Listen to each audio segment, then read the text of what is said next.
Hey there, hi there. One and all, welcome. Welcome back to the Spire.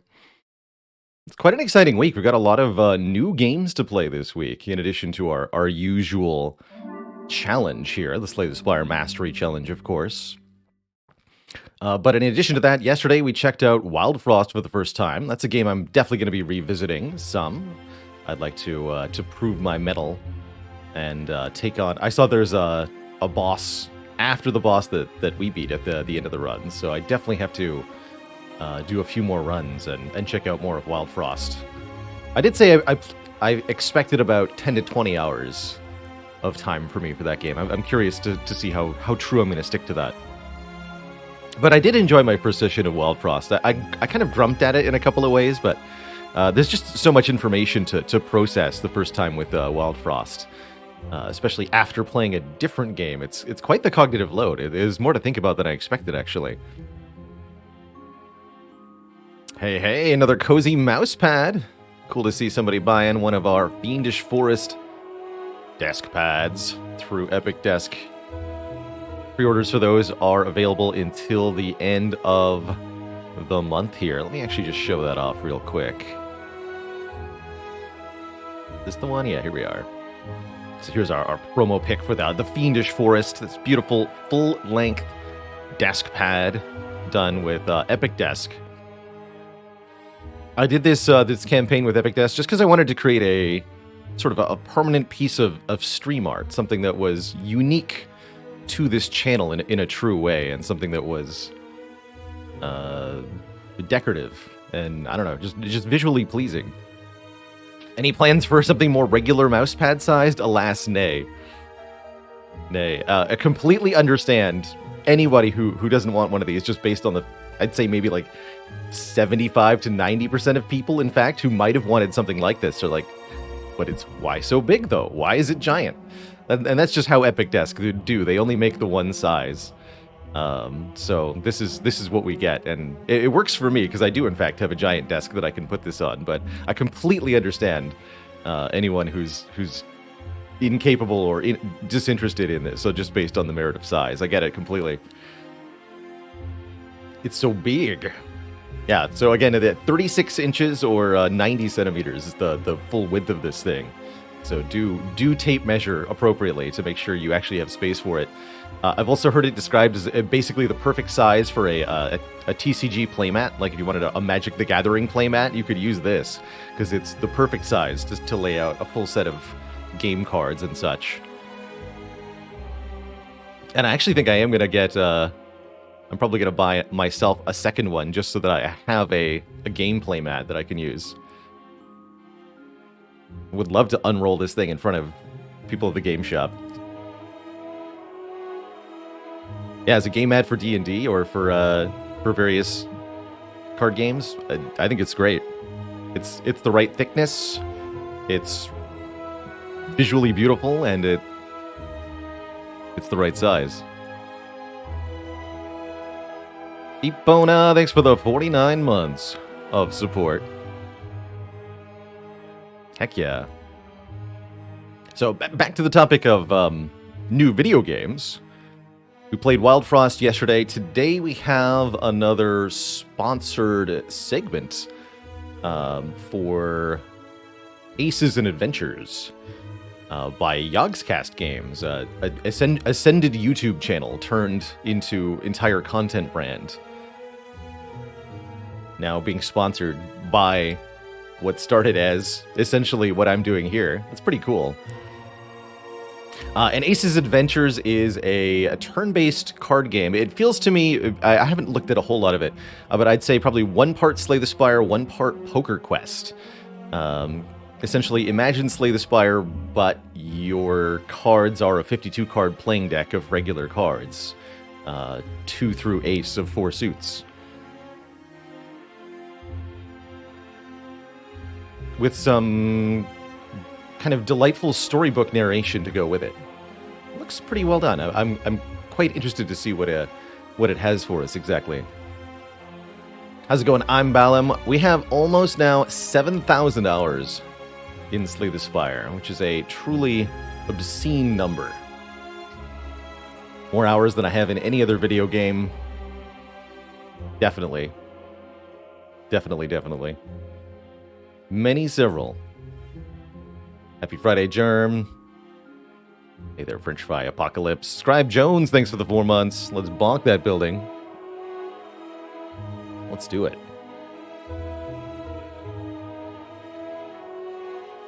Make it so.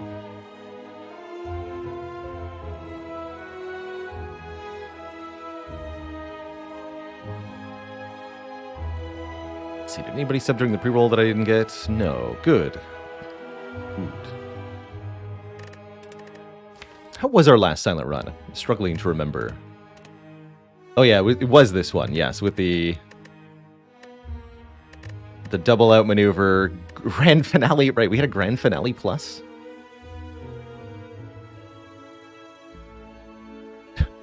Was that from Pandora's Box, or? I don't remember. Was this the... Yes, okay, there we go. Yes, I was trying to remember. This was the Pandora's Box that we took with Toxic Egg that contained 0 skills. That was quite a time. Can't believe that was... No, that was 2 days ago, not yesterday, right? Yeah, 2 days ago. What a weird Pandora's Box. This might qualify as one of the worst Pandora's Boxes I've ever had, just within the context of the broader run. And the fact that we almost won this run was pretty great. I think we were probably just one ghost in a jar away from winning this fight, right? Like if the potion that Shield and Spear dropped had been ghost in a jar, we probably win the whole run. And that is a bit of a high roll, but I mean that's all it would have taken is one high roll, any one high roll. Why didn't I Pandora skip that? That ain't legit. For the purposes of this challenge, that would have invalidated the run in my own eyes. But yeah, that would have made the run a lot stronger, right? If we just removed all the starter cards, would have been a good time. Dennis says, "What's the mod to get the extra details in the run history?" This is called Run History Plus, I believe. Let me just double check that. Yes, Run History Plus. BE is part of this one too, adding additional information to the run history, which is then integrated into various Baylor bot functions. So this mod is actually part of the wizardry of the Baylor bot that allows Baylor bot to answer some of the common questions like, what was your starting bonus, or what boss relics did we skip? Because Run History Plus is keeping that information stored in the game, and Baylor bot is accessing it. Pretty cool. Pretty cool. Definitely works like 90% of the time. And I'm pretty happy with that. So, we last played with Watcher. We had a really fun Watcher run. I've really enjoyed the Watcher runs that we end up having, thanks to the Mastery Challenge. I never would have grabbed the first Master Reality if it weren't for our challenge here, and it ended up being actually a really core part of this deck because we found Nilri's Codex, which was allowing us to generate upgraded vaults into our draw pile all the time, and that was a really good time. That was a really good time. So never forget, next time you see Master Reality at the cardboard screen, it's actually a Vault Plus. Keep that in mind.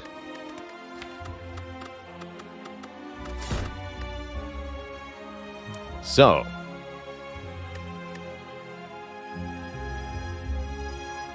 we only have one unupgraded common card on Ironclad, right? Oh no, we got Thunderclap. We are done with all the common cards on Ironclad.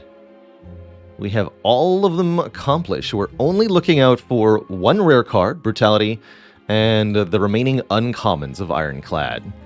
So I think with Ironclad, we've now reached a point where, especially because Ironclad has been, I think, the most successful character of this challenge overall, winning the most runs. Ultimately, I think proving that he has the most resilience and flexibility in his card picks, just thanks to his high baseline power level. Ironclad's he's a good character. So what that means is we want to start taking more weird stuff. And I like a curse start here quite a lot. I would very much like to try to win a run with 2 copies of a curse, so that we can master that curse. We do have to master all of the curses of this game for our self-imposed challenge here. That's going to be really tough. Leonardville, thanks for the 12 months of support, the full year. Any biscuit riskers? So I'm thinking we take a curse and a rare colorless card here. That could be 2 stones thrown at the same bird, so to speak. AKA, we're getting a curse that we need to master and a rare colorless card that we need to master, which might also be a curse. Our act boss is Hexaghost. Did I see that correctly? Yes, Hexaghost. Spooky Ghost. Also information the Baylor bot knows. Malunka, thanks for 3 months. Does that include the Necro Curse? Yes, and I've said a couple of times, I think that's probably going to be the most difficult card to master. If we end up with that as the last card, I may have to do a seeded run to make it occur. Just because the odds of encountering first the Necronomicon and then afterwards a card duplication event are too rare to achieve without just grinding hundreds of Slay the Spire seeds. Yeah, we essentially have to get lucky. Yeah, and then you have to win after duplicating the terrible curse.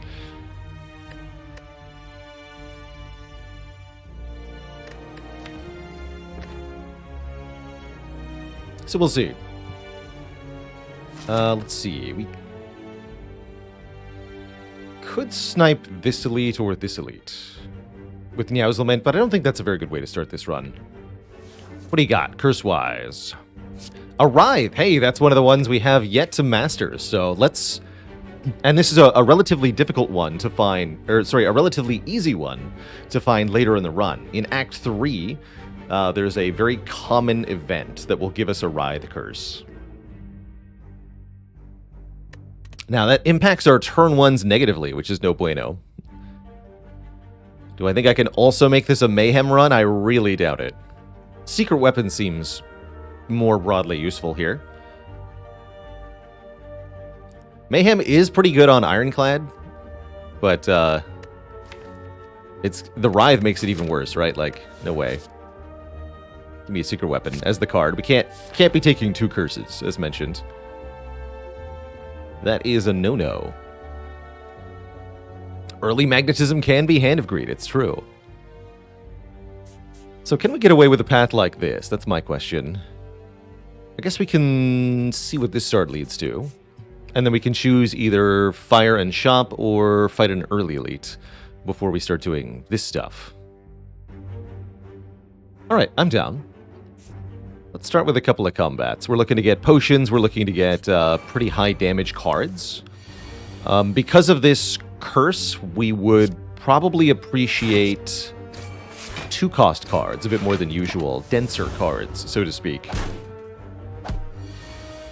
And of course, card draw is also pretty valuable. Things to keep our eyes out open for.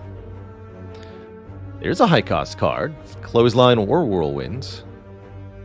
Whirlwind I like quite a lot. As a first attack on Clad. Really nice with Secret Weapon too, huh? Ooh. Yeah, let's do that. For X cost, deal damage to all enemies X times. Give him the blips, give him the blaps. Whirlwind does have pretty low base damage, which means it all but requires an upgrade. Hey, all but requires an upgrade in order to really cleave through foes. Clothesline's also not too bad for Hexaghost here. Serves our purposes, but for the earlier fights, I definitely like having a Whirlwind. Hello! The most fulfilling of lives is that in which you can buy anything. We take a second curse here. I am planning on keeping the Writhe, of course, for the purposes of our Mastery Challenge. So we could take the cash here and use it to go to this shop, then remove the card and have enough money to buy a relic, maybe? I don't really like that deal. I'm going to disagree with you, Serpent. Your deal ain't good enough for me. This would have been a good turn to draw Whirlwind. Oh well.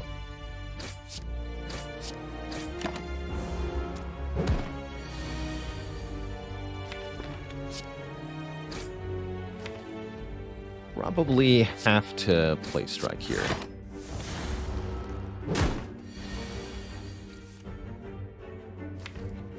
Oof. It's a bit of a bummer. There's one aggro slime. At least the fight's over.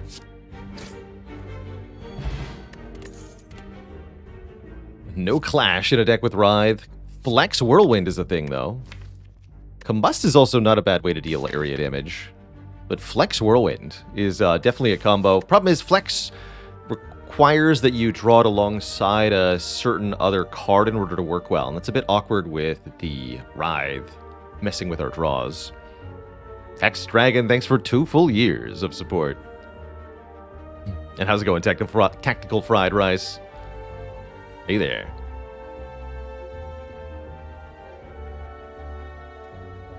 Something fishy in the air. I do think Secret Weapon makes it a bit better, right? Because if we draw Flex alongside either Whirlwind or Secret Weapon, it'll work well. I am pretty cool with that. And I'm not in love with this Combust, so let's give it a go. Banana? We're missing almost exactly 25 health. And I certainly wouldn't mind some more. That'd be a good reason to go for the extra elite fight here, is having more health. I generally say that as long as you're missing the hit points, the banana is the best pick in this event. See our What to Do in Act 1 events video for a full breakdown on this, of course.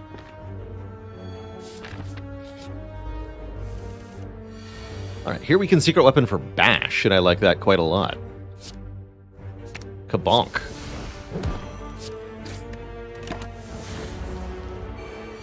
That was an example of Writhe being not too bad. Looks like we're going to take 6 damage next turn, and then we'll heal 6 at the end of the fight, so that's fine. I could even play 2 defends. What's our worst draw? Defend, defend, flex, rise, strike is pretty bad. In fact, that wouldn't even kill here. Huh. Ooh, headbutt. Headbutt I like quite a lot here, because it can put a card back on top, getting us back either Whirlwind or Flex. Meanwhile, True Grit could be a way to deal with the Writhe in the deck, but needs an upgrade to be reliable at it.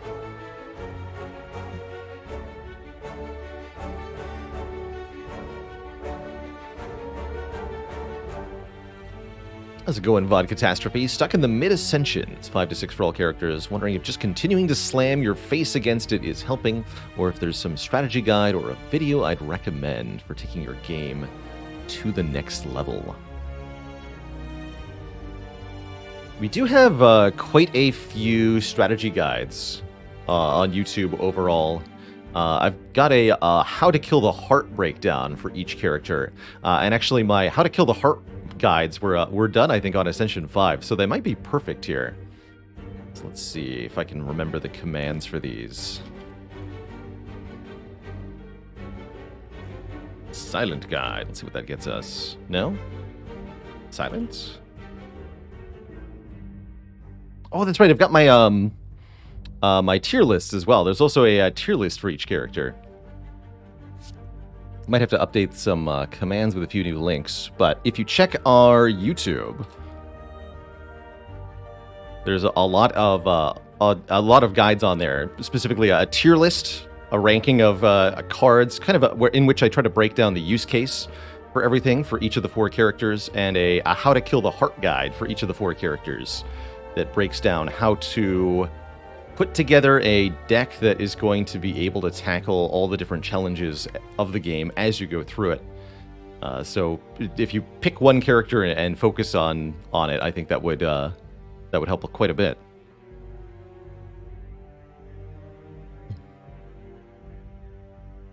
Most of your deaths are to the heart, and honestly, if you're stuck on Ascension 5-ish, trying to beat the heart each time, then I'd say that's actually relatively normal experience.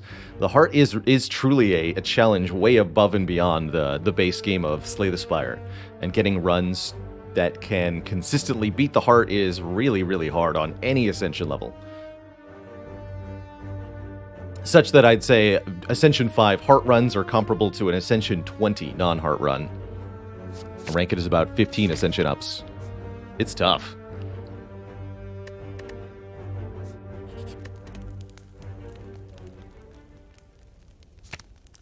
Alright, Whirlwind is the first and most important upgrade. Guaranteed additional 3 damage per blap. Notably, we didn't find any potions in our first 3 fights, so this fight could hurt quite a lot.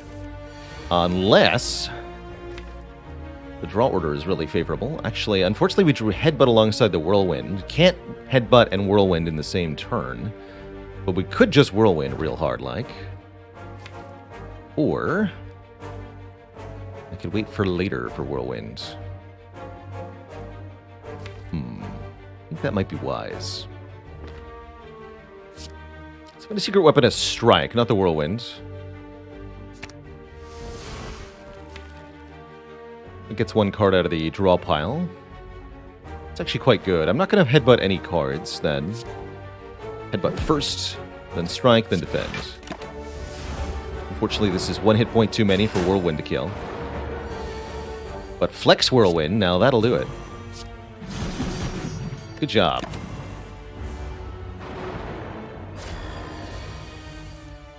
Well, I gotta say, I don't think this fight could have gone any better than this. Let me just kill you.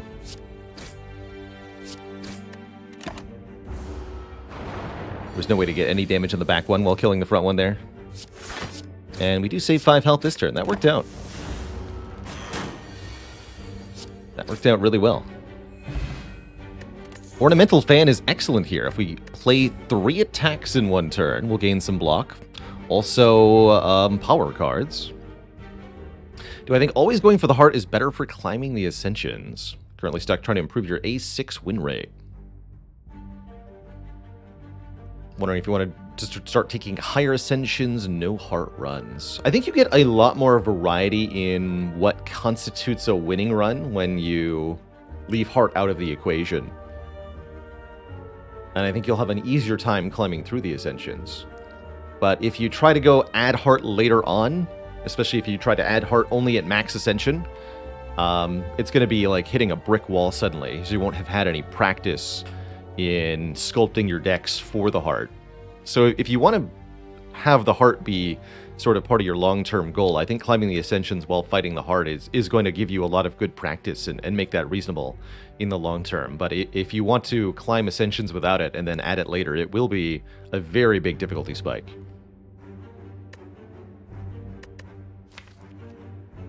Do I want to Feel No Pain? I think it's too early for a Feel No Pain. And it's definitely too early for a Barricade.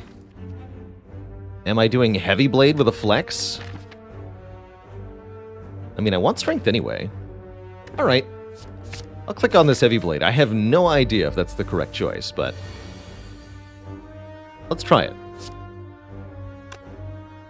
I want to Headbutt a Defend? Not really. This enemy is actually quite bad for us. We don't have a very good matchup against one jerk who attacks you for small values constantly with a reasonable health pool. Gonna have to just tank some damage and then heal what we can. And that's okay for now. That's essentially what this deck is doing. You know, without the Rye, that'd actually be okay with a Clash in this deck, hilariously. 3 more blah common attacks, though. I think we'll take none of the above. Trogex, thanks for 10 months of support.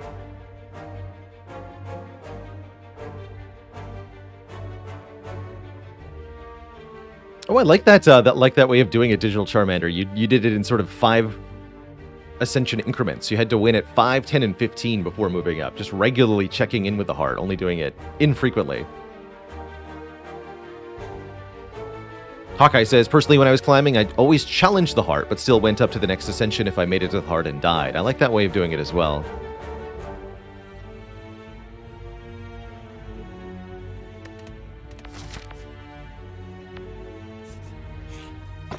Molten Egg early. All right, we've got lots of attacks already, but Molten Egg will be excellent incentive to grab more.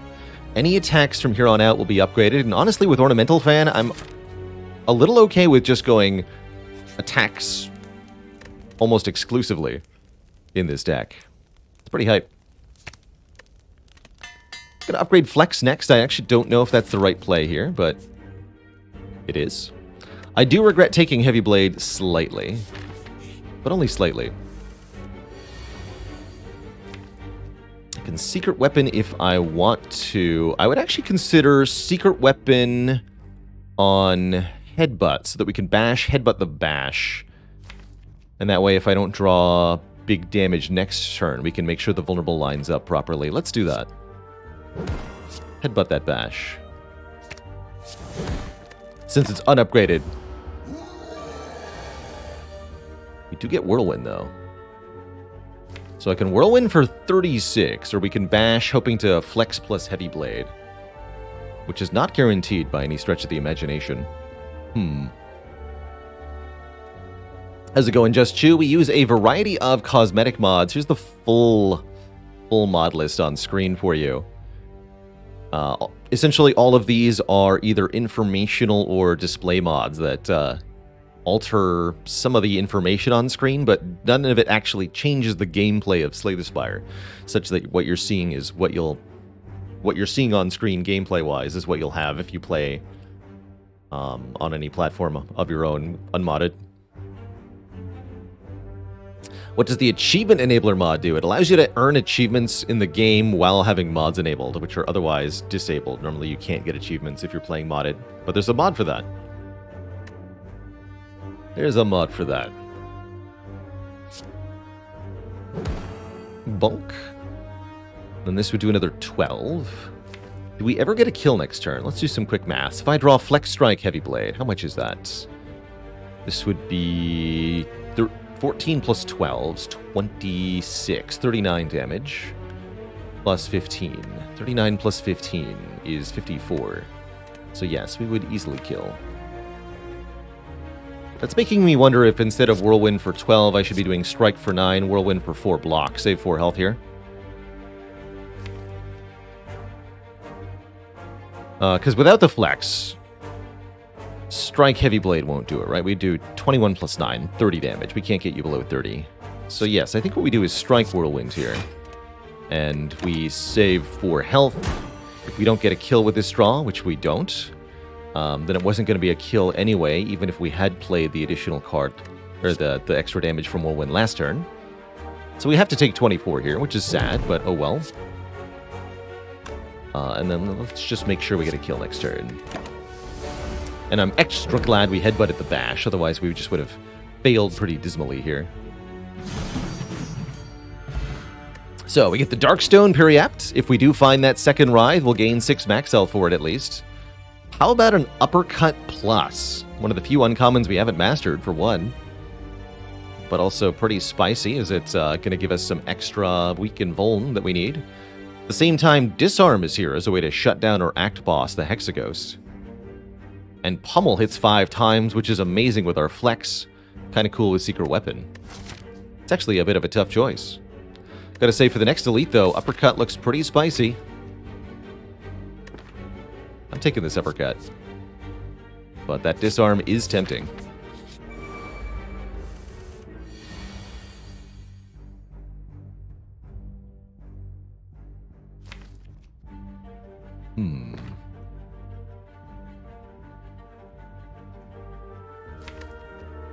Whirlwind doesn't quite cut it here. Ninja Oriel, thanks for the 2 months. Keep watching, I'll keep YouTubing. That's the deal.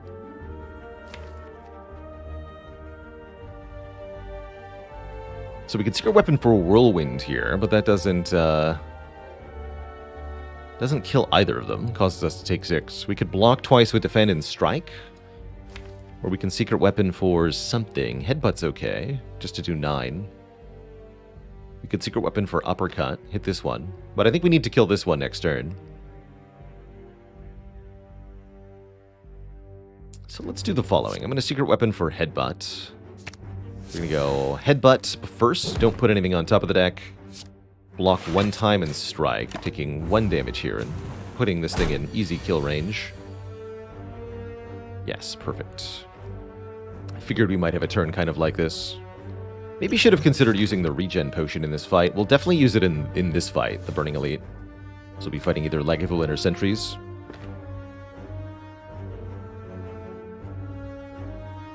Why not defend Whirlwind? Hit them both. Could have done 16 to both. You know, that was probably better, actually. Although that would have taken... yeah, the same amount of damage there.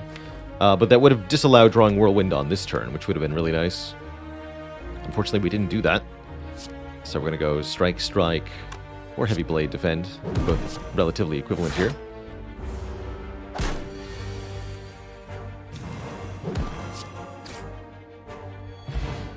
We did find a potion, but I won't be picking it up. Thunderclap can provide damage to all enemies. I really like it alongside Whirlwind and alongside Flex. Blood for Blood's also kind of interesting. I'll grab a Thunderclap. Warcry could also help with Flex. I think that's true. Yeah, that's true. Thunderclap's also a nice way to remove Artifact from certain enemies. Deck wants a Battle Trance? It sure does. Alright, we're checking this. Burning Lagavulin has 2 strength. Not too bad, all things considered. Definitely going to be a bit of a damage race here. And I think we really need to start out with Uppercut. So this is the time to wake up. Right now. Wakey, wakey.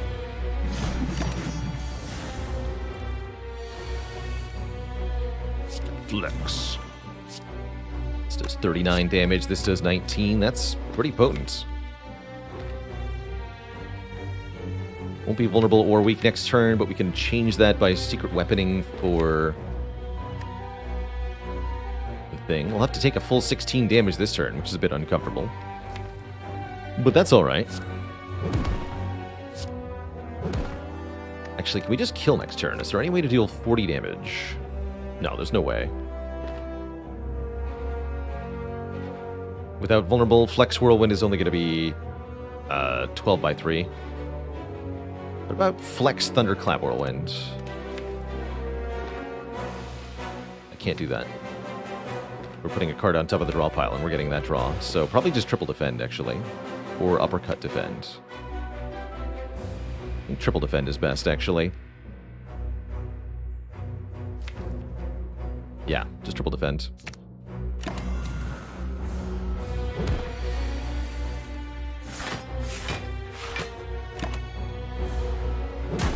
And we have 2 turns to deal 40 damage. That should be pretty easy to do.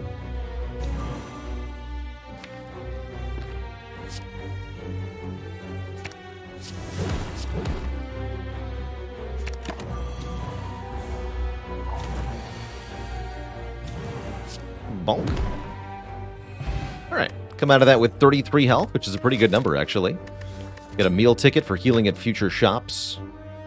Feel No Pain shows up again. Second Wind can get rid of non-attack cards, which I like quite a bit, especially going into Hexaghost here. This could deal with Burns. Or a Boomerang to hit multiple times. We really haven't seen a lot of damage scaling here. We haven't seen any strength offered other than this one Flex. And I'm actually a little bit worried about the Hexaghost fight coming up, given that we didn't take Disarm.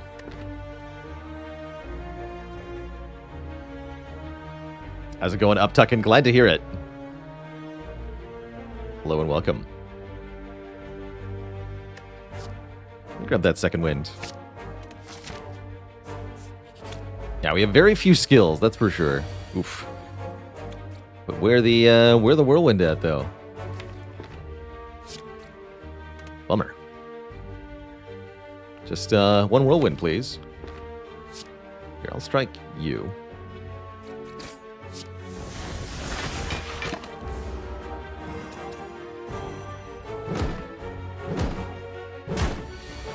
There's whirlwind.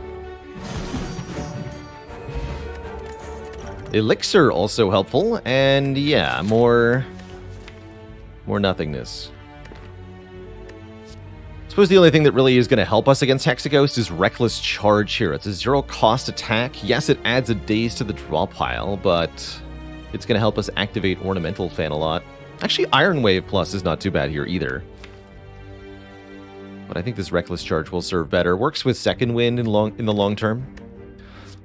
Gonna be honest here, I have no idea if we can beat Hexaghost. I think if we're going to, it's going to require an upgraded Heavy Blade. Well, we have a Blessing of the Forge. Hold on. We can upgrade whatever's important for this fight. What's the most important general upgrade? Secret Weapon, probably. Being able to headbutt Secret Weapon is pretty potent. Secret Weapons upgrade causes it to not exhaust when played. I think that's the important one.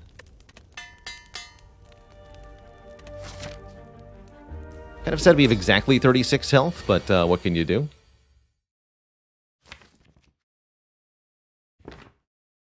What can you do? Could use the elixir right now to get rid of a few cards. Writhe, Strike, Defend is not a bad removal. So I'm thinking about using it on burns later.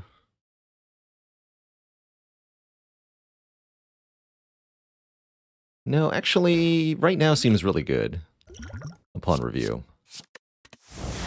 Get rid of those. It's eerily quiet. Too quiet.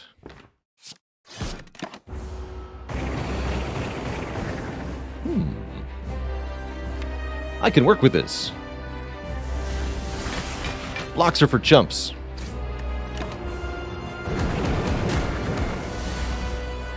Cool, we get Bash and Heavy Blade upgraded with a Blessing of the Forge here.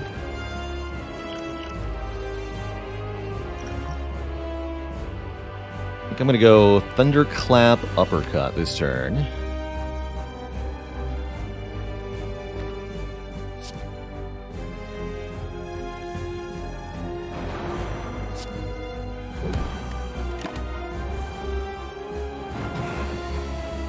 And I was hoping I'd get this hand. Alright, so here's one of the really cool things our deck can do. Check this out. Flex. Headbutt Heavy Blade to put it on top of the deck. Secret Weapon. Fetch Heavy Blade off the top of the deck. Now it's in our hand. Bonk. We do seem to be losing health at a rapid pace, but whatever. Actually, we're probably going to die. My hit points. 2 turns to kill now? We have no block. Well, I have a Defend Plus, actually. We have some block. And we can Uppercut for next turn, which seems kind of important. I can Headbutt either the Heavy Blade or the Reckless Charge.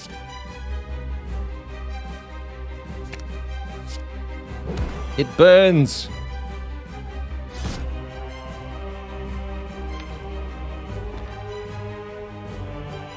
Heavy Blade would almost be enough damage.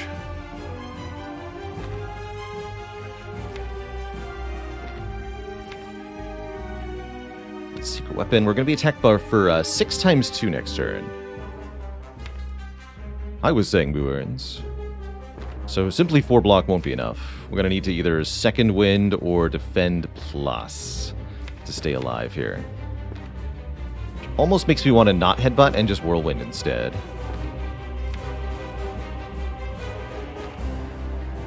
We also have the turn after next. This is tricky. Very tricky.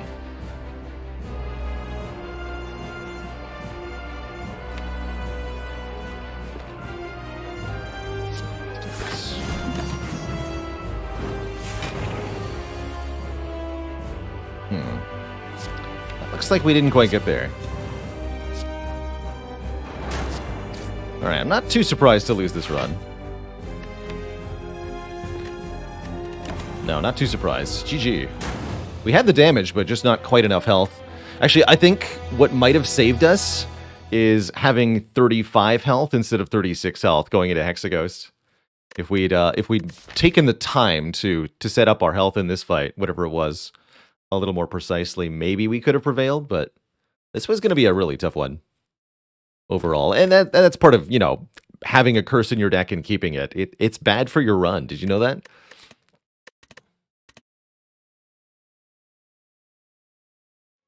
Yeah, just one additional curse card is so brutal. And that's why I say, actually, the hardest of the Ascension levels, of every Ascension level in Slay the Spire, the one that's the worst, it's Ascension 10. The one that adds Ascender's Bane. Even though you only draw this one time each fight, that alone is enough to be a huge, huge downside.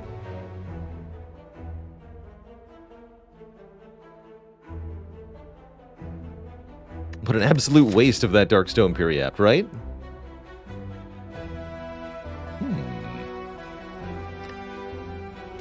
Double Elite Snipe? Let's do it.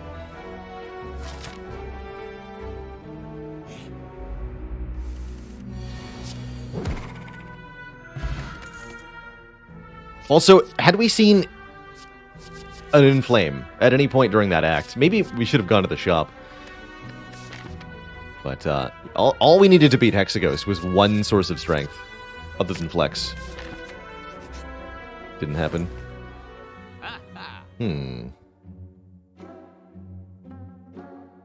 Cute. Early Feel No Pain is back. I'm a sucker for a Feel No Pain. I am such a sucker for Feel No Pain. I'm going to buy this. I'm going to do it. It's happening.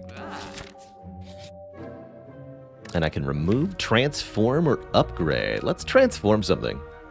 Take a starter card, turn it into a different card. That card being Feed. Easy. Just turn your strike into a feed.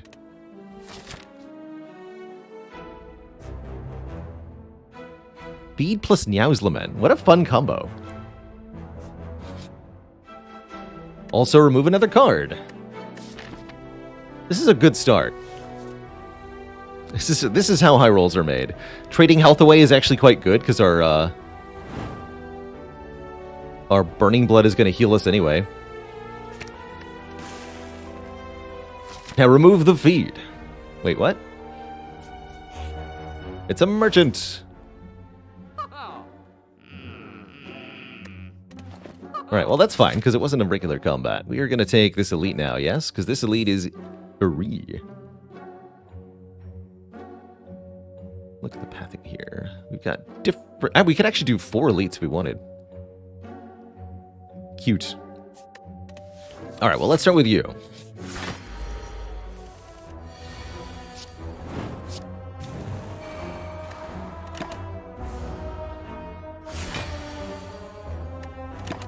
One omelet coming up.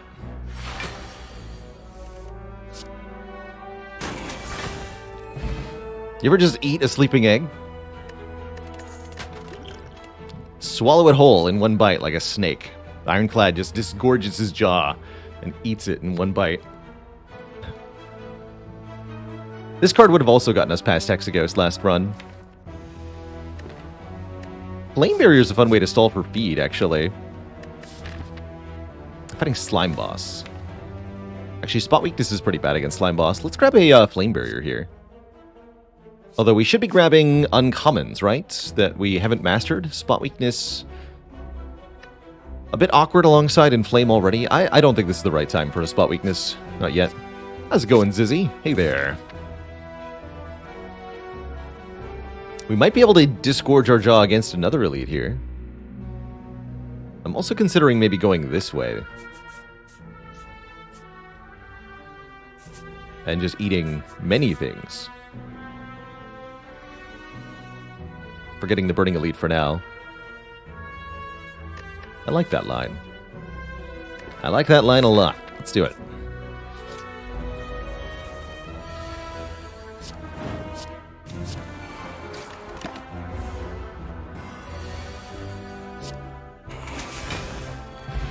Blood.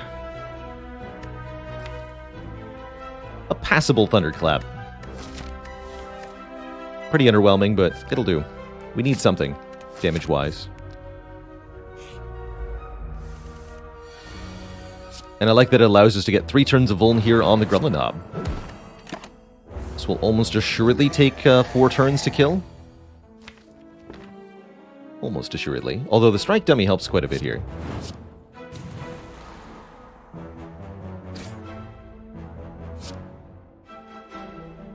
Really whimsy one. That's amazing. Discount by 1. That's cute. That's cute. If only I'd drawn 2 strikes, we'd have it here. Bummer. Alright, well, Feel No Pain can block for a bit here.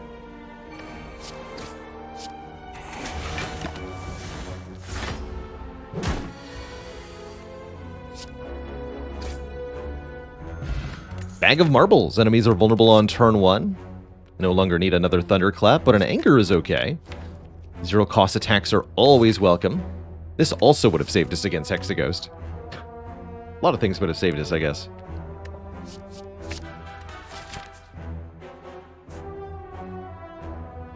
Change my mind. I want to go this way.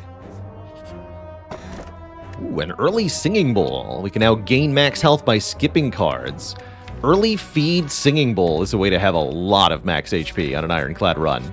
This could easily be a 200 hit point run.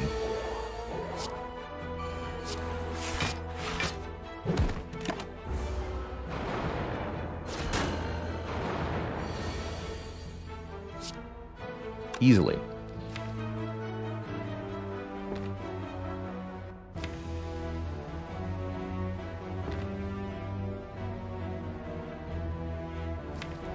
Can I eat one of them next turn? Let's see. If I don't inflame, go strike, next turn thunderclap, strike, feed. How much is that? That'd be 4 plus 13 plus 15.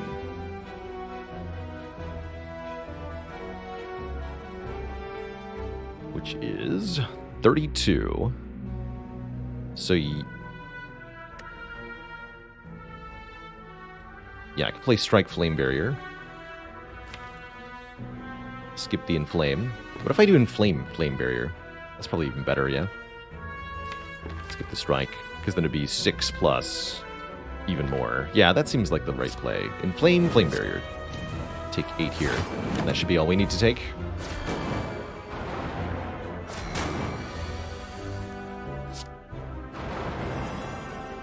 The damage. So this is 16 plus 18. 34. Yeah, we eat you.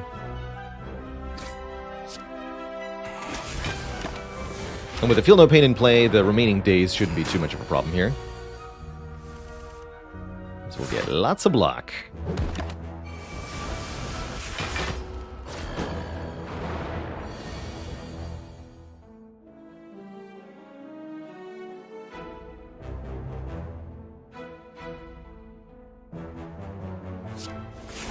Toasty.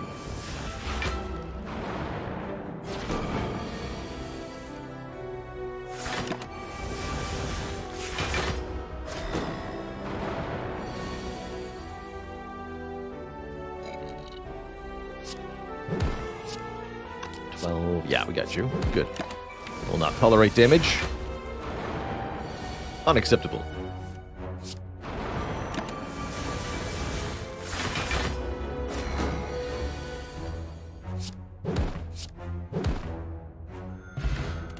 Koye. The merchant gives us a discount and will restock. Intimidate, Seeing Red, and Whirlwind are offered. Pretty good with a Feel No Pain. I don't totally hate Seeing Red here. But I'm also pretty happy with 2 max health. That's right, if you play Creative AI on a non-defect character, it'll create powers only from the current character. So if you have Creative AI on Ironclad, you'll get random Ironclad powers. The courier discount is multiplicative with the membership card. So 20% and 50% discount stacked for a 80% or 60% discount. Excuse me.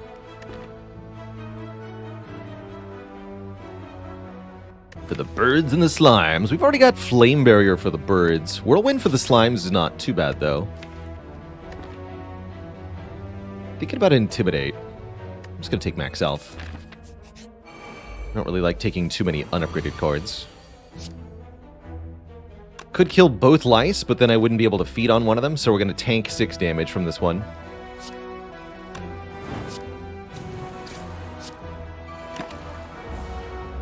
Ow.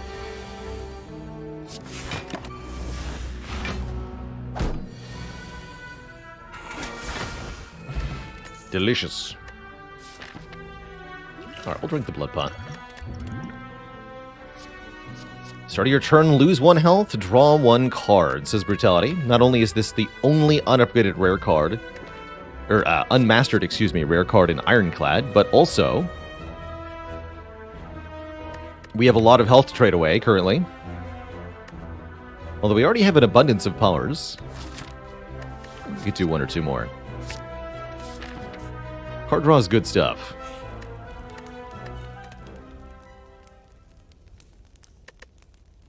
Normally I say you shouldn't do this, but I'm feeling good.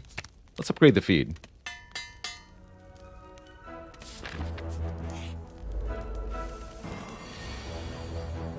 Ooh, just 3 strikes here instead of bashing? Yes, just 3 strikes here. That's our best damage.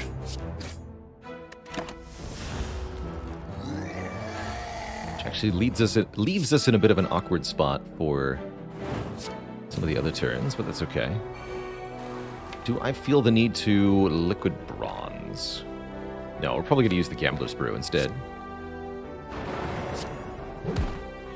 There's no way we can do 28 here, unfortunately.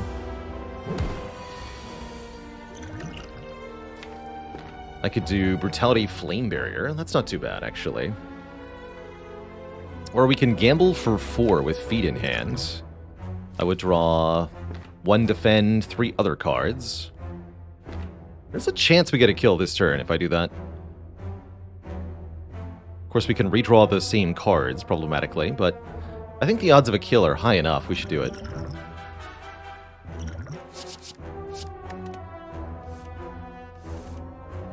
No luck, unfortunately.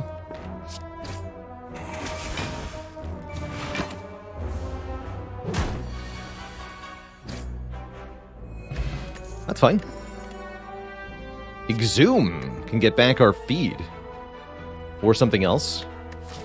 If you want to eat a lot of things, Exhume is the way to go. Man, if we really want a lot of max health, Exhume can do wondrous things. I'm taking it. I'm taking it. Just gotta make sure we don't lose to Slime Boss here, but oh man, the direction we're headed in, this is great news. Extra yummy coming right up. So we have 18 plus 13. That's enough.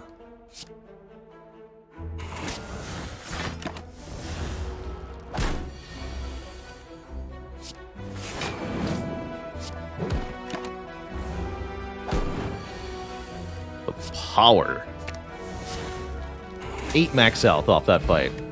And a blood potion. And now True Grit, Pummel, or Heavy Blade.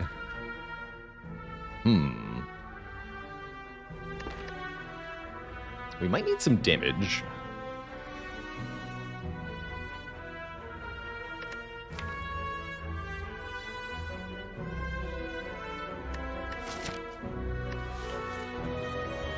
Pummel's a nice one-off. I think Heavy Blade might serve better for Slime Boss specifically. Not that worried about Slime Boss. The Anger will help a lot. Other option is just take the True Grit, go even more defensive, but I think that might be too defensive. What I like about Pummel here is that it's a nice fusion between Exhaust Synergy, it works with the Feel No Pain, and the Inflame, and the Exhume even. No Twin Strikes offered this act. How sad. Twin Strike would have been really nice with the Strike Dummy. Much prefer that to a Heavy Blade. Heavy Blade will do 23. True Grit for the synergy with Anger is an option. We just have Angers and Slimes, and we're okay with that. We're kind of okay with that.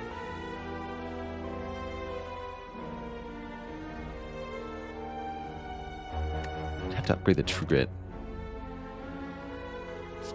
Pummel's the only one I don't feel like I need to upgrade, and we're going to upgrade Inflame. Okay, we'll take Pummel. We'll take Pummel. Hopefully I don't regret that. We shall see. Bonk. I'd like to double feed in this fight, but I have no idea how possible that's going to be. does 7 times 4, setting us up nicely to split Slime Boss in 2 next turn. Prevent the big crush. I think that's a good move. Well, good enough move anyway. Now the difficult part begins. Dealing with these nerds.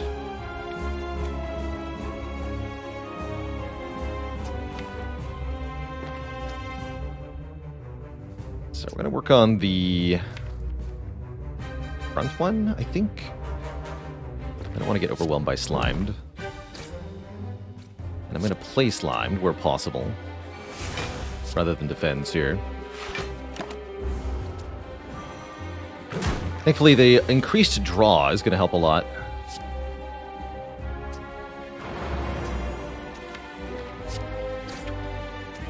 18 health will be weakened, but Bash Feed should kill one of the little ones here.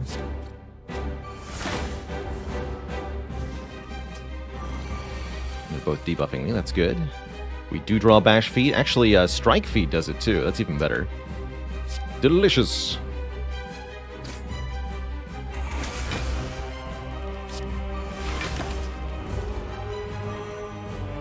This is going very well, actually. Ah. Yeah, this is the sort of turn I was expecting more of. We could play 3 Slimes. I'm going to go Flame Barrier Slime here. Let the weaken wear off. We'll be okay. We'll be okay. Lots of health to spare, even if I don't use the Blood Potion. 12, 12, 9, 9. That's 24 plus 18. 42 damage.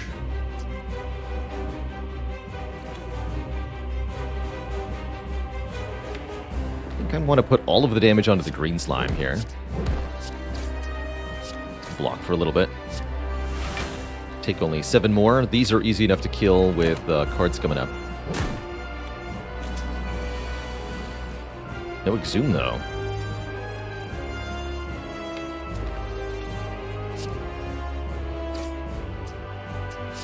Let's just do this. Alright, I think we won. We didn't even have to use our potions, and we got the double feed. It's about as good a result as we could have possibly expected.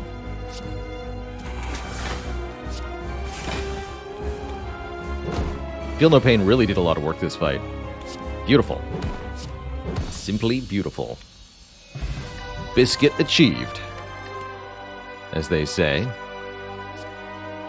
And we have a tough choice before us. Honestly, all 3 of these cards could serve purposes in the deck.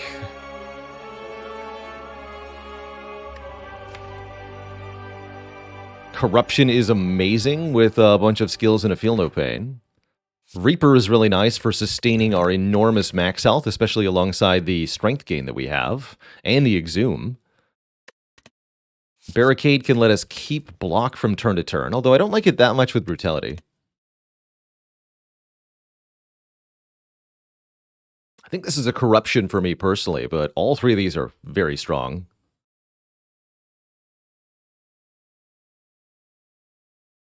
Go corruption.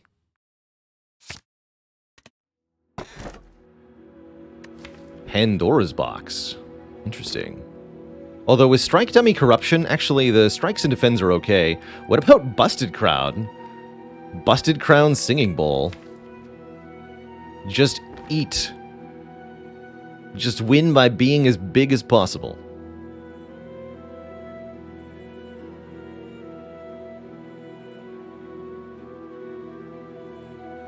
And with the Courier, we can buy a lot of stuff at shops, too. Although if we really wanted to get as much max health as possible, the correct answer would actually be Tiny House, because it does give us max health and a card reward we can skip. This is 7 max HP. These options are 0 max HP. So technically, it's Tiny House. 50 gold's not terrible either.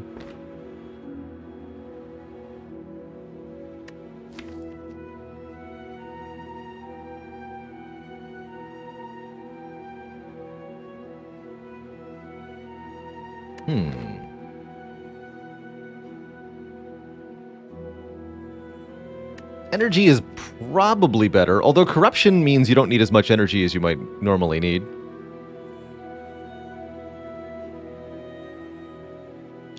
I often think of corruption as an energy cheat.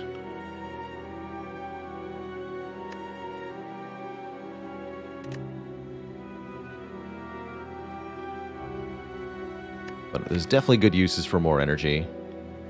But I mean, it's not just the money, right? It's also we're not being penalized with the number of cards we can see. I'm going to take the tiny house, genuinely. A bit of a weird pick here, I understand. But I like it.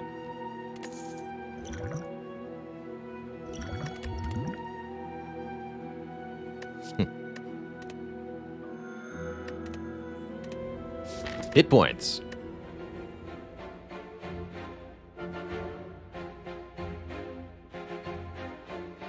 Can fight quite a few elites this act if I wanted to. I don't know if I want to.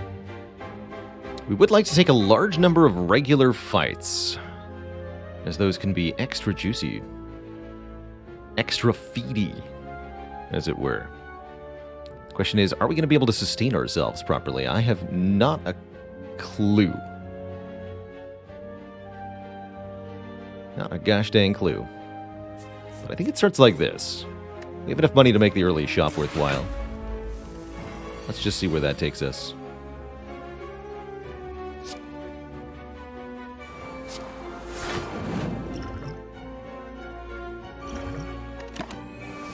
Maybe a little preemptive on that regen pot, but I feel like we're going to get essentially the full use from it. Oh yeah. Super the full use from it.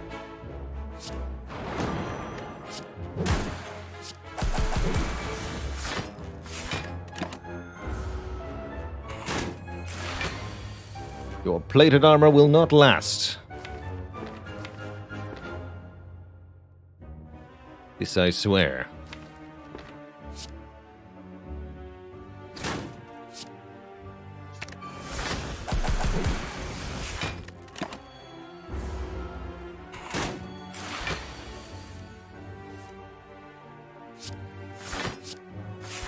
Alright, we'll play the brutality. I think that's got to be worth it.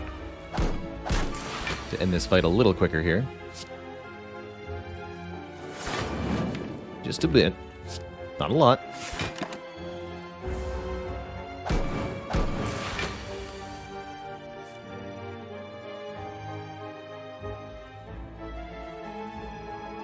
It's just soon.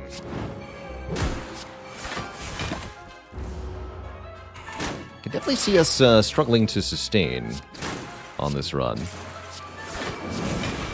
The feed alone won't be enough if we can't land it early and often in these fights. Oof.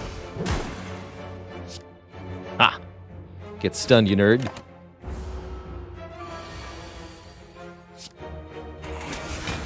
Alright, we do gain 10 health for eating it, but we're still down 20, which is more than I wanted to be down. Armaments Plus can upgrade every card in our hand. It's another skill with the Corruption too. That alone is good enough reason to grab it here. I'll take it. Oh, man. These are some fun options. I love it. Prismatic Shard allows us to see cards from other colors. We've already got something very interesting going. Mango is 14 max out, so if we're looking for just max HP score, this is the buy. There's also another Feel No Pain, Card Remove, Panic Button. Like, hey, lots of good stuff options here. Lots of good options for stuff here.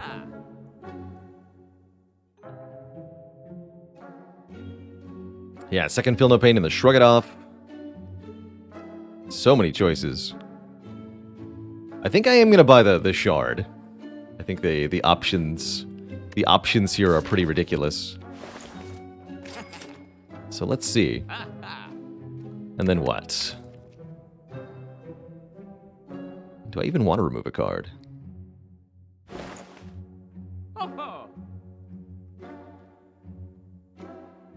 Take another Feel No Pain.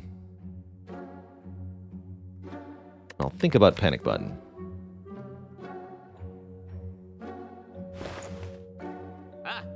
I'll buy Panic Button.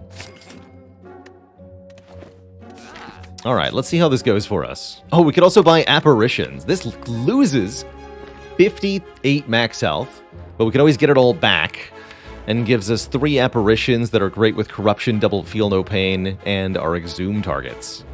I think normally I would, in this position, this is a very high win rate move, but I don't think it's going to get us all the max HP we want.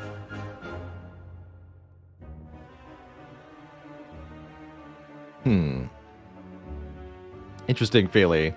That said, if we had to redraw the Brutality over and over again, that can also cost us health. It's a bit weird.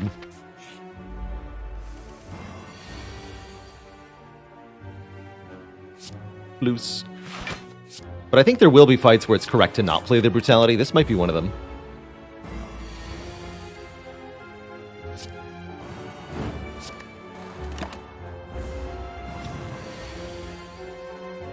Excuse you.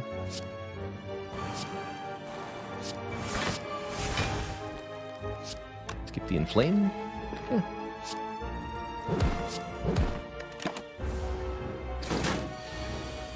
You can daze me all you want. Won't change anything for you.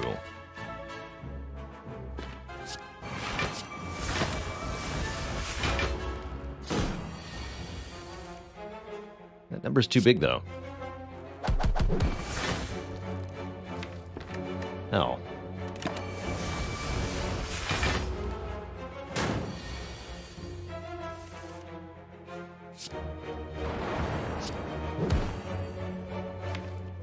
Okay.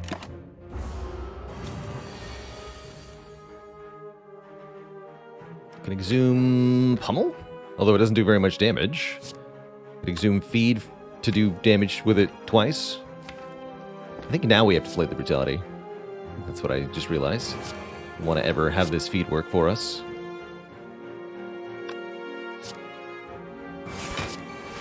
Do it this way.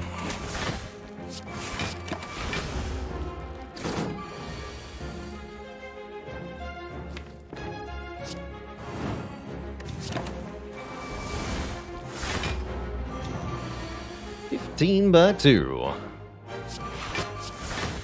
Easy.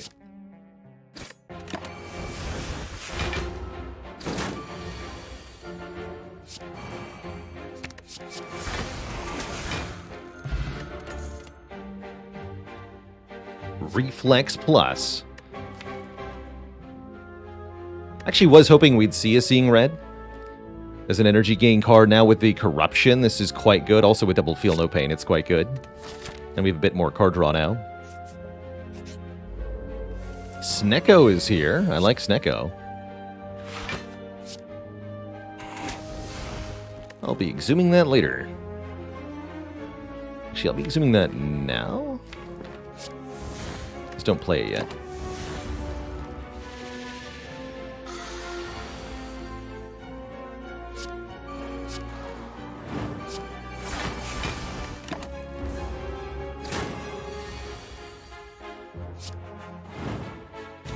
Snecko. Do I dare anger? I don't really want to.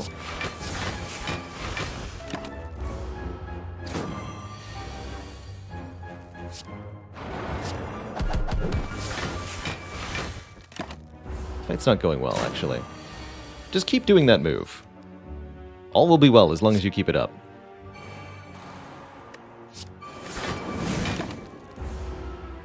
I think we're gonna get hit for 27 here. Yeah.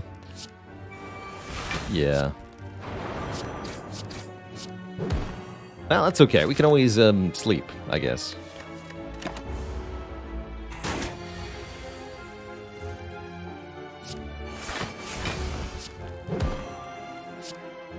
Okay, here we can kill. Guaranteed feed next turn, though. It's worth it. Merely a flesh wound.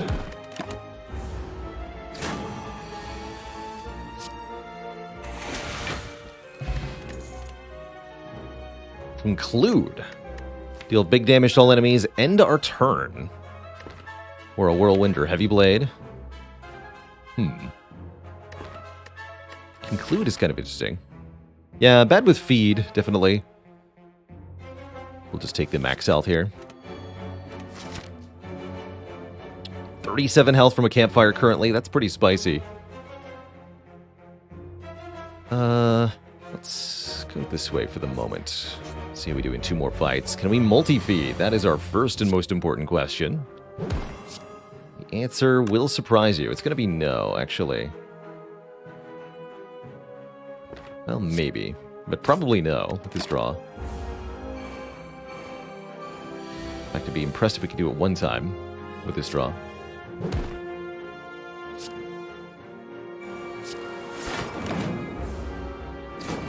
This multi-enemy fight is going to have them scale very quickly, so if we can't put the pressure on fast, we're going to take tons of damage here.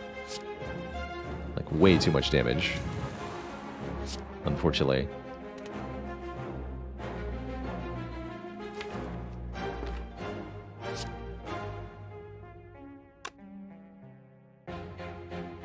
This could be Strike Pummel. That actually seems the most reasonable. Ouch.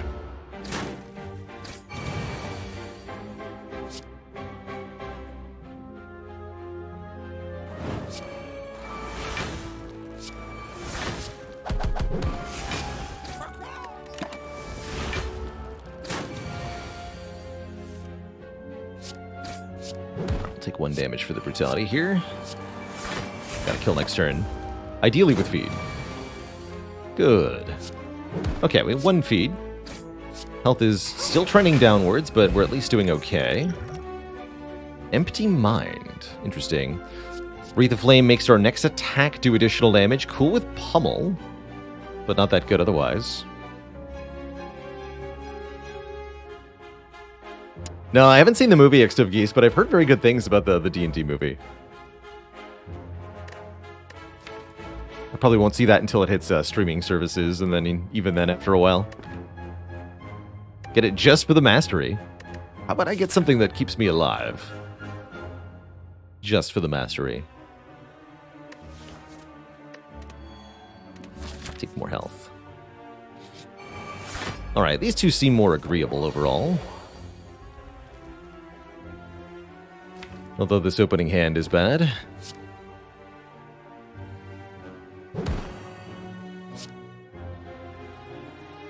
Alright, just gonna go for 1 feed here. This is getting out of control.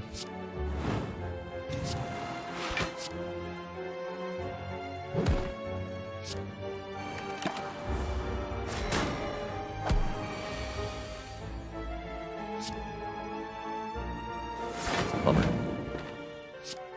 think we're gonna lose this run.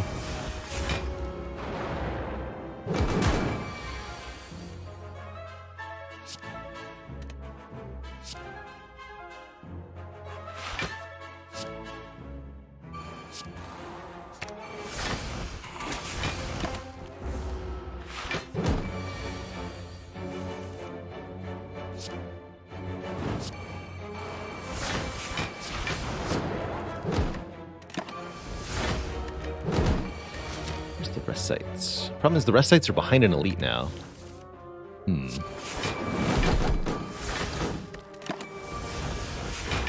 we can find a blade dance, everything will change though.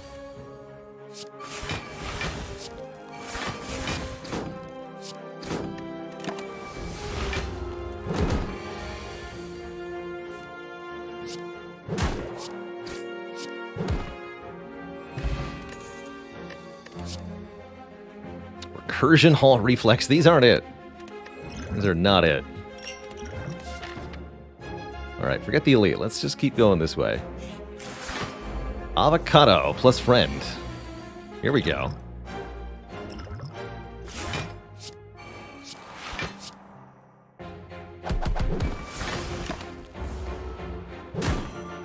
Elite it is.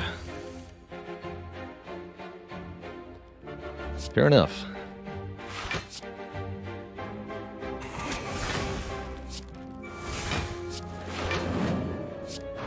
Good turn at least. Ooh, really good turn.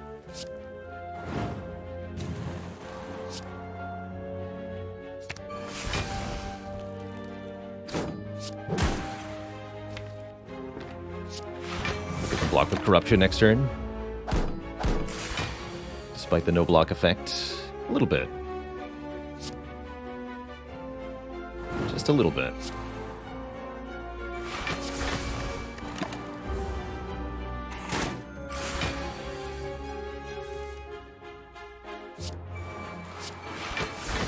Okay, time is very limited now.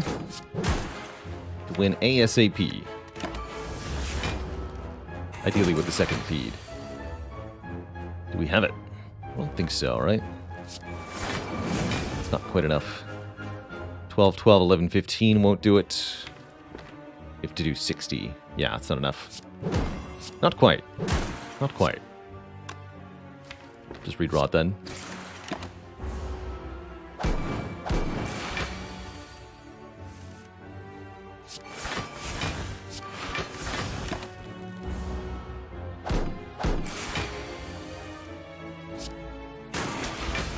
Alright, we're still in it. Fiend Fire. Exhaust your hand, dealing damage per card in hand. Now that's pretty good with double feel no pain. Footwork is also kind of interesting here, but not where it's at. Not relative to a Fiend Fire, no way. And we do make it to a rest site. We also get a boat thingy for 14 block turn too. Hey, Katal in the Oven. Never been able to get Dark Embrace to work well for you. You have trouble getting it into play, and usually the benefits don't outplay the turn you take to put it into play. It sounds like you need to be able to leverage that card draw with either more effective cards or with some energy gain. Like I highly recommend combining it with Seeing Red or with Corruption or with Bloodletting even as a way to gain energy. 43 health. That is a lot of health, actually. And now, Snake Plant.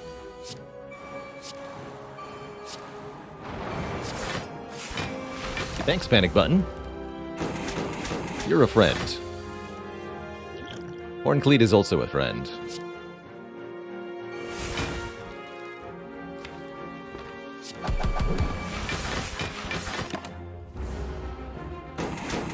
Easy peasy.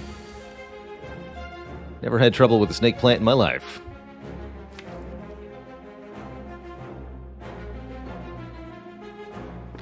Looks a little tricky.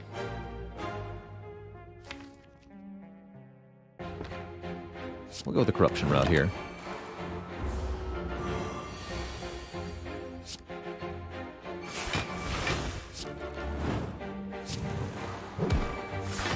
I think I play this brutality.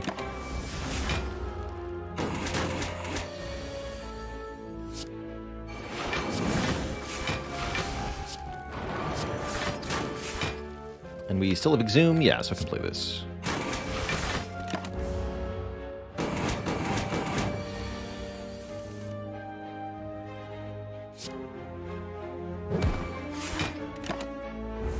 I eat you now.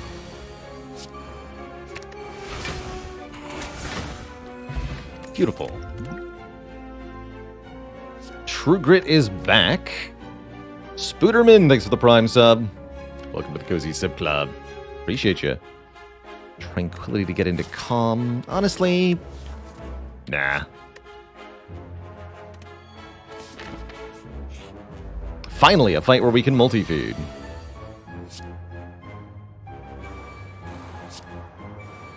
At least one hopes that we can multi-feed. Really liking these turn 1 panic buttons. As the Ironclad is here to save the day. Should have played that feed, probably.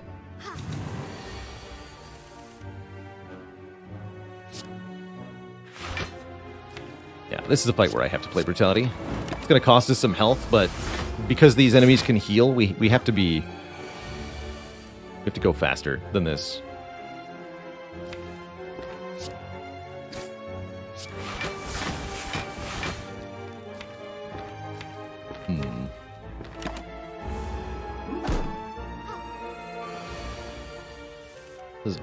Oh yeah, okay, we have to kill the Centurion here.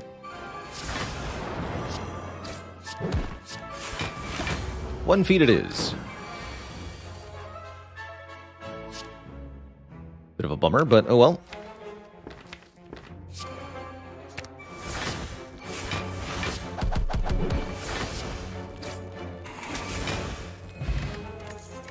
You get a Gambler's Brew, and there it is, Blade Dance. Add 3 shivs to your hand.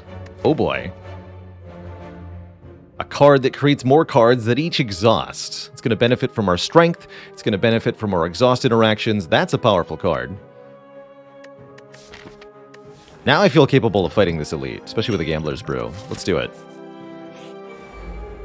First elite is the Book of Stabbing. Look at that. Feel no pain, Blade Dance. Immediately. Let's go. Give me a dead branch.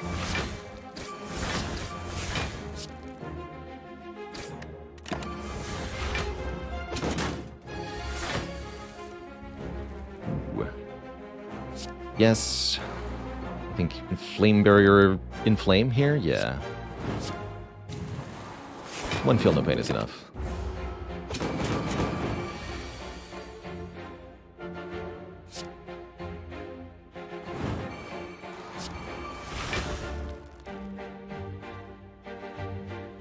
Not a lot of block, though.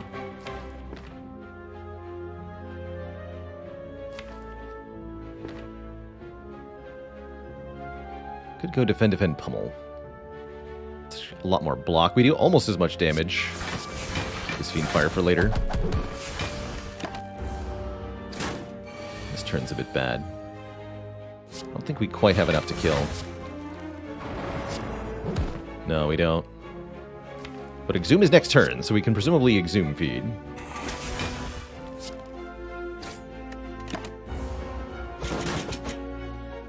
And that'll have to be good enough.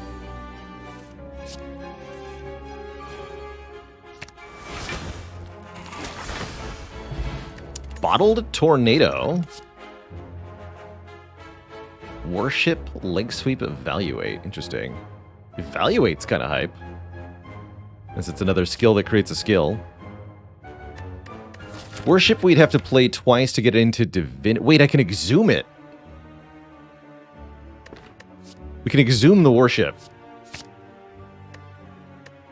With Bottled Corruption. Or Bottled Inflame. Maybe I want Bottled Inflame.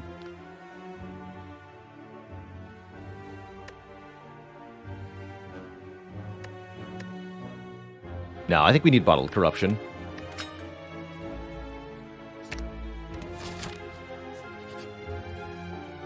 And a Ritual Dagger is offered. Very late Ritual Dagger. Unfortunately, it's competing with Feed, something that we're definitely trying to be aggressive about. So I'm not going to take Ritual Dagger here.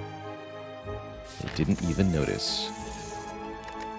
What we are going to do is maybe consider upgrading this Corruption. Also maybe consider sleeping, genuinely.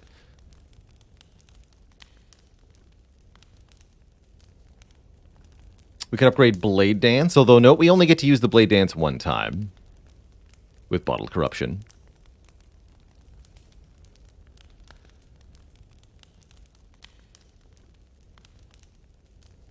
This should be enough health on review. Okay, so let's upgrade something. Corruption, Feel No Pain. Like, Pummel upgrade is almost as good as the Blade Dance upgrade. Fiend Fire upgrade's not bad. Brutality is a fun upgrade alongside Corruption. We're going to draw other cards turn 1, usually, right? I'd like to be able to play Feel No Pain alongside Corruption. Let's upgrade Corruption. So we can play a Feel No Pain if we draw it. We didn't. That's okay.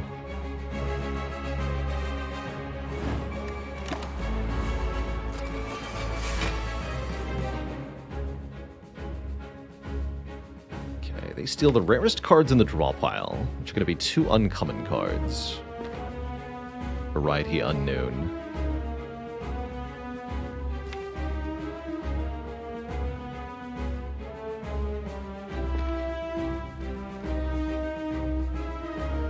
This is a reasonable time to consider gambling.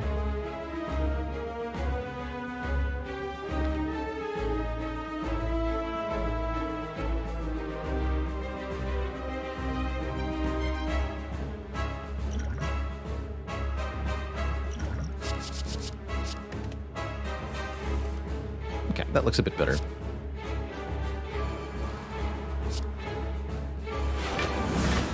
Let's do Bash Anger. Let's start weakening this one, because I'm going to want a card back, especially if it takes Inflame or Feel No Pain. Actually, no, you're going to take Fiendfire. Guaranteed. Actually, that's good. We want that on the Divinity turn, maybe. In that case, let's bash this one. I don't think we're ever going to break through the artifact layers of Bronze Automaton here.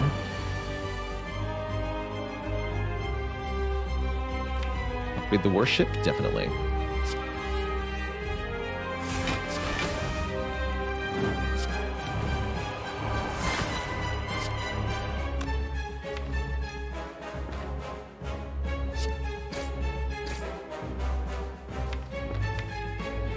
I'll hold this for the moment.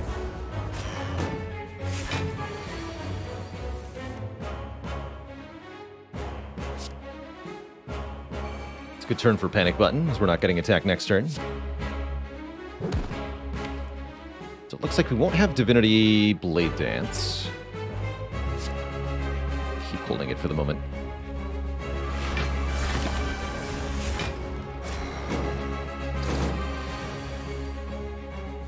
Bummer.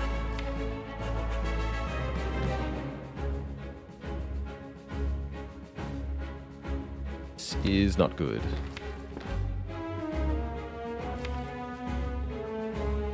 This is really not good.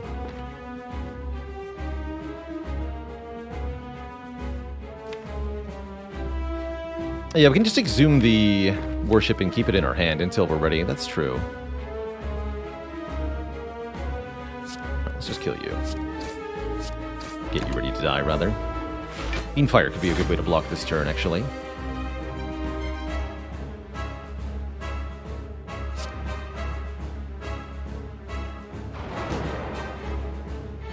But that would mean losing feed. Seems pretty inevitable. I would also have to lose the mantra thing. Actually, don't do that. You could exhume Panic Button if you want to block very thoroughly. I think we're okay, though. We need the Warship here.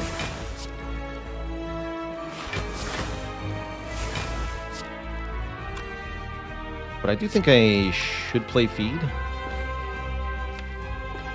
Yeah.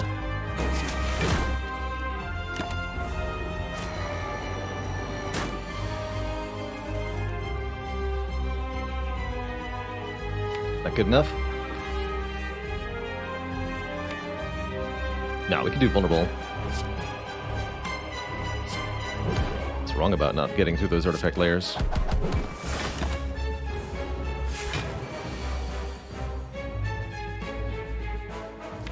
Alright, this will have to do. Kaboom!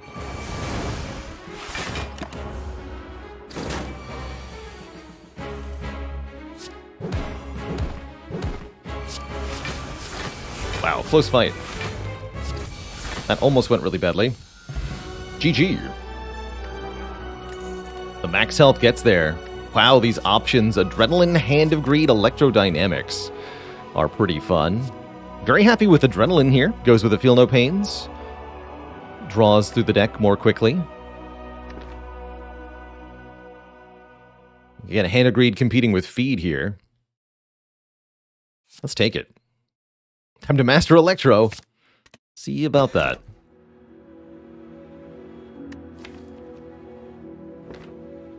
Clicky, clicky. Runic Pyramid is, well, a pretty ridiculously amazing find here, allowing us to retain all of our cards every turn. With Bottled Corruption, Runic Pyramid is one of my favorite things to pick up here, as it's going to let us consistently land Feed, use exactly as many blocks as we need each turn, and so much more besides. It's truly, truly absurd to get Runic Pyramid at this point. It's really good with Fiendfire, too, as we can just keep card in hand until all is well. Excuse you.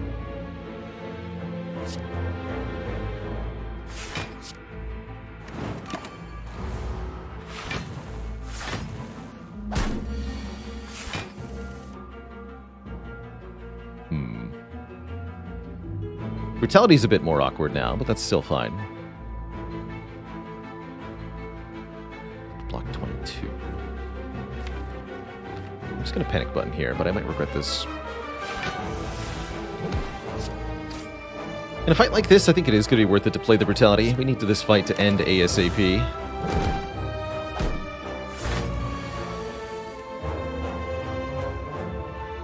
Exactly. Exactly.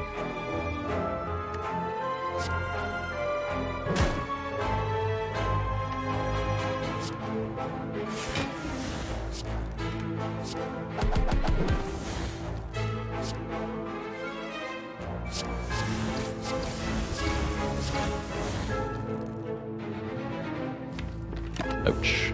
I was hoping we could feel no pain to block that, but didn't work out. Did not work out.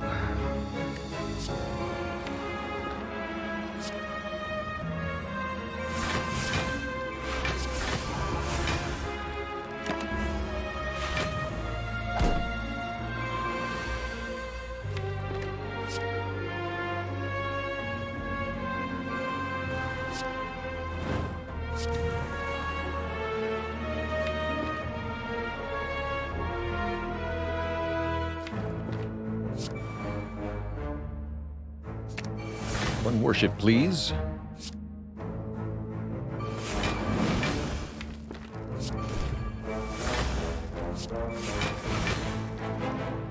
Alright, that's enough for a full block. 2840, yeah. Have enough energy too. Okay. We eat them next turn.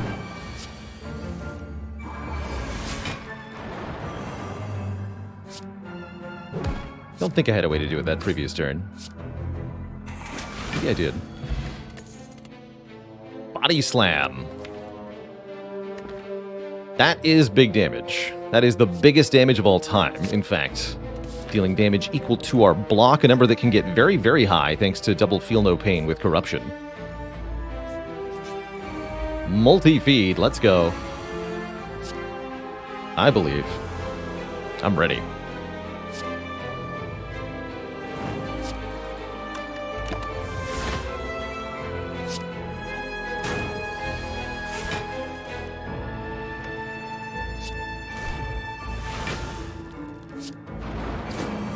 First up, the Sploder. A delicious meal.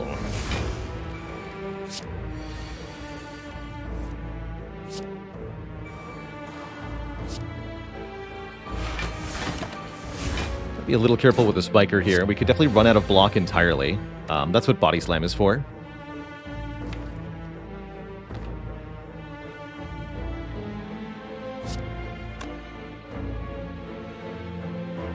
Let's just kill you.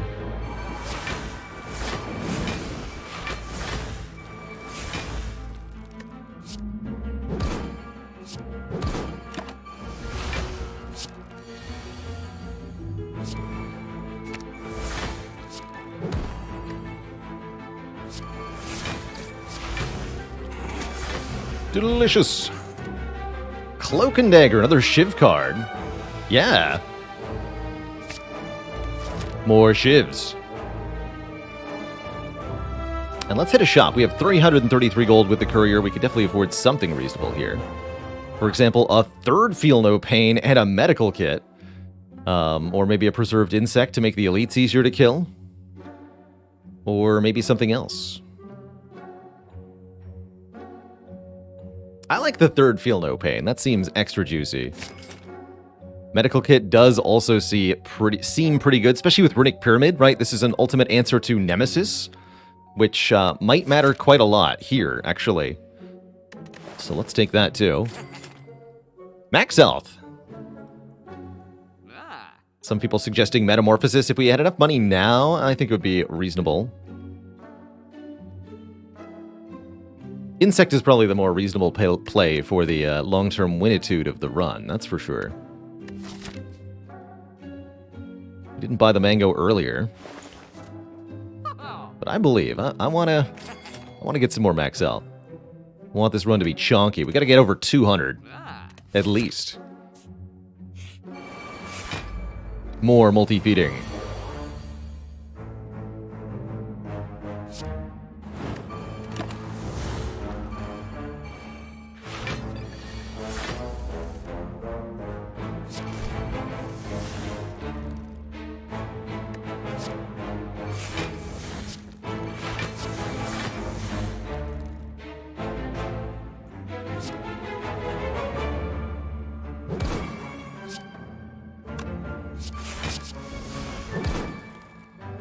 One down.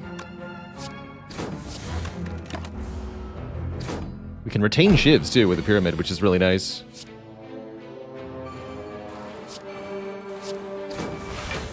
Guess it turns like this one.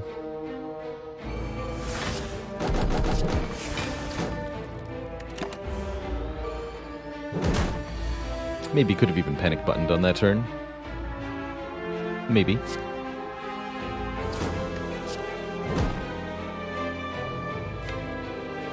Look a little tricky.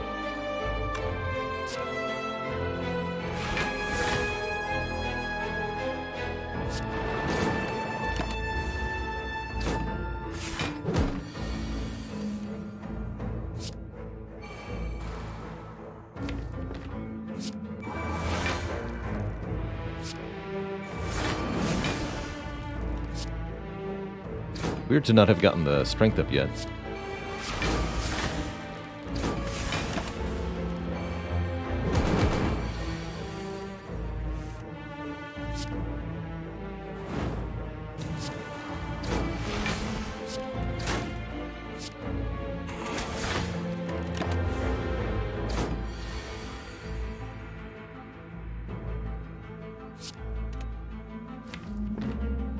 Okay, so this is essentially all of the block we have remaining. That's not great. Spikes will be higher next turn. We do want to exhume feed. So what do we have here? We have 12, 12, plus 9.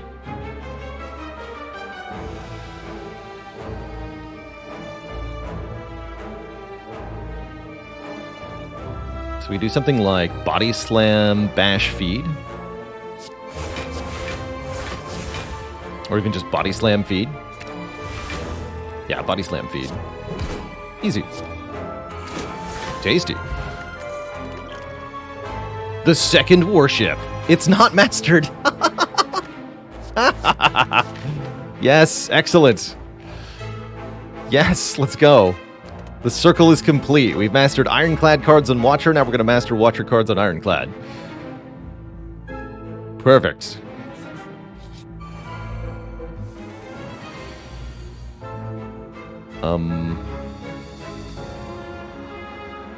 If I strike you, I might regret it a lot. I guess I have Fiend Fire.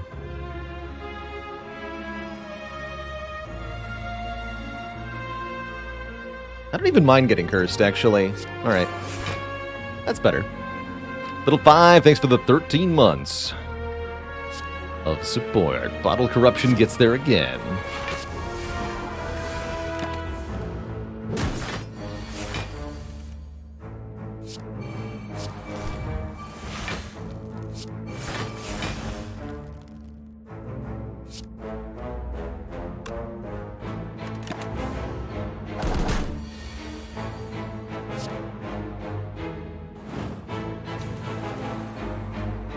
Alright. So here's the thing. Actually, we're already... No, we're not full blocking. Unless I play a bunch more stuff. It's a good turn to do it. Alright. Hiya! 22 damage 5 times. I want to kill it, though. Just almost kill it.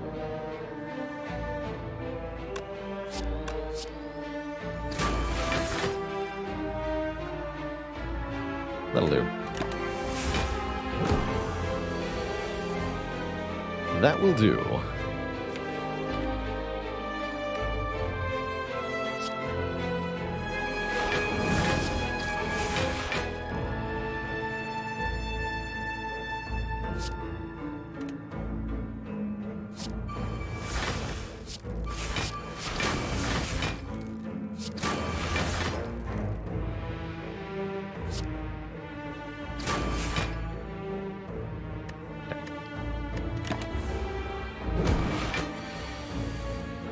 There's feed. Okay. So now we can finally try to kill.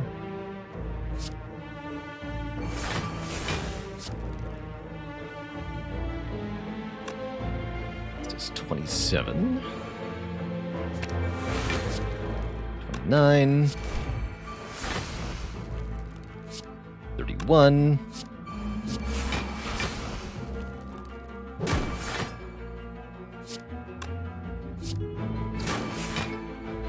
There we go. Tasty. More mantra. We've already got exactly 10, though, which is the perfect amount. I choose max health. And I choose Giant Head. Oh boy, Giant Head, are you in for a bad time here? Delicious spaghetti.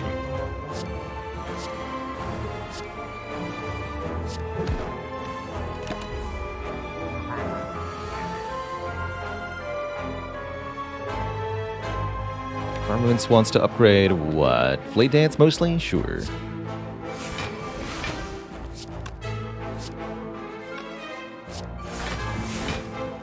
Keep a lot of attacks in hand. Kind of burning through our blocks a little unnecessarily here, but got important stuff. Alright, get wrecked. I think this is enough damage to just kill Giant Head outright.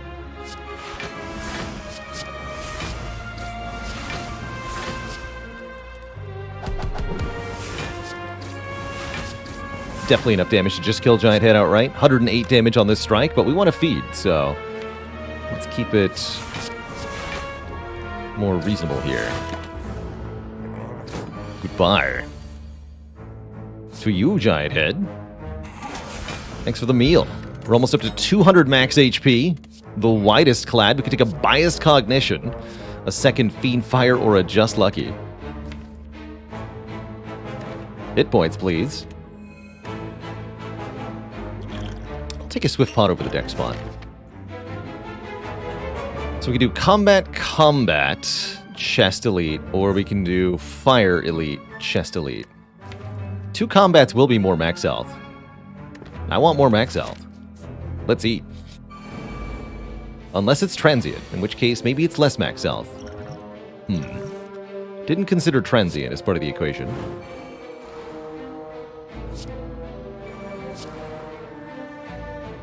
That said,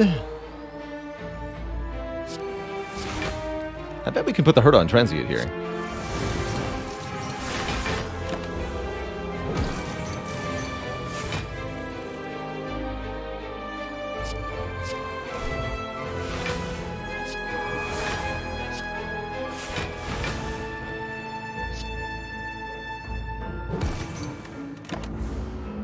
Take a little bit there. Alright, is this our turn? This is a pretty good turn to go. We want Divinity Body Slam is what we want, though. If we want to eat Transient.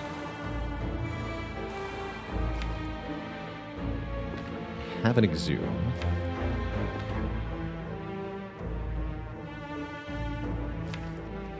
We have Bash, too. Okay.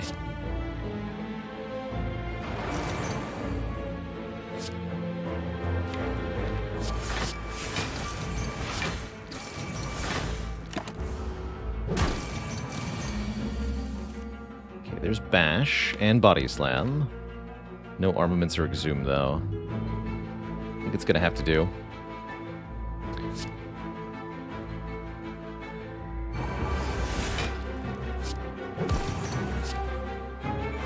I don't know if this will be enough damage. I guess we're going to find out.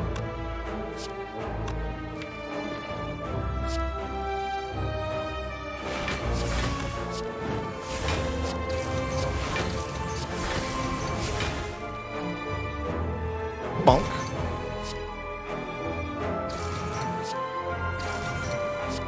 That's pretty close.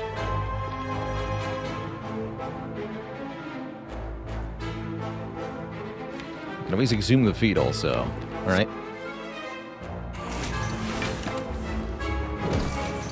Strength pot might have made a relatively substantial difference there, too. Might have. Let's see. So we could exhume feed. In fact, it might even work next turn if I did that. Sure.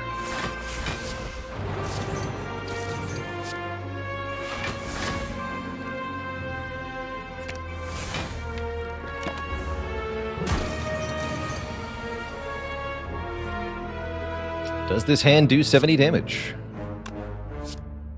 22, 16, 18, 22. That sounds like enough.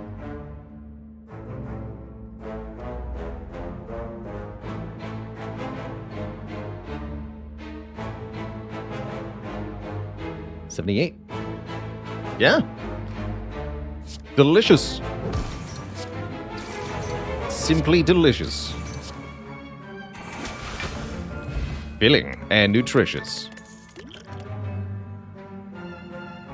Backflip over shrug? Surely.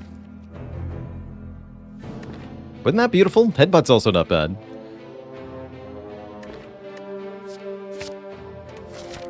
That was beautiful. And there's still so much act to go.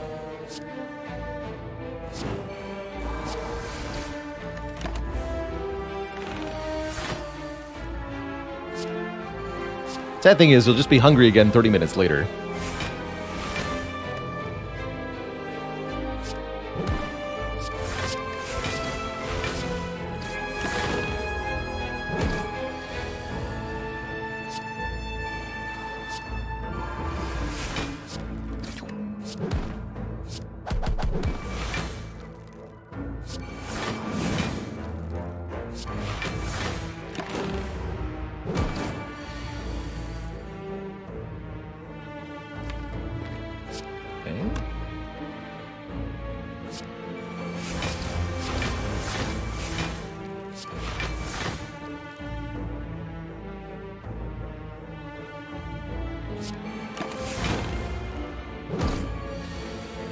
Here's feed.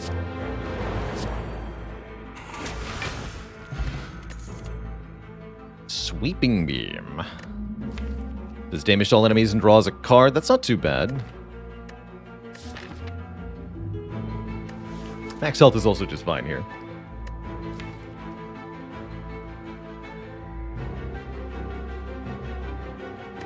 Let's just take 2 more max health. So far we've gained 18 max health from the Singing Bowl. Definitely not as much as it could have been, but certainly also plenty. Gotta take the blue key here. With Empty Fist we can exit Divinity more easily. Brilliant! Just what we needed? Just what we needed.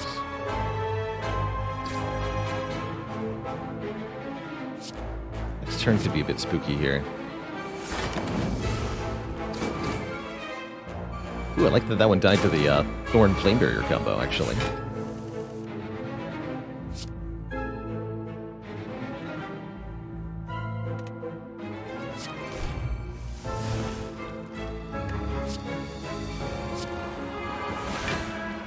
Okay. We bash Repto this turn, kill her next turn?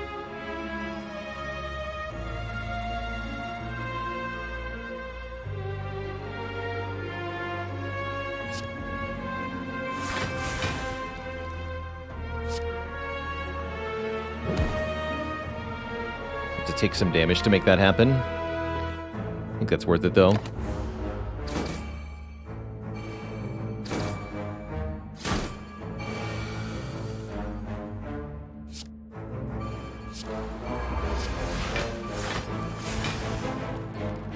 guess we don't have to kill her.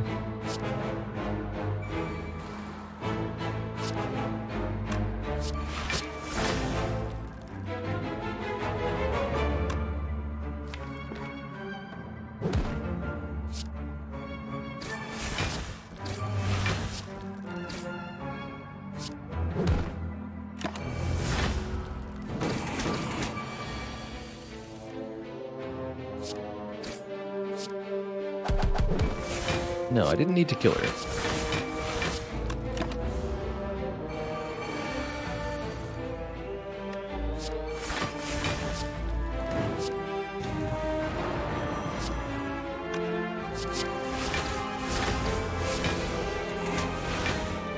Juicy.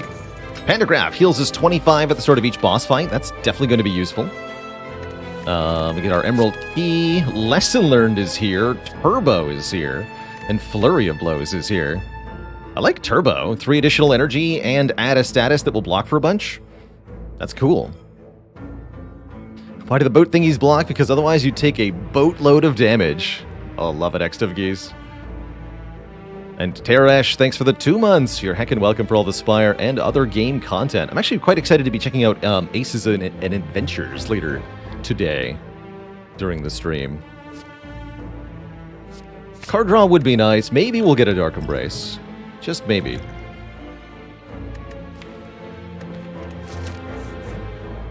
Keep eating things. You're next on the menu.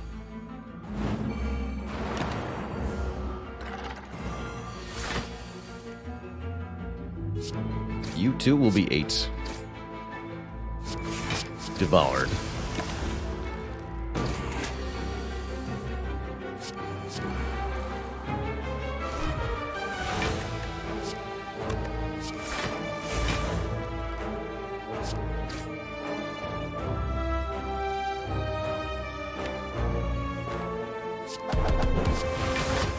Some of the stuff.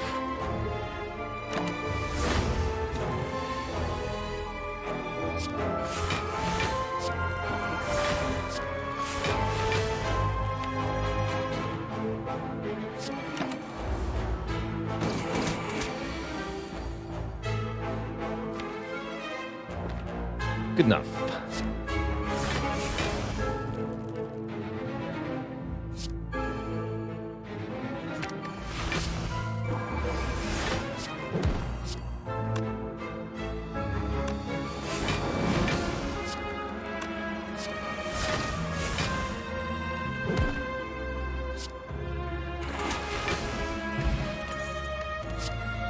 Hologram. Gets a card from the discard pile. That's definitely welcome.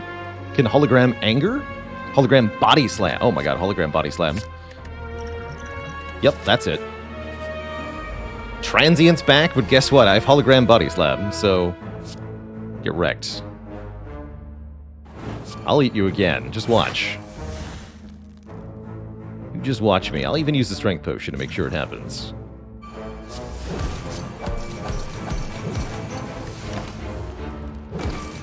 I've fed on Transient before, but I can't ever remember an instance where I'd eaten 2 Transients in the same run.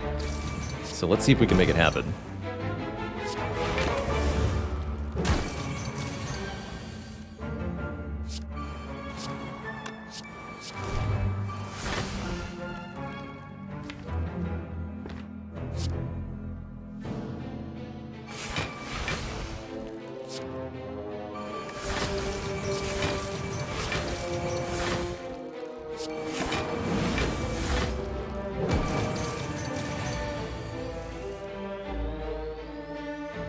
Worship and Exhume.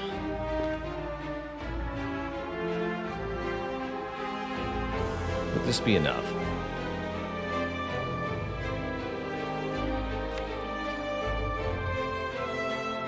We got 1 Feel No Pain in play? I don't think it would be.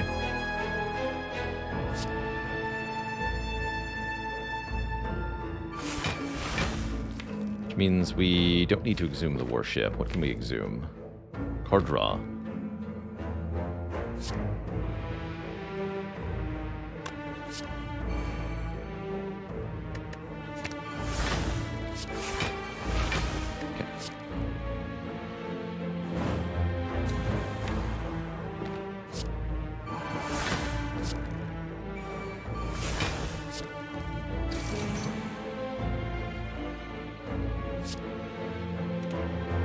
Cloak and Dagger? I think so.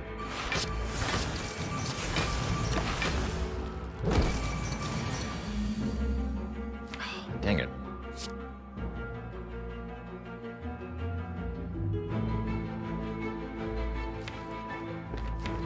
I think those on the very bottom was quite bad. We do this now. Cannot feed if I can't body slam. Hologram.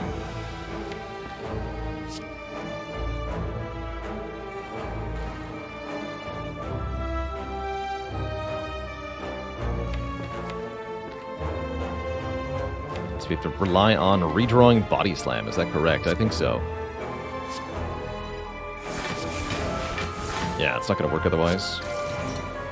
Alright, here goes. Redraw the Body Slam. Easy every time. Alright, I think we got it.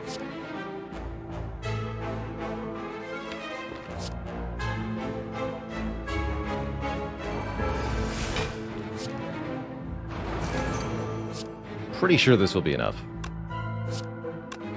So Panic Button Body Slam hits for how much? 283. Is that going to be enough? Actually, it might not be.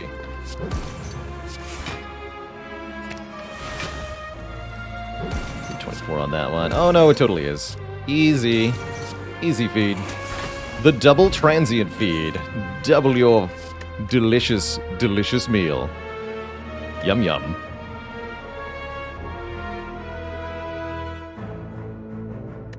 So tasty. Try to get Melter Mastery. Not a very good card, unfortunately, for the current situation, but it does stuff. I mean, we do want more attack cards, kind of. One more card draw, actually. Nah, I'll take Max Health.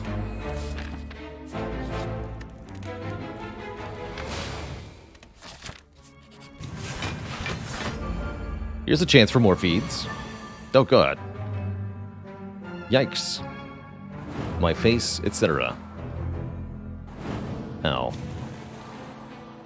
This will be not enough damage to kill any of them. Ouch. Guess it's a good thing I have tons of health to spare. Otherwise I might actually be worried here.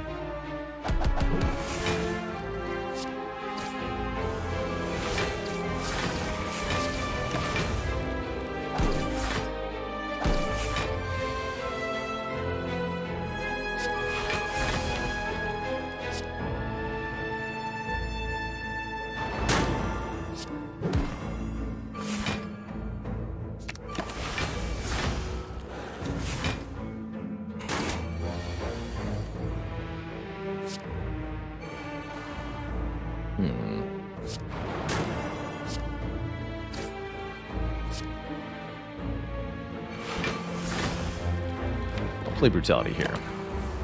Improve our odds of getting 2 feeds down. There's one.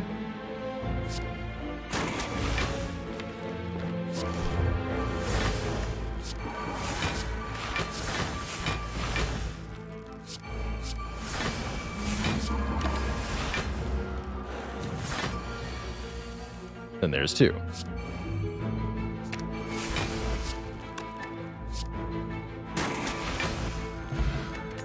$231 max health. That is a lot of max health. And we're not even done. We can feed on both Donu and Deka. Amongst other things here.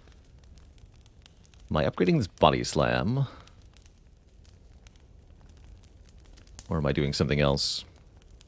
The max HP I've ever had in a legit run, I want to say, is about 290. So this run actually did not get high enough to beat my previous record.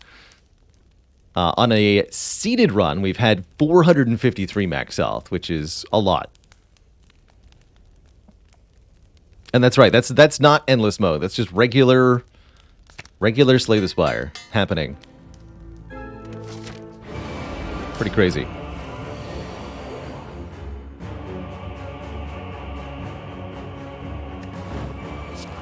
Easy corruption every time.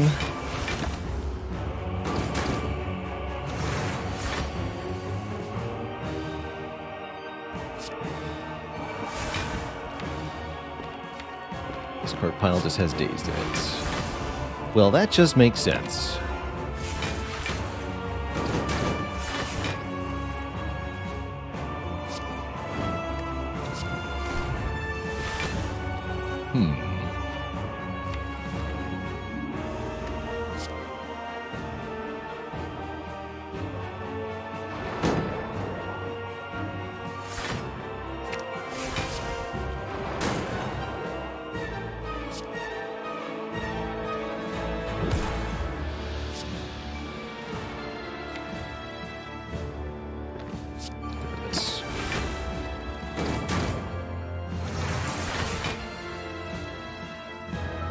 we are.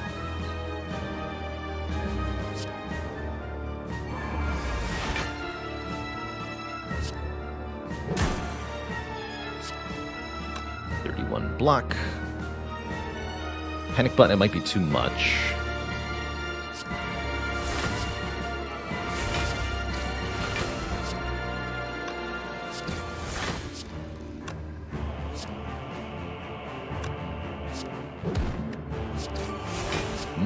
Donut.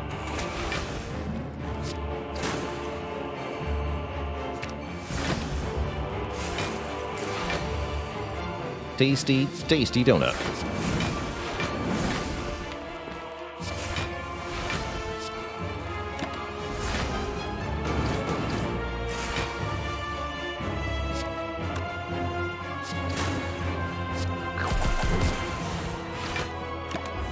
Whittling down Deca might take a little bit, though, without the ability to stack that much damage. Now that we have our divinity gone. We only get one per fight, after all.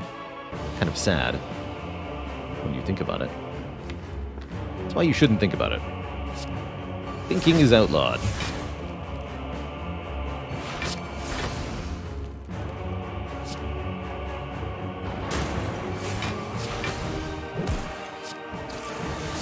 Eating is legal, though. Delicious! 239 max health as we stride into the next fight where we can eat even more hapless creatures. These bird nerds will be devoured single-handedly. How am I going to defeat the second phase of the Awakened One? Good question. Could this be a fight to maybe consider not corruptioning early? No way. This is really not how the deck works. So, let's just go. Bird nerds for dinner.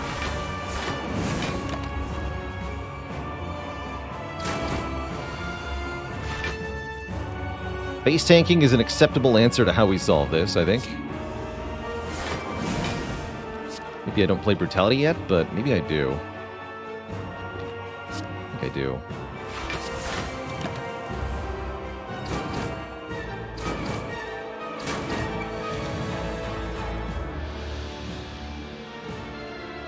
So far, so good.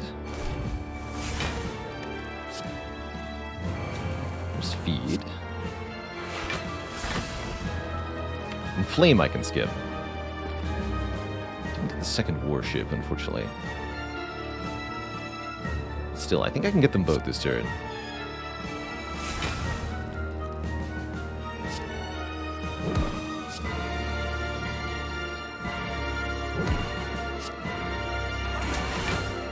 And really, that's my only concern.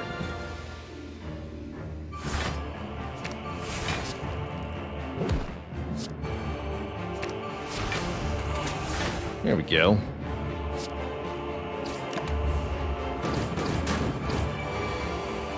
Rest of this boss fight, though, that could be tricky. Good news is we get to Fiend Fire when we want to.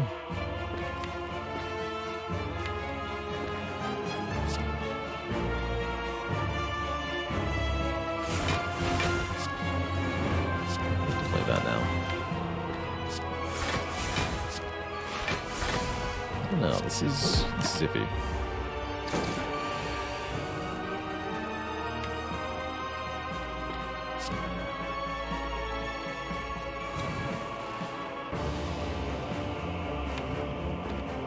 Cards. So this is an okay turn for Panic Button? No, we want to use that with Body Slam, surely. Yeah, we do.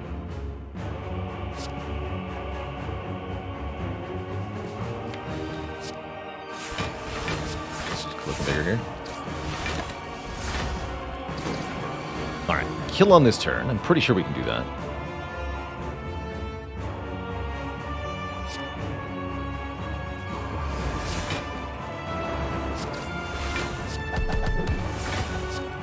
Definitely.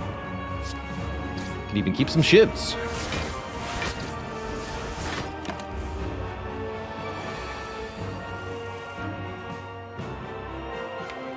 Dang it, Body Slam. That probably means I need to face tank this hit. Ouch. Guess we can play turbo.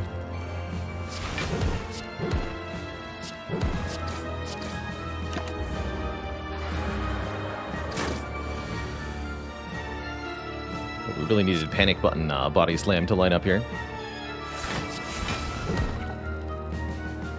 We could do a Fiend Fire. It's going to leave next turn as a bit awkward, huh?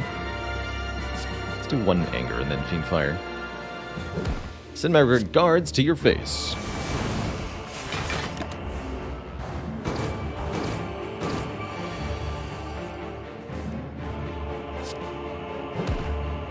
You can see we're really falling apart now, though. We don't have a lot left that we can do. Not quite able to finish the job, but next turn we get there. GG. Ow.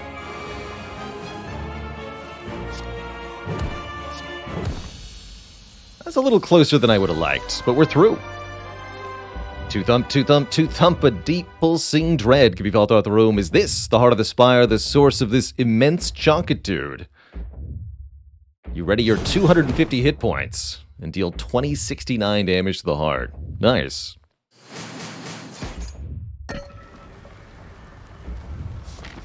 One Dark Embrace would turn this deck around radically, though.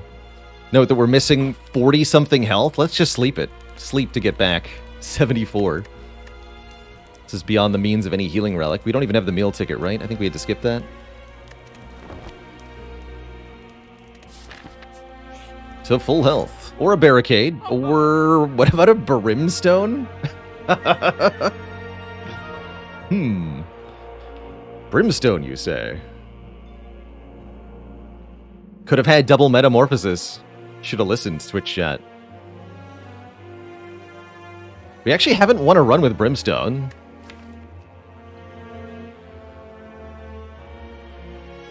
And we have very good block, which makes Brimstone a lot more manageable. Normally Brimstone is terrifying because you can die very quickly. The overwhelming power of the Brimstone. But here, we have 247 hit points.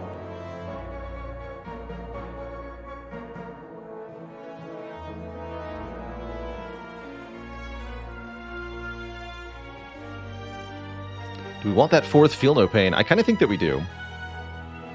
I will buy this. And I'll buy this. Do we want a Warcry? Yes. Negative card draw. Let's go with no. No, I don't want Warcry. Although we can use the Blessing of the Forge. No, I don't want it.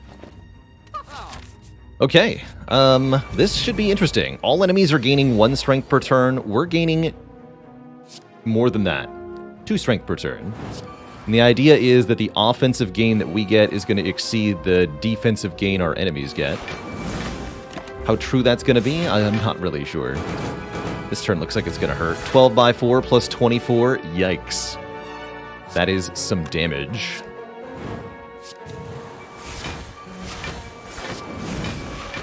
Certainly we're going to take some hits. Note that we do heal 25, though. This is sort of the boss fight. I'm going to take this.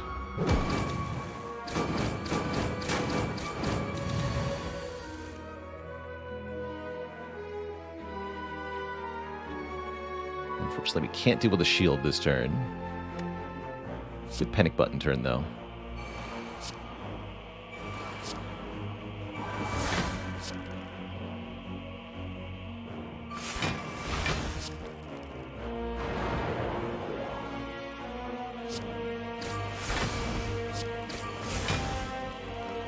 Keep the strike in hand.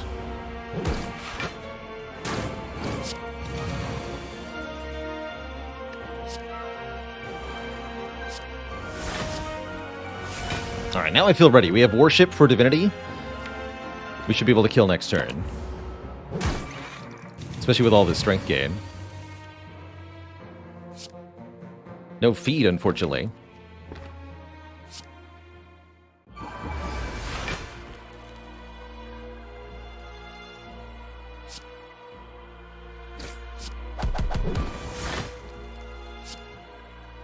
Maybe we can eat this one. I want to be over 250 at least. You know?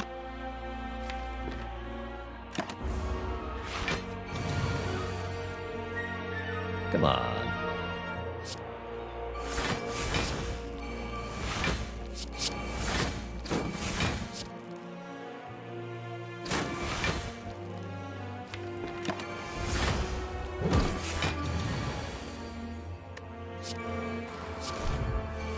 There you are.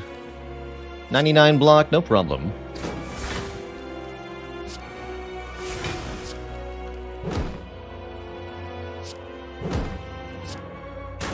Delicious. Alright, we have 220 hit points, Centennial Puzzle, Snecko Oil, none of these. 253 hit points. And a Centennial Puzzle. And I don't think I want Snecko Oil. That seems pretty unreliable. Although it is a draw 5. Now we're fine. Let's go with these. Alright, Brimstone, 247 health versus the Corruptor. Here goes. Here goes.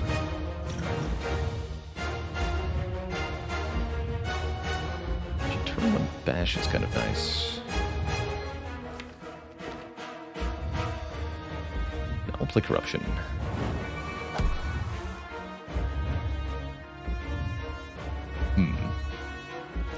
Not the greatest turn 1. That's okay. Might as well play this. I'd like to use the Blessing of the Forge on one or more Feel No Pains. We are lucky that the multi-hit is first here.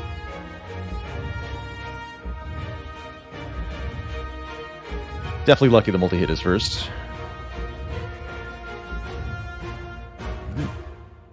Bailey setting up a moment for everybody. I appreciate it. This is going to be our Fiendfire turn. I'm thinking Feel No Pain, Panic Button, Fiendfire.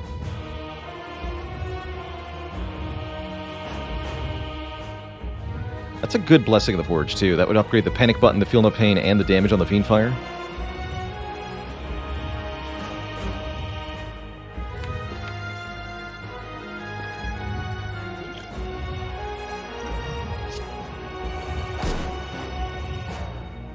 And the hologram, that's right. Yeah. 74 block, 90 incoming damage, and the next multi-hit's going to be even worse.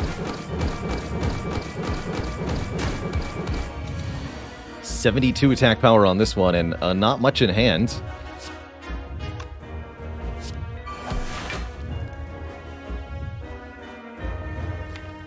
Ouch.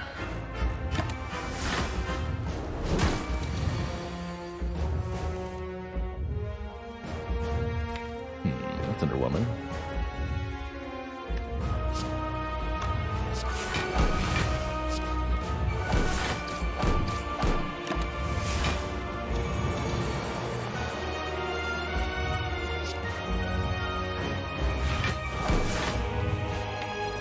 Upgrade 2 more Feel No Pains. Come on. No, I need the second one down now. All right.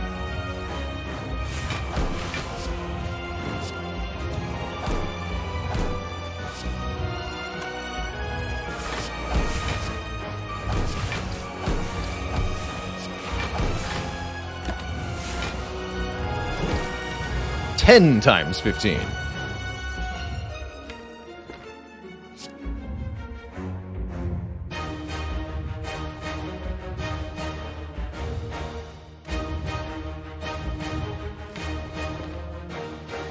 Which we're actually just allowed to face tank if we want to.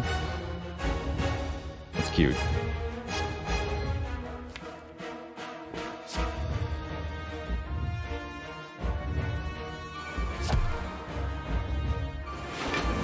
Play Brutality, but not Worship.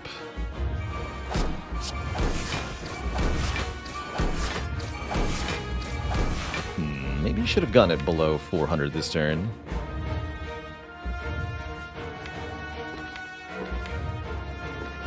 Okay, yeah, we have to give up on the Feed Dream here. Yeah, let's exhume Blade Dance. Gotta win this.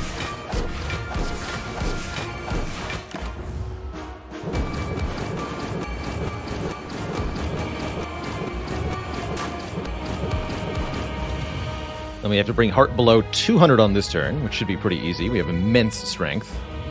And then we kill it next turn.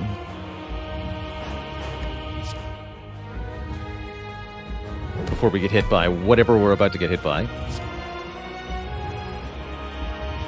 With the divinity.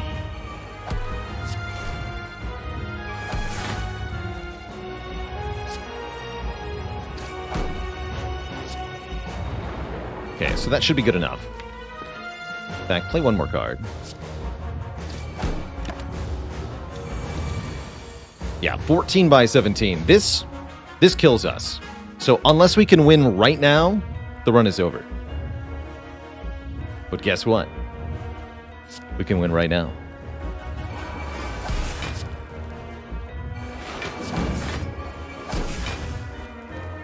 Bonk. GG, Twitch chat. That's how you do it. Beat the heart with Brimstone, beat the heart with Tiny House, and master Worship, all in one fell swoop. GG. GG.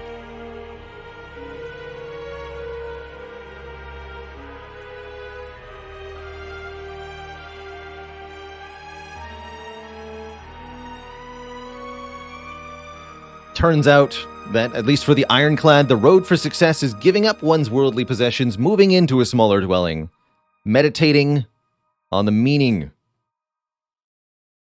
of divinity, and building a big, bulky body. That's what you need to do. Your body is a house of worship.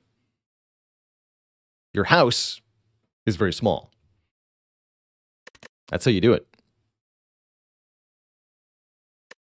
GG. What a weird run. What a weird run. Just get divine. That's right. Yeah, so if whoever was asking earlier for A20 Ironclad advice, hopefully this will serve as an exemplary run that you can duplicate on every single one of your Ironclad runs in order to win. Should be able to easily get a 10 or 20 win streak by following these simple instructions. Now what? Has it been done? The Spire sleepeth, and so shall I. GG. GG. Double worship. Adrenaline, panic button, you name it. What a great run. Finally, our Brimstone victory. Definitely would have been a smoother run, I think. That said, actually, we would have had a very similarly difficult time versus the heart without the Brimstone.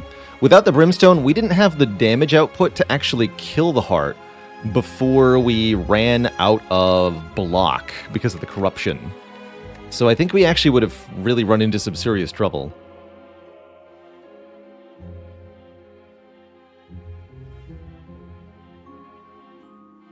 But that was great. That was really great. You could see I really had to give up on the feed dream in order to actually win the corrupt heart fight. If I had chosen to not exhume the blade dance on the 2 turns prior in order to lower the heart's health enough, we would have failed there. That's all right. Watcher will master Zeering Blow. That's right.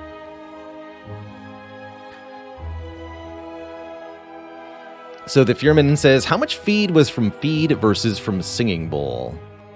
So we had 71 normal max health on Ironclad, right? 71? That sounds right.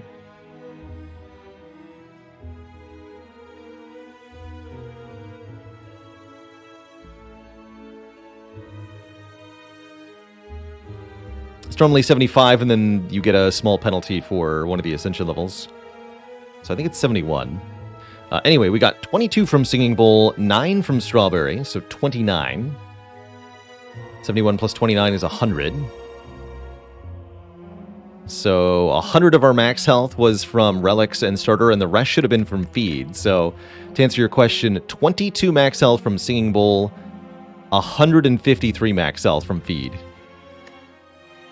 To give an idea of how good Feed is. It's real stupid good.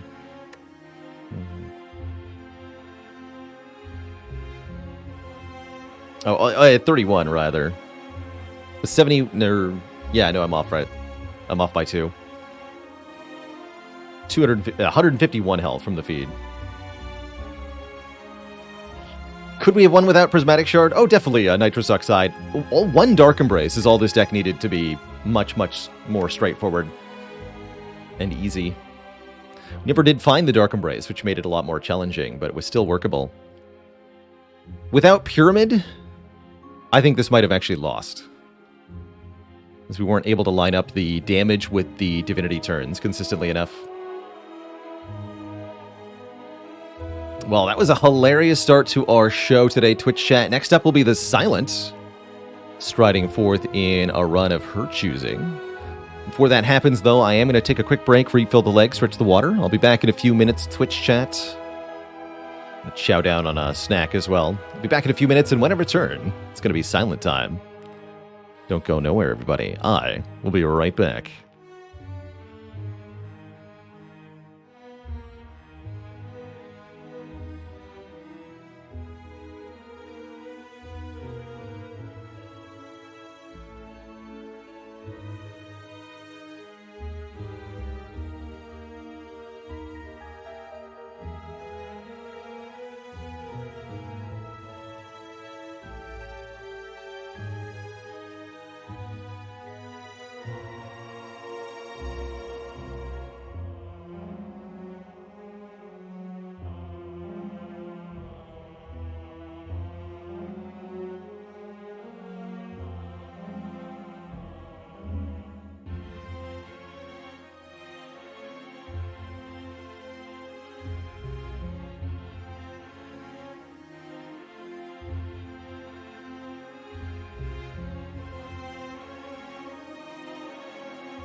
Alrighty, Twitch chat, we are back. Thank you so much for hanging out. No, actually, one sec. Alright. Silent, they say. We can do that. We can do that. Choose a rare card. The starting bonus I like quite a lot. Hey there, Root711. Thank you so much for 28 months. Yeah, just one little last stretch of the water. Had to be thorough about it. Oh. We can get a very reliable one-hit point elite off of Meow's Lament here. Which is, I think, how our last run started, is it not?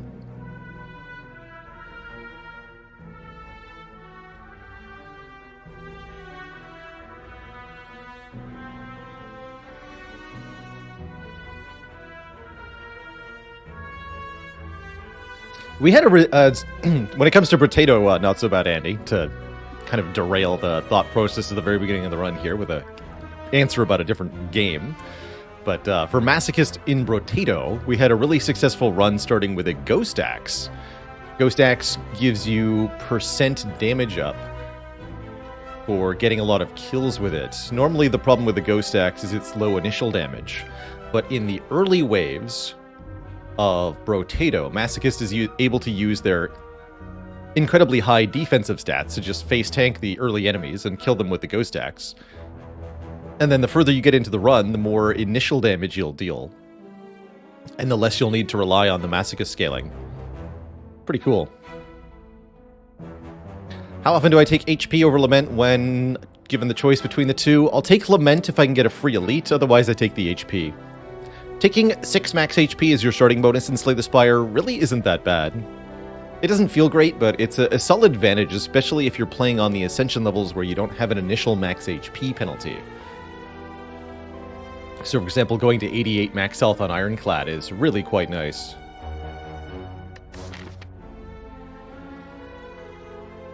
What would my path look like otherwise? The Elite Snipe lets us get 3 elites? Okay, yeah, let's do Meow's Lament here. Enemies in our first 3 combats have only a single hit point. Can definitely save you some health in the early fights, but I often only find it really worthwhile if you can get 1 or more elites that only have 1 health. And we might even be able to get the Burning Elite here with 1 health if we can get no combat in either of these events. And I would happily snipe the Burning Elite. That's a really good start to a run, oftentimes. Our Act Boss is who? Hexaghost. Okay, that makes me want to take a Bouncing Flask pretty heavily here, applying 3 poison to a random enemy 3 times. Although we're only on floor 2, it's not too early to start thinking about your Act Boss. Because the first Act Boss is always going to be the first big wall of the run. You really have to have shaped the deck with the foreknowledge of what's coming if you want to be able to succeed. And any single target poison card is a good way to deal with Hexaghost. Caltrops was also acceptable there.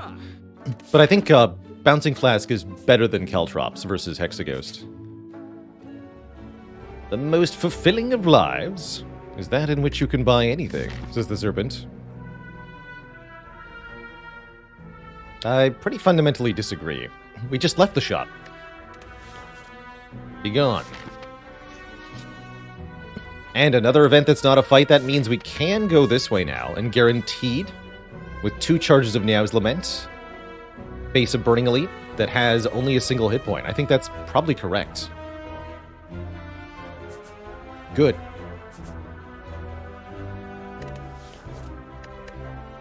Can remove Transform or upgrade. This early on, Transform is usually my bet. I could also see upgrading Bouncing Flask here, but we can do that here. Let's Transform. Silent often wants to get rid of all 5 of her strikes. The extra starting cards on this character really means that removals are all the more important. I wouldn't call Finisher ideal by any means as a strike replacement, but It's probably better. Sometimes. Piercing Whale, all in attack is good area damage. Something to consider here. Piercing Whale, not too bad for Hexaghost, really good for Act 2. Let's grab an early Piercing Whale. This might be a little bit low damage-wise for the deck, but since the Burning Elite's going to have 1 hit point, I'm not too worried just yet. And yeah, all-out attack plus finisher is a pretty awkward combo anyway. So if I could avoid that, then why not?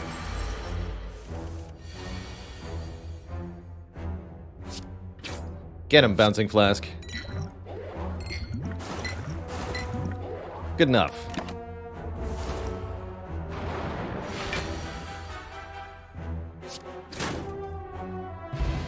We get a Pantograph, healing us at the start of boss fights.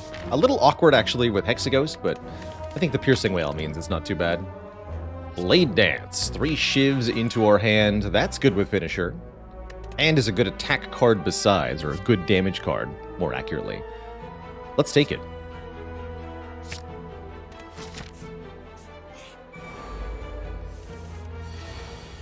And look at that.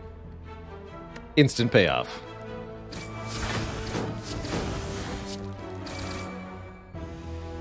Oh. Am I more or less done with Slice and Dice? I would not say so. I've got a lot of games on deck at the moment, which means Slice and Dice hasn't been getting much stream time. But as far as I'm aware, the game's not even done development, so I have many reasons to revisit it as it gets more patches.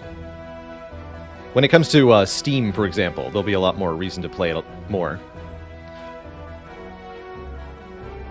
I'll take a footwork. Sure. And I think we're good for 2 more elites here. Got lots of health, we've got healing headed our way, we're already set up well for the Act Boss. Let's keep going. Give me some relics here. A Molten Egg. All attacks will be upgraded. Very exciting. Give me the Backstab Plus. Give me Predator Plus. I don't know. Give me some stuff.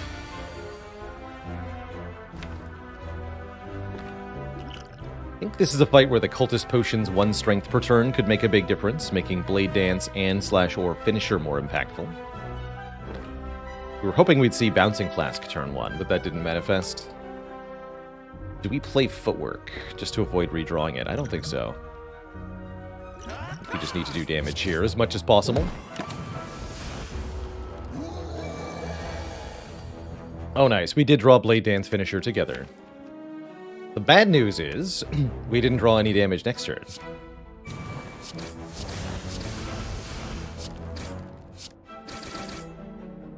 So, that's kind of sad.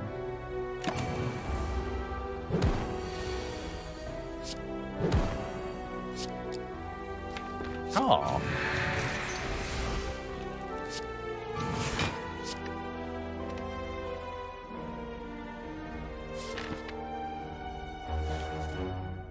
Sure.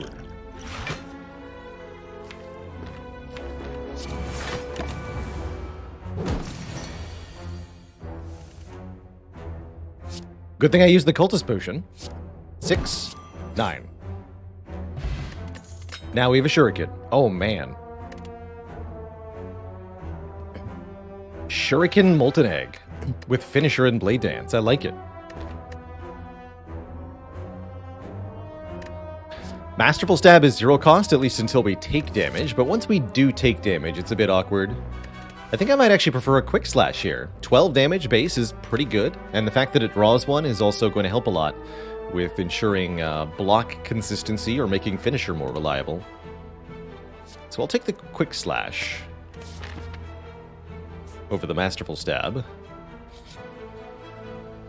And I'll take the Golden Idol in exchange for, I guess, some of our max health, although we could reasonably give up 23 current health here. I think the Elite could really press us. Let's do it this way. More money is going to make things easier in the future.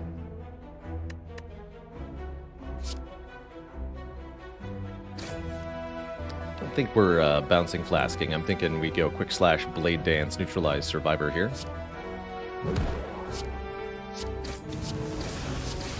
Just gotta kill one of them pretty quickly. Next turn should be reasonable. 2 strikes would do it.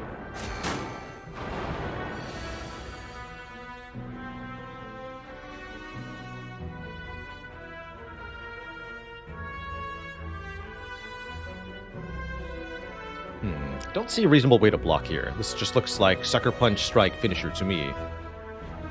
Use Finisher to kill this one. Means we get to double hit one of the others. So let's do that to you.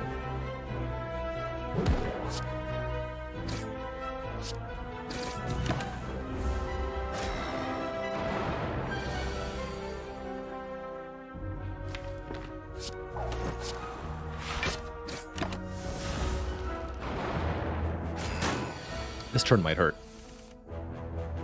Not at all. Not at all. Good. Lucky draws so far.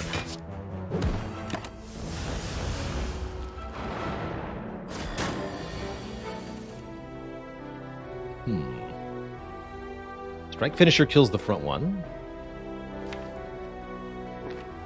But also Bouncing Flask. Which either, if it hits the front one twice, we can kill it with Strike. If it hits the back one 3 or 4 times, we can just defend and take 3. Let's do Bouncing Flask here. Perfect. Perfect outcome.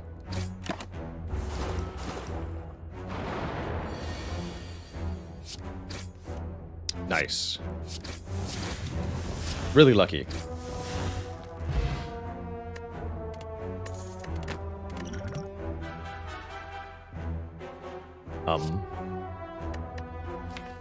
So after images here,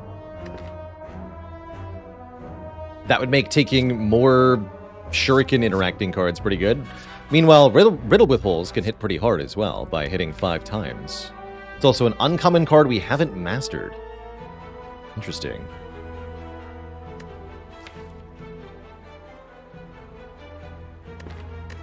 And the Nunchaku. I think that makes After Image a bit better, though. So After Image it is. Ah. That won't be enough damage. Let's go Whale Defense.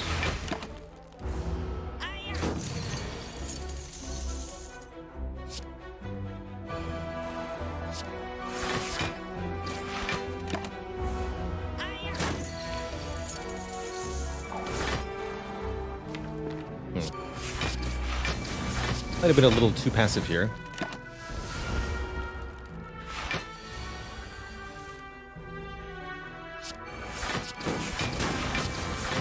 All good. We get his Smoke Bomb. How appropriate. Second Quick Slash, but how about a Well-Laid Plans? I've had so many silent runs lately where we never got a Well-Laid Plans. I'm not going to let this one go. Thanks for the Smoke Bomb, hee. Uh-oh. These two are nasty. Let's see, where's my Smoke Bomb? I think we got a Bouncing Flask first, and then we can decide whether we're Sucker Punching one of them or playing the After Image. That's pretty ideal. That makes me want to Sucker Punch the Louse so we can kill the Louse next turn.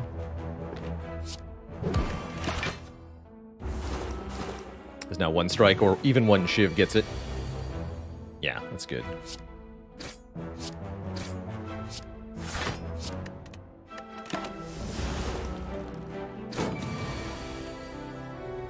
Yeah. Footwork Defend takes 1. Defend doesn't take anything.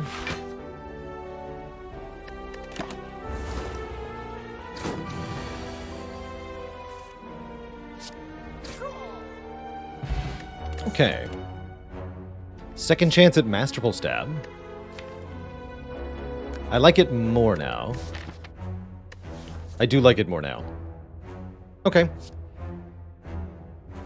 Also, I didn't talk about this, but well-laid plans when you have a finisher is actually very, very good.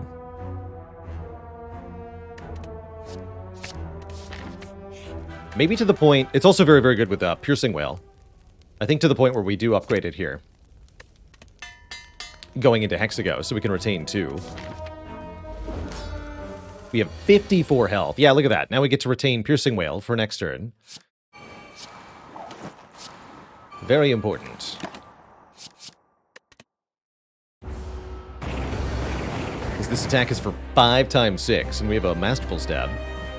I would prefer that stay free. What a blessed turn 1. Ah. Don't mind me, just holding on to Finisher for a better turn. But maybe I wanted to Masterful Stab there. Yeah, now I have to Masterful Stab here. That's not true. I should. Alright, good talk. Both Blade Dance and Bouncing Flask on the bottom deck here is actually a bit awkward. We gotta play Bouncing Flask first, keep Blade Dance Finisher. That feels right.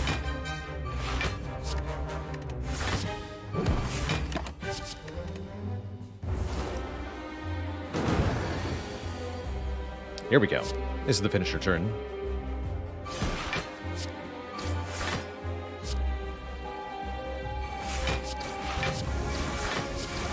Kerblam. Alright, we'll take 1, so the Masterful Stab will cost 1 next time we see it, but that's fine.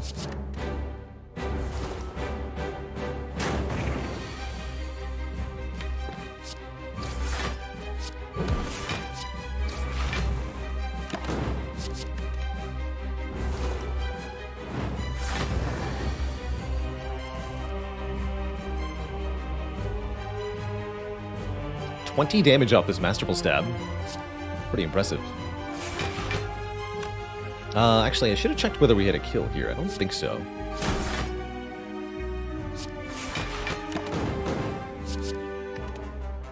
Might have actually had a kill with 4 strength. Let's see, this was 24, 34, not quite. No. Now we do, though.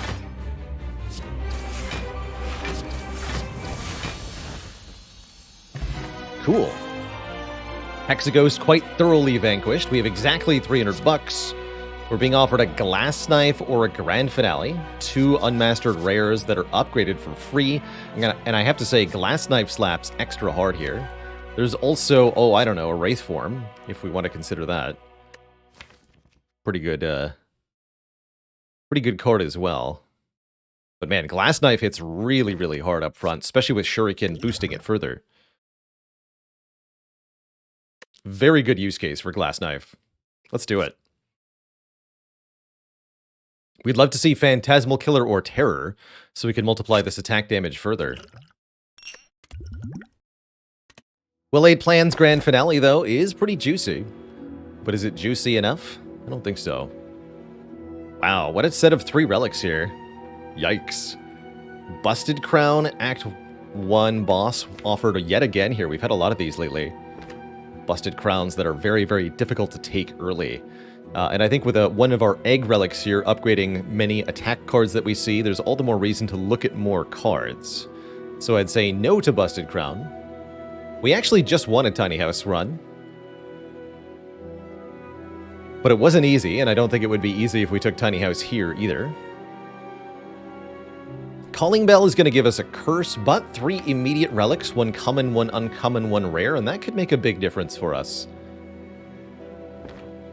So this would be my preferred choice. I think this is the best one overall. The downside is definitely a thing, but not too bad.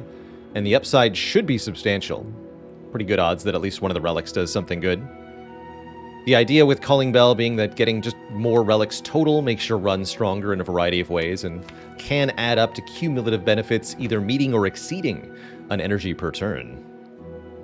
Maybe we get another egg relic, for example. We get Centennial Puzzle, that's good card draw. First time we lose health each combat, draw 3. Eternal Feather, good healing. Whenever we visit a rest site, heal. And calipers can allow us to keep block from turn to turn, although we can't generate that much block yet. Overall, pretty cool. 3 different blue relics. Very color scheme oriented. I like it.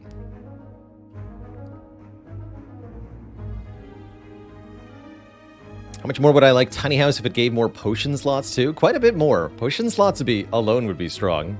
I think there are some runs where I would just take, as a boss relic, a potion belt. Probably one of the best common relics.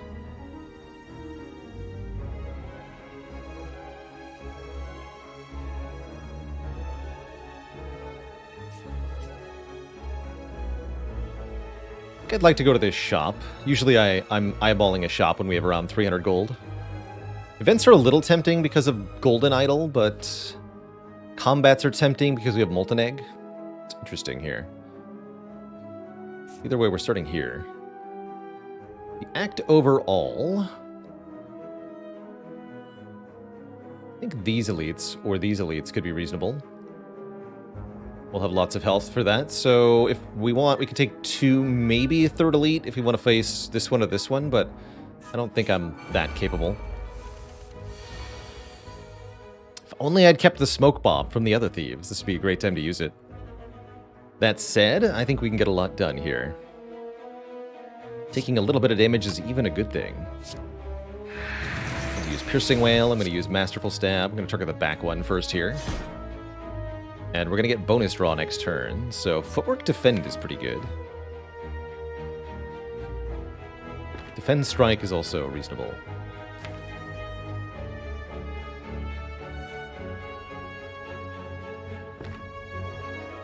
Let's go Defend Strike, skip the Footwork. Set the Nunchaku to 9 here. Glass Knife. It's got the big damage.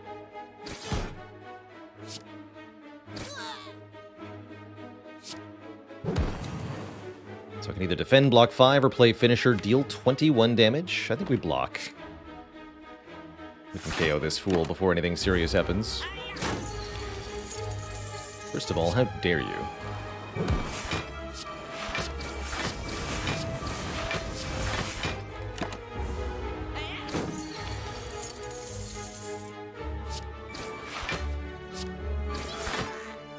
Really good Two Thieves fight. We really didn't take that much damage there.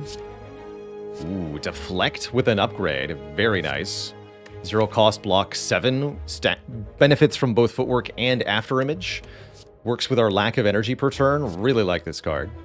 We don't have the draw or discard to make a Reflex any good at the moment. Although it's at least somewhat reliable thanks to the well-laid plans. Give me that Deflect. Distilled Chaos is probably better than the Power Potion here.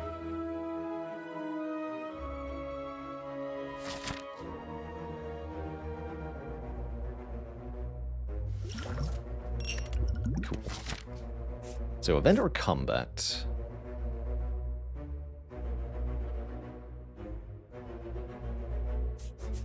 Take combat's up to the shop here. Bird Nerds. Alright.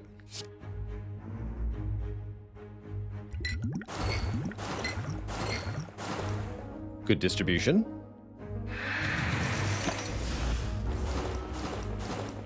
That actually could have been a moment where I wanted to take a small amount, perhaps. Could have Sucker Punch defended, take 1. Something to think about if this turn goes badly, and it sure does. Guess we'll be using the Distilled Chaos then. What do you got?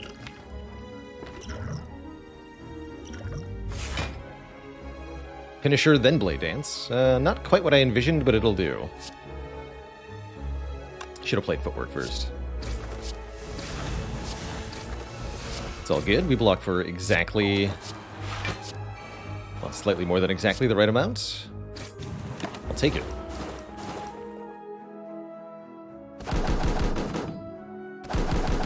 So, I probably could have saved our potion there had I chosen to play turn 1 differently and utilize the Centennial Puzzle. Oh well. Not going to stress it too much. Can knock another bird out of the air this turn. Quick Slash, Glass Knife, Masterful Stab. We'll do it. fact, that might even just kill. That's a ton of damage. Jeez. Take 3.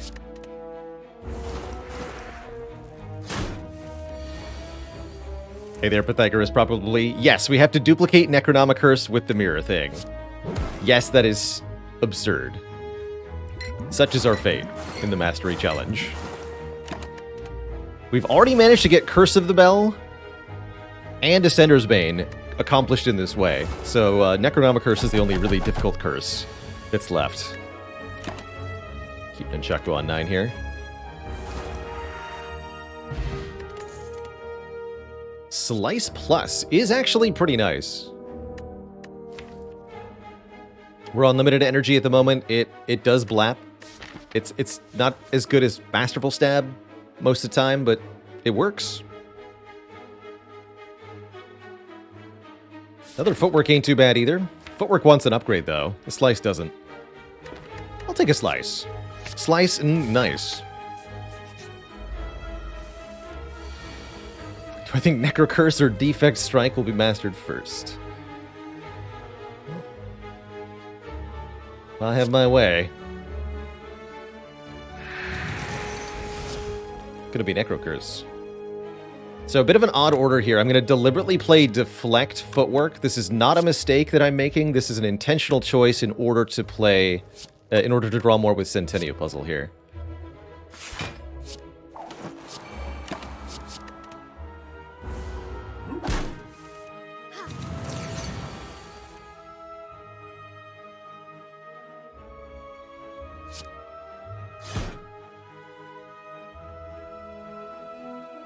Can't believe he just misplayed like that. Good shot.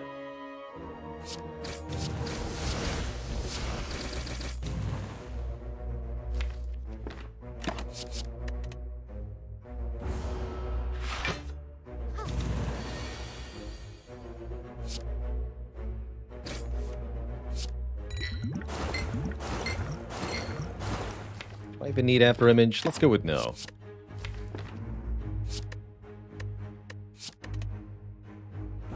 Might get attacked here.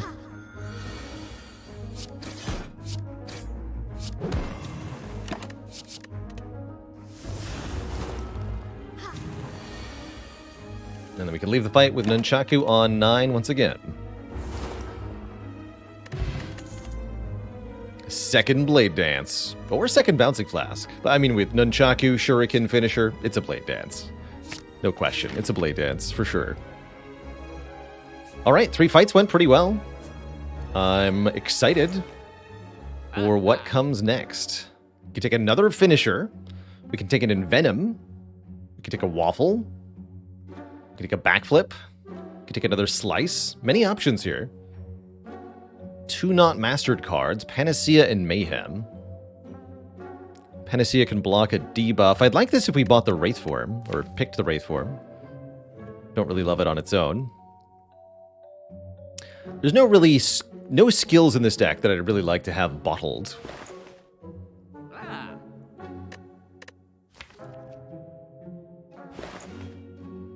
How do I value taking common cards in a shop? It's not a good thing to do most of the time, especially outside of Act 1. In Act 1, it's understandable, but beyond Act 1, common cards are often money you could be putting towards a relic or a card remove, if you're only able to find them from a combat reward instead. But it really depends on how important that common is to your deck. Sometimes you really need, for example, a True Grit in order to make everything work, and it's well worth paying the 50 gold for it. But here, for example, Backflip for 58 gold really doesn't feel very worth it to me, when I could just get that as a card reward. Pretty likely, in fact. Definitely down to remove a card. What would I like to remove? Strike? It's basic, but yes, I would like to remove Strike.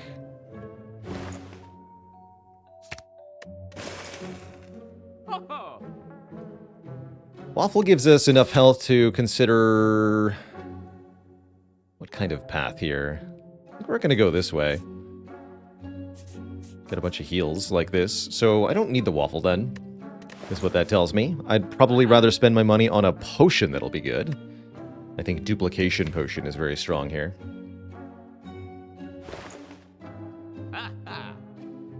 Is it worth buying another finisher? I don't think so.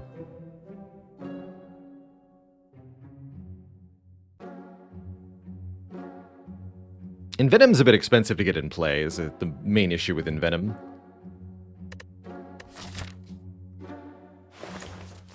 So yes, I'm just going to take a duplication potion. It's true, we haven't mastered the Envenom. Lith, thanks for the 11 months of support. Don't know how this run is going, but subbing in support nonetheless. So far, it is certainly going.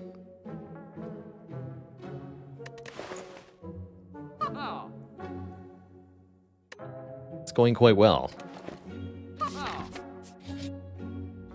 Bloody Idol is back once again. Obtain a special relic, lose the golden idol to get 5 hit points whenever we gain gold. It's been showing up a lot lately. It's good. Very good.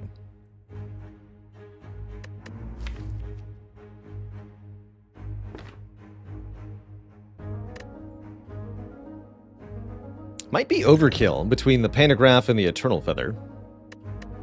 Although, taking the... It's only 16 damage right now? I'm actually strongly considering taking the Sacrifice option. This is one of the relatively few cases where it might be worth it not to convert into the Bloody Idol.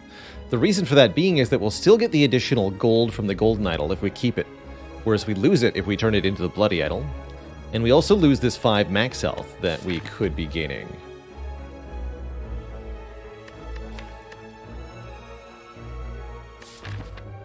We have a lot of healing coming our way. I'm going to sacrifice here. It's a weird choice, but I think it might be the right choice.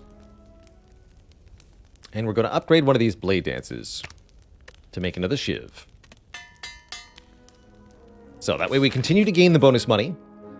We have a little bit more max health, and we still have lots of healing between Eternal Feather and Pantograph.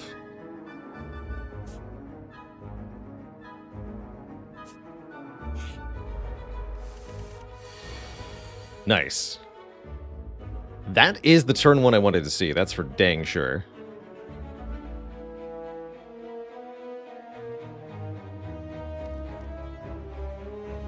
I'm pretty sure we just win this fight.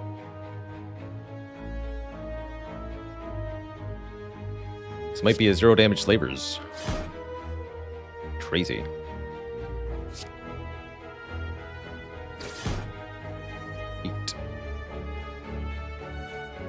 But I think we still want to use the dupe pot. We just use the dupe pot on the blade dance here.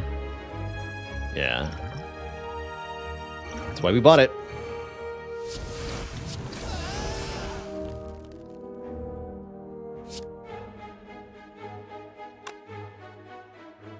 Seven times 7. Big number. It's gonna be more than that, actually. Okay, well, you're super dead. That's what we learned.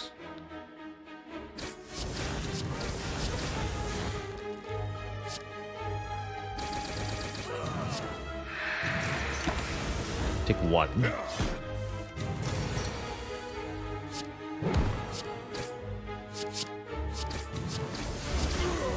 Wow. That went exceedingly well. We now have a specimen, meaning poison can transfer from one enemy to another upon death. As well as some upgraded attacks that are okay. I don't really want a Sucker Punch. I don't really want a Dagger Throw. Let's skip. What a failure. And yeah, we're about to be back to full health despite taking the sacrifice option. Which feels right to me.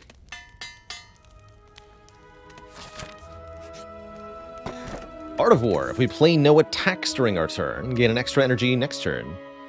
With well-laid plans alone, this is pretty good, although the deck is relatively attack-oriented. I think it's still pretty solid.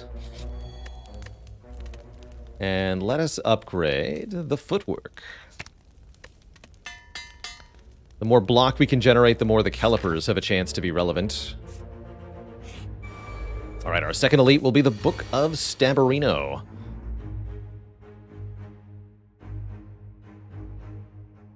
Ow. This is not a good start to this fight.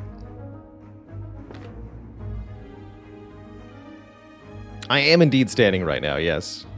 Got a standing desk. I do sitting for part of the stream, standing for part of the stream, usually. Also down for After Image Bouncing Flask. Benefit from Art of War here. Getting that poison down is more damage than this will be.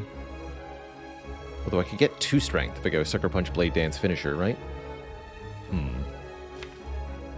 2 strength.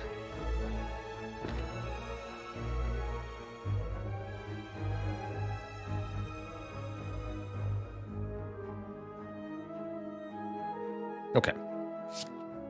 We're not healing for a while, but we have lots of healing coming. Okay, yeah, this is fine.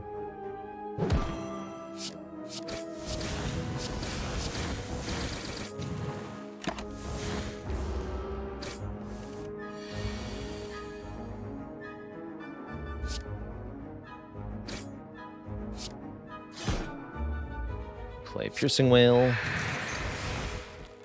I can play Strike, then Glass Knife, or I can play Footwork.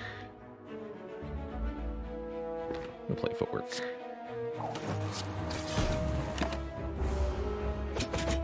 I'm sure I have to block this turn.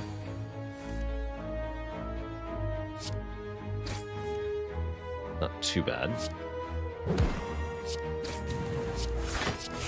Nah, it's not bad at all. Okay, that's a pretty good fight. We had an awkward draw order, is what I would say, and we came out of it with an acceptable amount of health lost, considering the amount of healing we've got coming. Incense Burner is huge for this run. Every 6 turns, we gain 1 turn of every 6 turns we get 1 intangibility, excuse me, which makes us immune essentially to damage for 1 turn. We time that correctly against certain boss fights. We can make the end game much easier for ourselves. I also like a free upgrade on Blur here, especially with well-laid plans. It's a good way to get the defensive energy of Calipers up. Blur lets you retain all your block for 1 turn, and then Calipers lets us lose it at 15 per turn rather than all at once. So we can retain block across many turns. I think I would call that a good synergy based on the way they interact. Whereas Calipers and Barricade are redundant. Kind of interesting, the difference there. Apparitions plus Incense Burner offered here. Lose half of our max health to gain 3 turns of intangible per fight. Interesting. Not necessarily a good thing. I have mixed feelings about this. I like our max health quite a bit, especially since we've invested in it. And these aren't upgraded apparitions, although we could start upgrading them.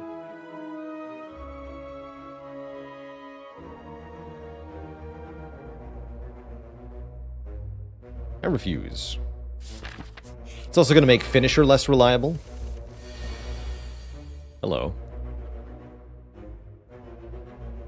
If I use the attack potion, maybe I can get both gremlins. Let's see what the attack potion has. Skewer, Sucker Punch, Dagger Throw. Sucker Punch is good here. We can weaken the leader.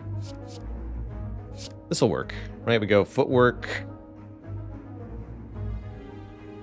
Masterful Stab, Sucker Punch, After Image, Defend. We can get everything in play. Cool. Would I take a Prismatic Shard? We took one last run, and it worked out.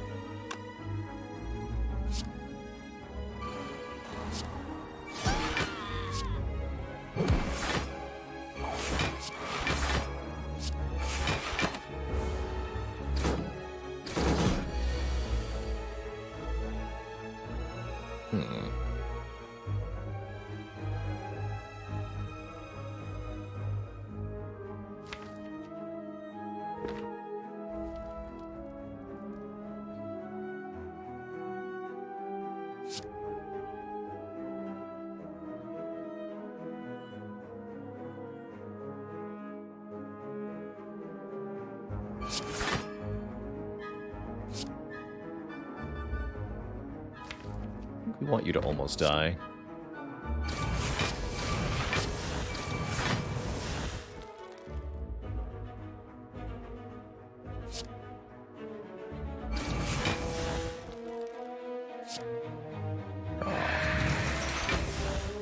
Perfect. Okay, why so angry, though?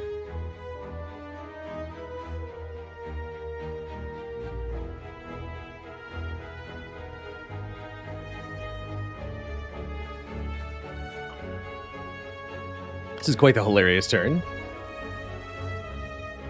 Looks brutal at first, but how about if I do this?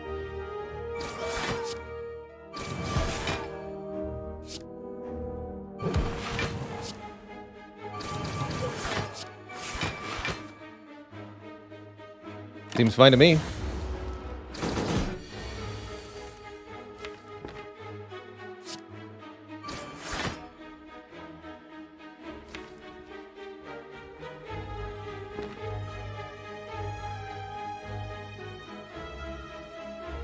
This flask really needs to be played right now.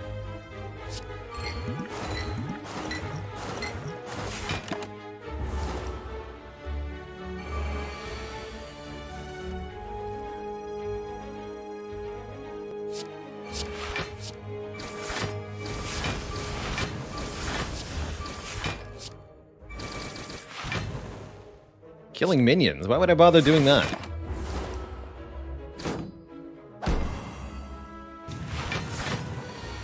I'm a spooky ghost.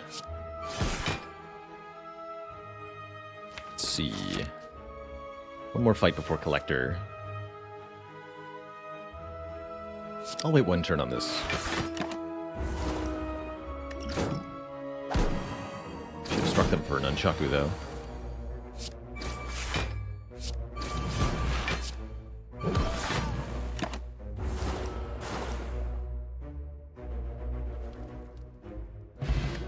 Dead Branch. Whenever you exhaust a card, add a random card to your hand. Seems pretty potent. With multiple Blade Dances, Dead Branch can create a lot of cards. It's pretty potent. I'll grab that for sure. Definitely going to derail our plans at times. But in a good way, usually. Like so. Generating finishers. All of a sudden. Or phantasmal killers. You know, whatever strikes our fancy.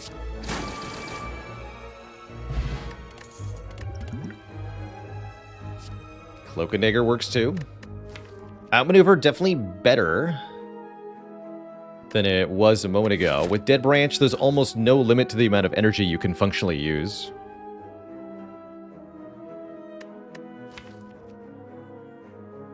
Didn't set up my burner there. I got very distracted with killing Snake Plant as quickly as possible. I don't think we're going to need burner now that for Collector now that we have Dead Branch, but that was definitely incorrect. I think we're now intangible on the Mega Debuff turn. Whoops. Let's take the outmaneuver. Not going to go 2 outmaneuvers like last time. I think that was a mistake. But one's pretty good. What is this? Neutralize upgrade? After image upgrade? Let's go neutralize upgrade.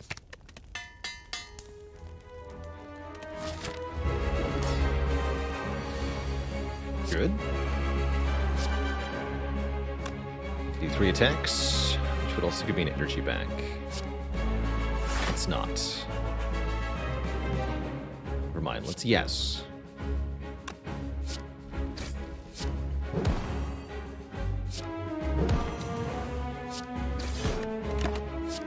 Good start.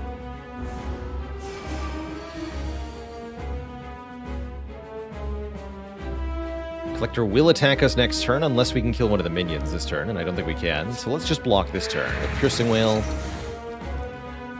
Blur, Survivor. Keep the Blade Dance and the Leg Sweep here.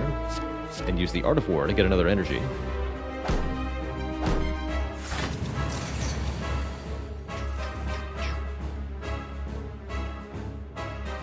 Okay.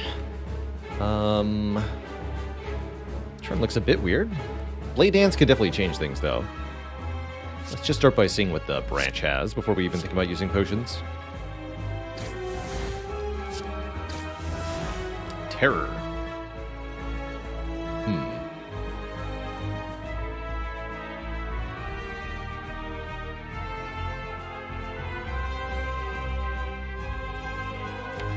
expensive.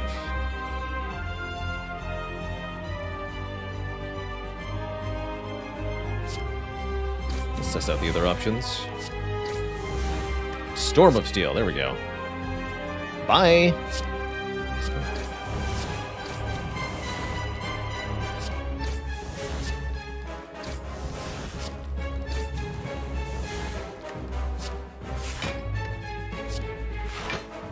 Well.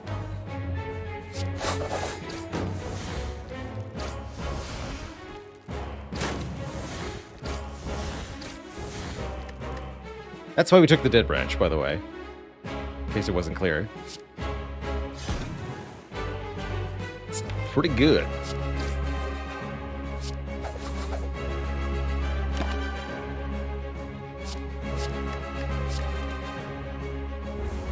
Yeah, where's our Master Reality now?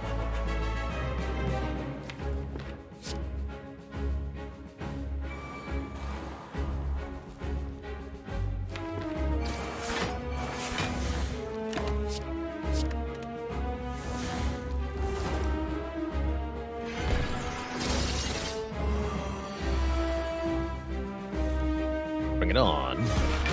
Collector.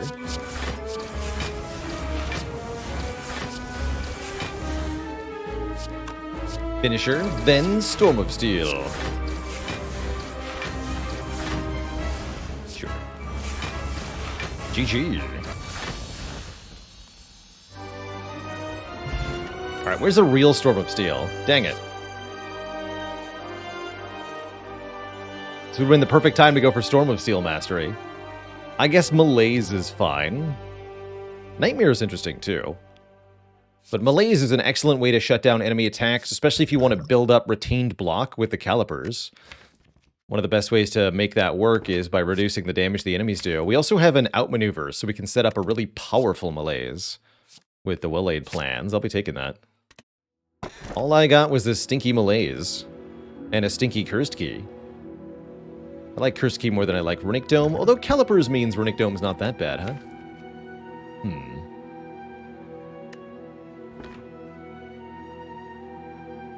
I think I'd still prefer the Cursed Key. We'll get one curse.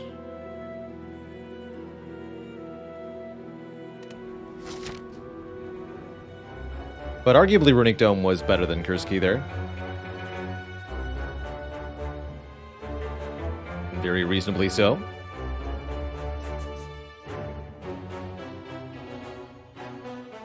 I'd love to take some events here. We've got a lot of events that'd be very good for us this act. Couple things that give rare relics, plus the ability to get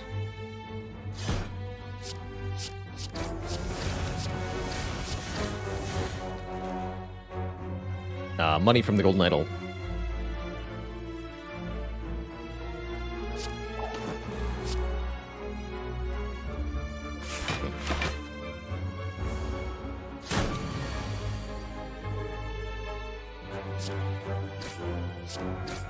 More energy per turn is definitely helpful here.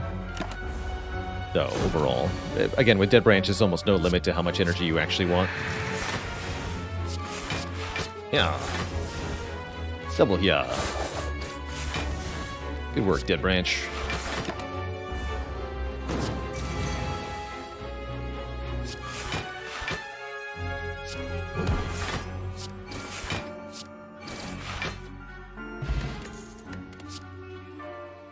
Haven't mastered Predator. Interesting. Good enough reason for me. Maybe we can grab another one. Fear Pot's pretty strong. Since we have no vulnerable in this deck at the moment. There it is, the second Predator. I guess I'll just do that. What about Wing Boots? Does Wing Boots let me do anything powerful this act?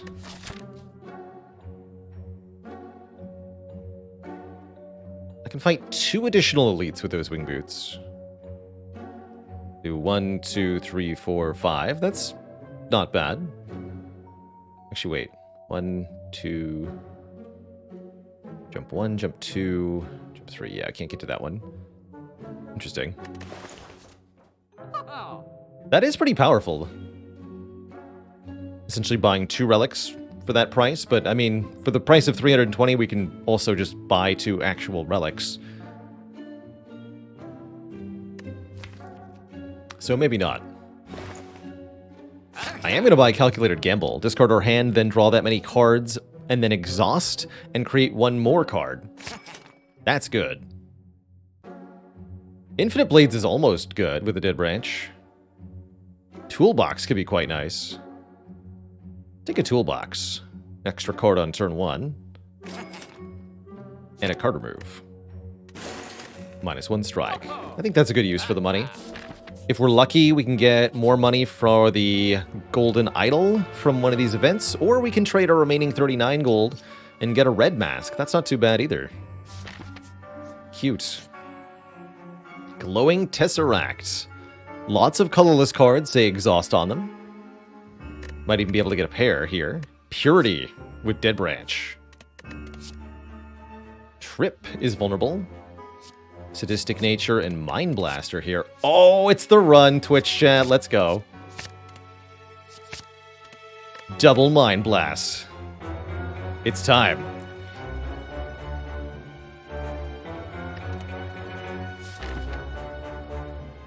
So anyway, I started blasting. And here it is. The reward for not taking the Bloody Idol. Earlier in the run, we get 333 gold in exchange for this golden idol. This, more than the incremental money, was the reason we wanted to sacrifice rather than swapping it out. So give me that money. Easy. Easy peasy. Yeah, immediately after the red mask, too. Just really lucky order of events there. Is my goal to master all cards on all colors? That's right, Vote of Hester. Every card. Every color. Every creed.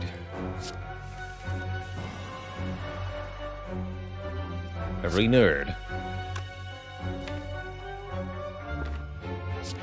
Do one of these. I'll get the stuff, though.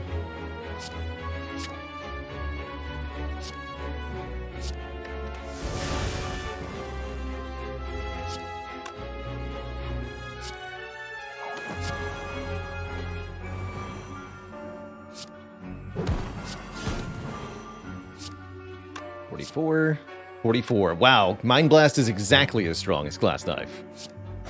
The power. It's a bad turn to be intangible. But this is a really good turn to have a ton of energy.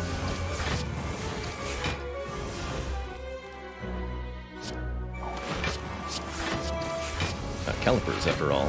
Hello.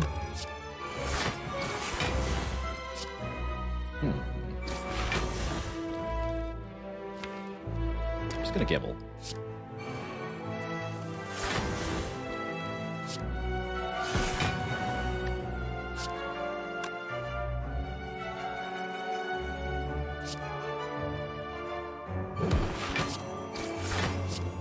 Boom!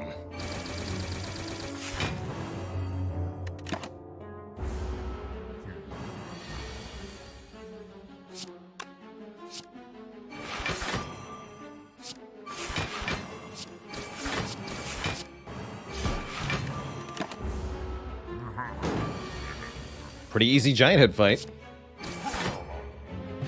Excellent. We got an Akabeko, making our first attack do more damage. We're offered a Flechettes. There's bonus damage for each skill in hand. I don't think we want to add too many cards to try to master, though. We've been down that road before. And it usually leads to losing the run. Honestly, just getting Mind Blast crossed off the list would be a huge accomplishment here. So let's not overdo it. Backflip looks good, though.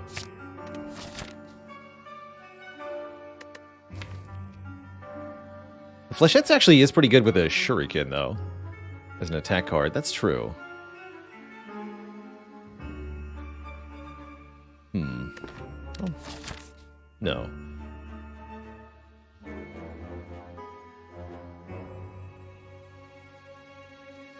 I'm gonna go this way. More relics could help.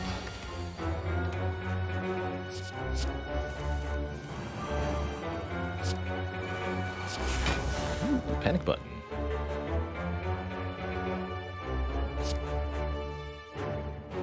Sure. Give him the old double bouillou. Exactly.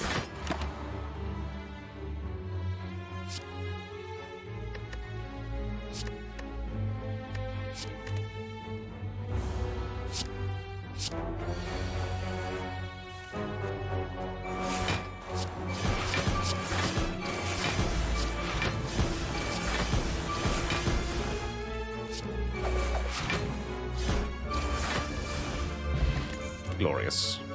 Acrobatics Plus. That can draw through the deck nice and effectively. There might be a lot of garbage in the deck, so a card like this seems very helpful. And we are turn 1 intangible for the Nemesis. Let's take a discovery here.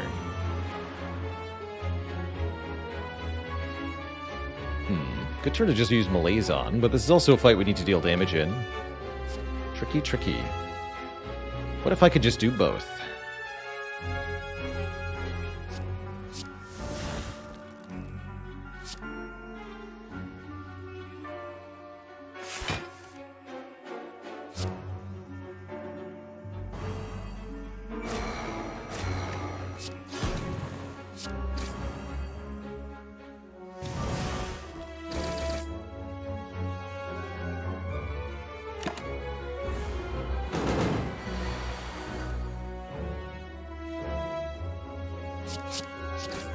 Any block in there? Maybe.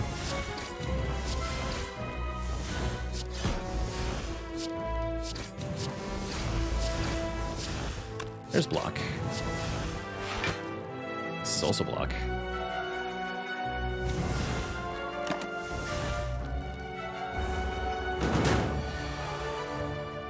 Excuse you.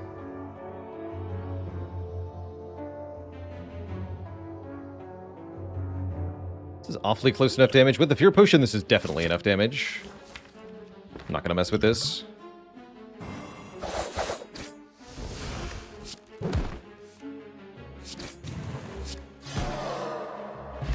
Thread and Needle. 4 block per turn. Reduced by 1 whenever we take damage. Pretty good, pretty good. Another Piercing Wail. Amazing with Dead Branch. Amazing with Well-Laid Plans. Good against the Heart. I don't need to say more. I think it's good. This chest will curse us, but we have to open it because the blue key is contained within. We need the blue key in order to go to Act 4 in order to win the run. That settles us with a decay curse for now, which is not too bad. If we're really lucky, we maybe could get another copy of it, but I kind of doubt it. Akabeko. Bouillou. I'm going to put these on Rupto. They do so much damage. Not going to, though. Did that a little earlier. Oh, shoot. I made a terrible mistake. That was the wrong order to play those cards in. Terrible order. Terrible, terrible choice. Foolish. Well, I did that to myself, by and large. Maybe there's some salvation here.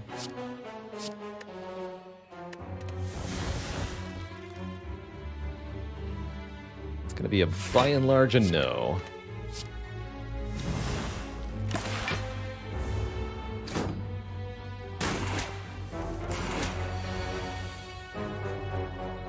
Good.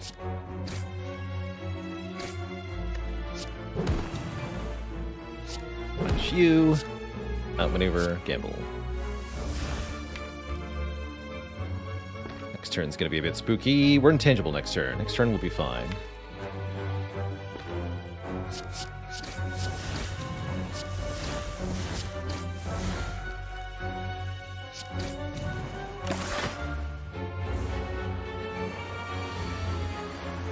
Great turn to be intangible.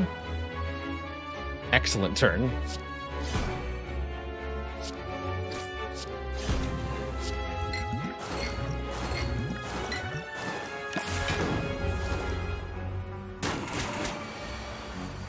Could have been really bad, actually. Truly horrible.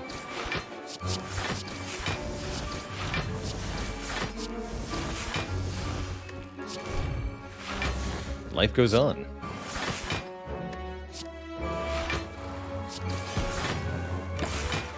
Cool.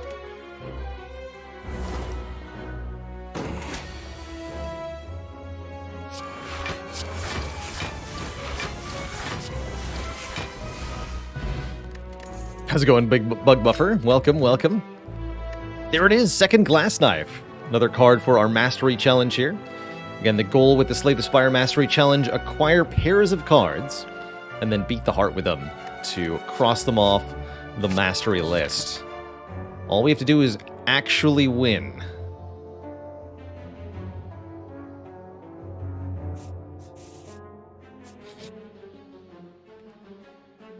Ooh, lose a strike.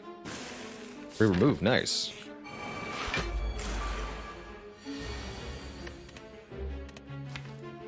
Let's get some card draw.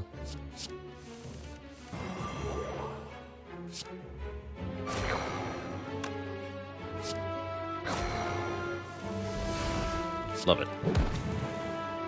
So satisfying to do that.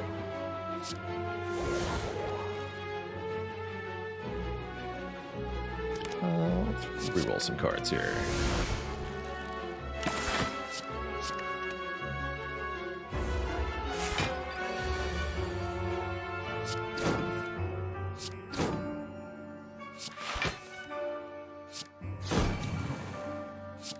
This Sucker Punch Piercing Whale will block really well next turn, since this thing will multi-attack us. Bouncing Flask works very well on this fight also. Let's do that. So this enemy dies next turn, good.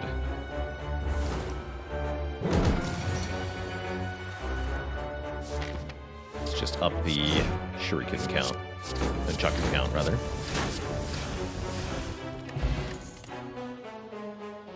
Still haven't actually won with 2 dagger sprays. Today won't be the day. Pretty happy with what we have. We could maybe consider a crippling cloud, but I think with the malaise we have, we won't need it. This could settle us with another curse. This enemy changes their attack intent every time you hit them with unblocked attack damage. Which is sometimes kind of spooky.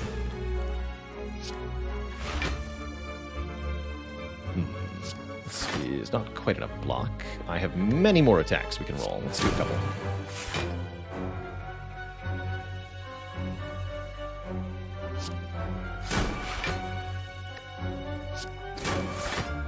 That'll do.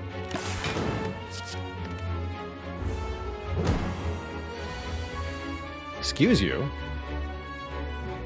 No one said you could do that.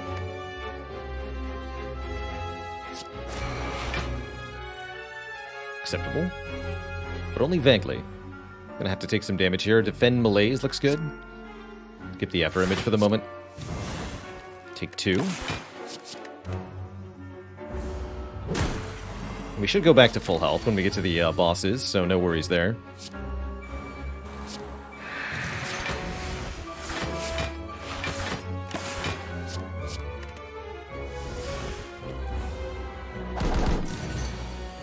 Alrighty.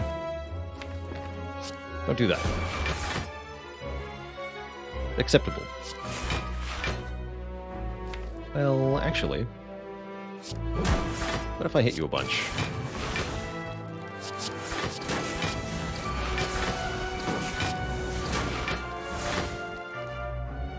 And then made you vulnerable. And then gambled for finisher.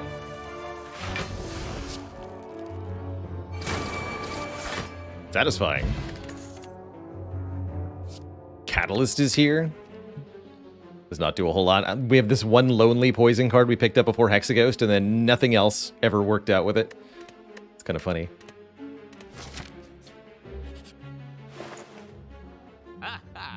Dolly's Mirror. We can duplicate any card in the deck, should we so wish.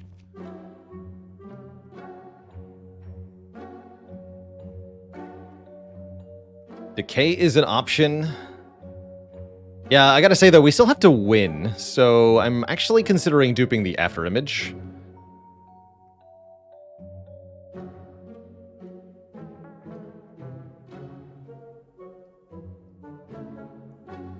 Neutralize is the other suggestion. As this is also not mastered, that's true, and it's upgraded too.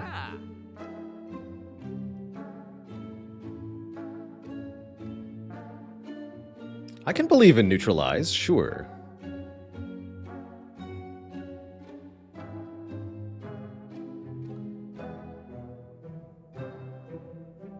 Let's try to do that. I'm gonna lose the curse.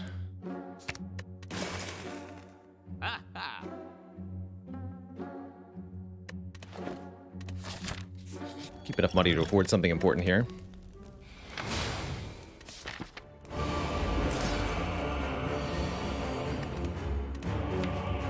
Sad nature. Dark shackles.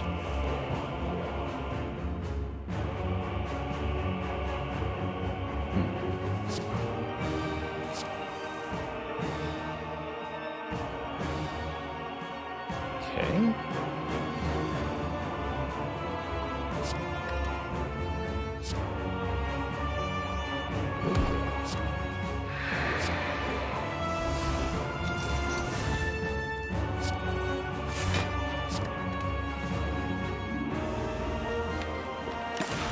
These two.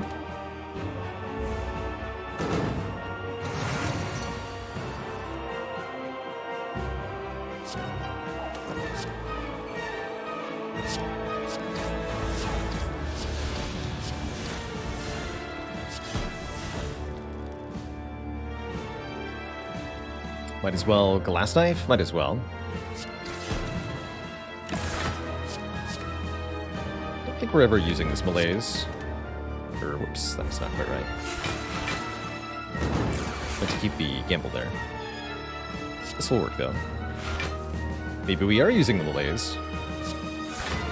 Maybe we're stacking a ton of block for a long time.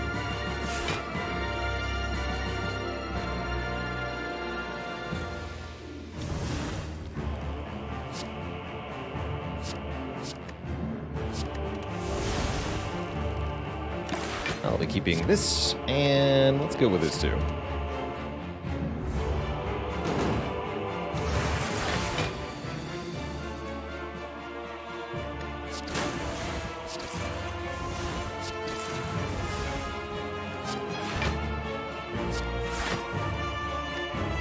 There you are.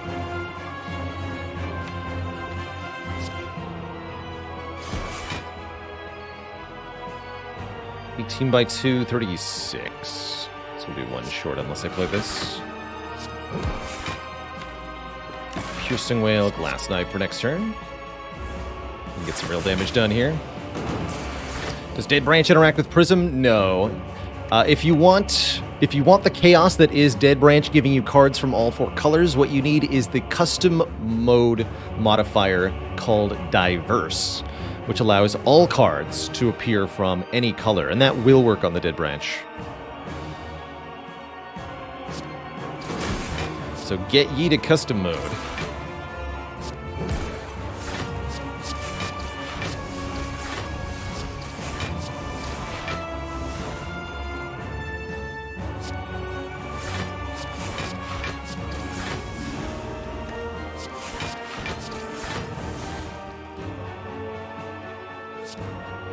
For next time.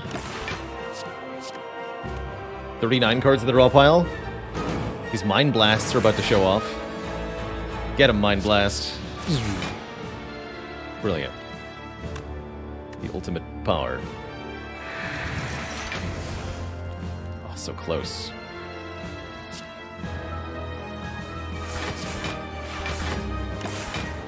Couldn't quite get there.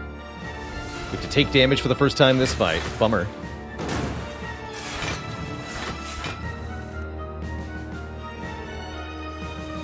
What a bummer.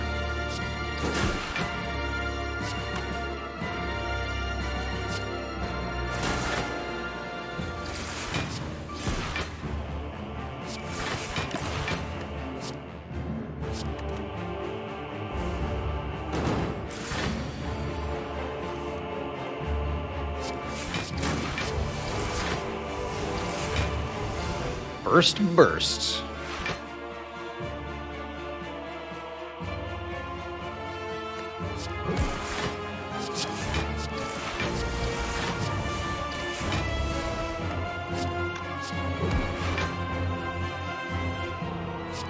Maneuver, keep burst.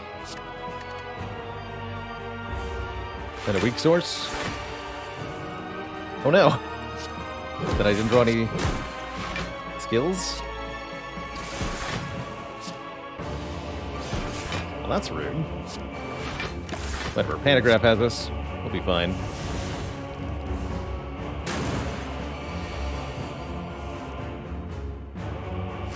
Next boss is either Time Eater or the Awakened one. For the Awakened one, I want Intangible on turn 3, so we should kill this thing next turn.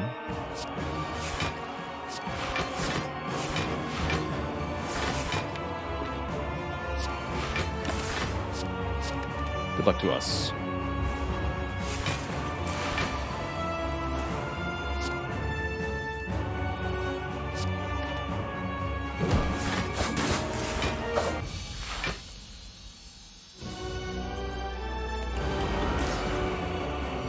Alright, our boss is the Time Eater, who limits the number of cards we can play each turn, which is definitely going to make things a little complicated. The Blade Dances here are kind of bad in particular, but not the Mind Blasts.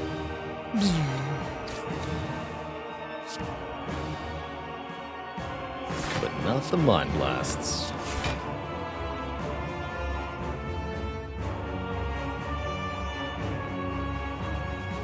Blade Dance is 5 cards, so no, I'd have to get a 0-cost card. No, I can do it. Okay, let's do full 12 cards here.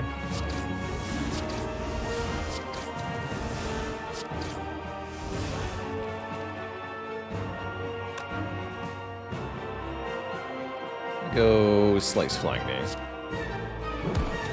That 3rd point of strength.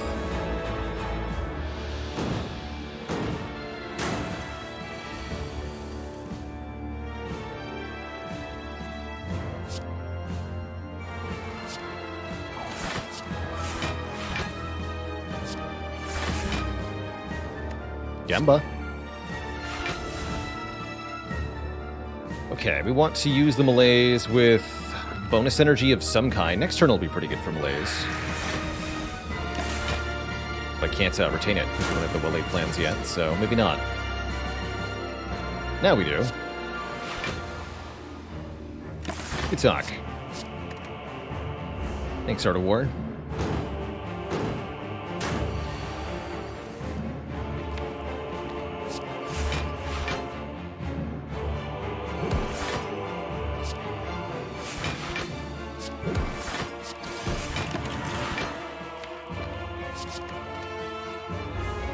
Slow and steady here. As long as we can keep gaining strength, this won't be too bad. Keep it up. More cards, please. Note that newly created Masterful Stabs don't have their cost impacted by the damage we've taken previously. That part's kind of nice.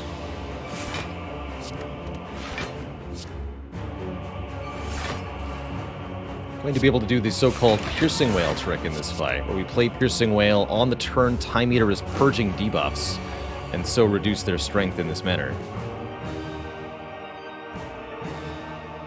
Although I might need to play Piercing Whale right now, actually.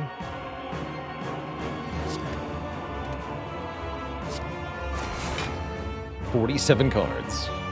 Or, well, 41 plus 6. 47 damage. Pretty exciting. No, I don't feel like I need to. Exactly. Alright, the so-called Piercing Whale trick.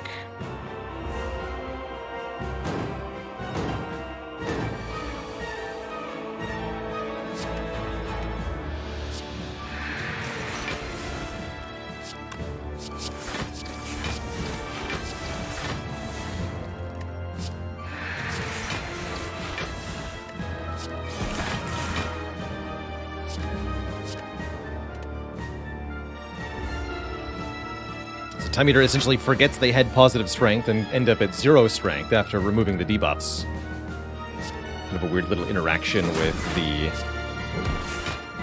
mechanic here. Only remaining goal we really have here is to make sure Incense Burner goes to 4. So that we don't get destroyed.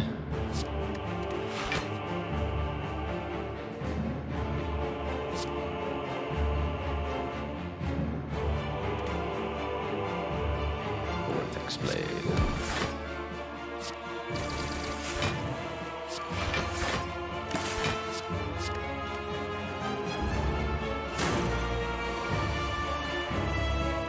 Sad turn to be intangible.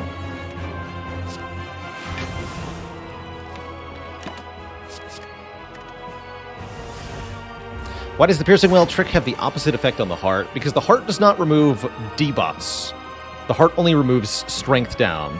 So essentially what happens is Time Eater... here, I can show this. When you play Piercing Well, you apply 2 effects. You apply negative strength and an effect called Shackled, which says at the end of this unit's turn, gain this much strength back. Time Eater removes both of these effects, so they essentially forget how much strength they had entirely, whereas the Heart will only remove the negative 11 and be left with his 6 Shackled effects, then gains 6 strength at the beginning of the next turn. That's the problem there with Heart.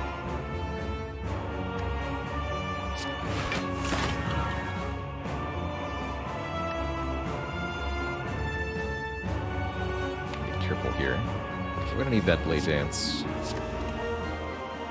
It's okay to take some damage to line up the burner here, but we have to be at least a bit careful, lest it get out of control.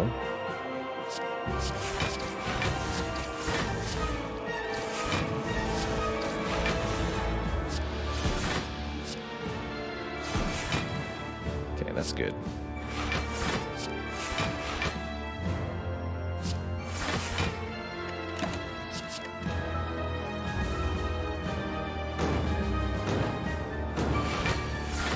Yeah, I don't know if the devs necessarily intended for the Shackled effect to have this interaction, but if you write it out on paper and look through the possible ways that such an interaction could occur, you'll find that there's no real way for it to just like work.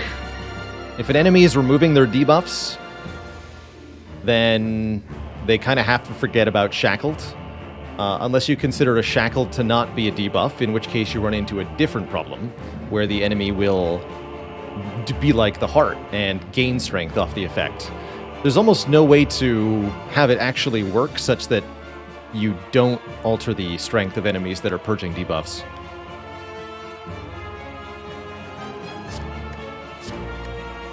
You'd have to create some kind of like crazy manual exception in your keywords, and it would be terrible.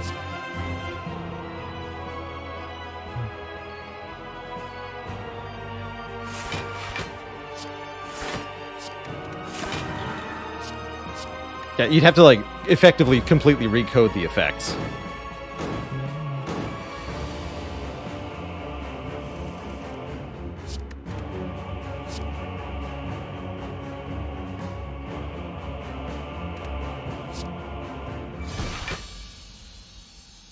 Alright, we maybe could have set up Nunchaku a bit higher, but Incense Burner on 4 is the important thing. That gives us immunity to turn 2 of Spire, Spear, and Spire Shield, who are typically a bit of an issue. Adding 2 burns to the top of the draw pile on turn 1, and then giving you only 3 effective draws to deal with sometimes 65 incoming damage. Malaise, you're upgraded. After Image upgrade also worth thinking about, but I'll take this +1 energy here. Did we buy the specimen? Nah, we found it randomly. We're gonna buy the orange pellets, though.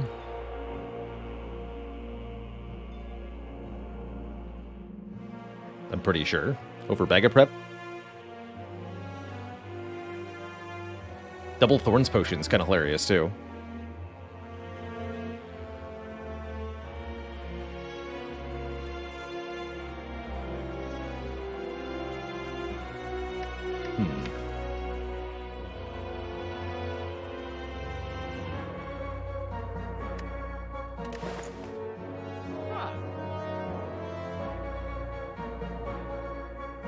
Let's go pellets.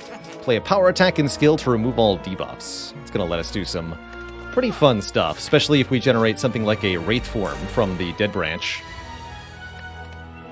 Transmutation. Probably just take the draw 1. Yeah, just take draw 1. What a turn 1. Jeez.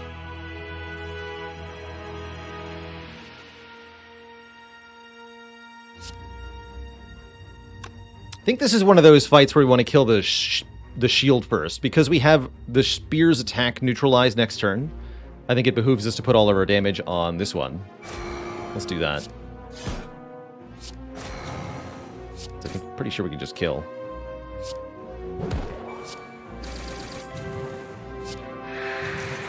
Good fight.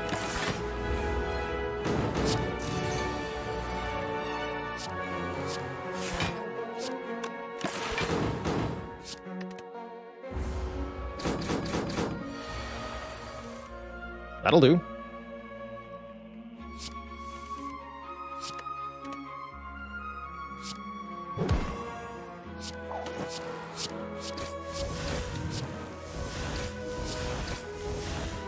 These are blocks, except for that. That's a block.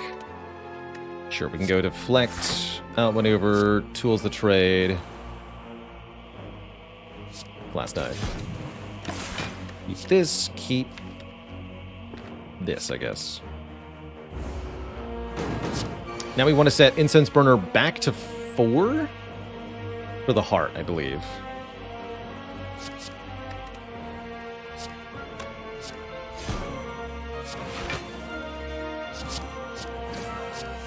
Which means not killing it on this turn. Even if we really, really want to.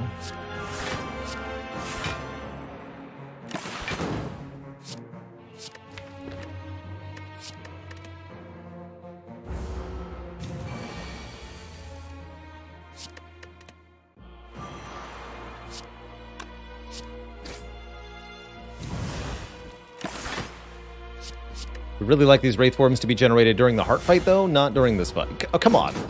Don't use up all my luck. No. Get out of here. I need that for later.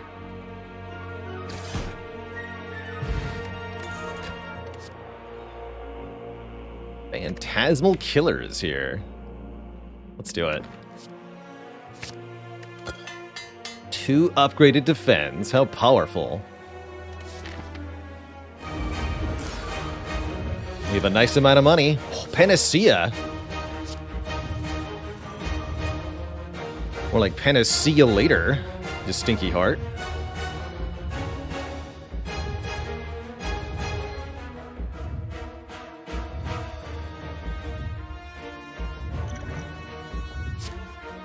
Go blur. Panacea. So I could purity away these Mind Blasts. Kind of tempting.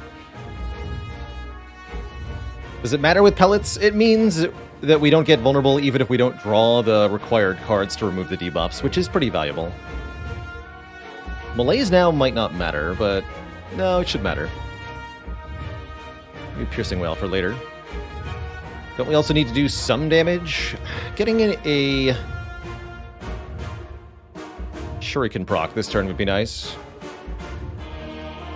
And I guess it doesn't matter whether this is 2 or 3. Okay, yeah.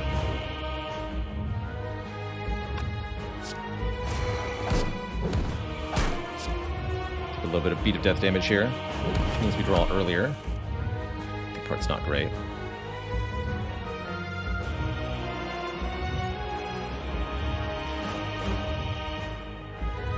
Do we even bother with Malaise then? We should. We should.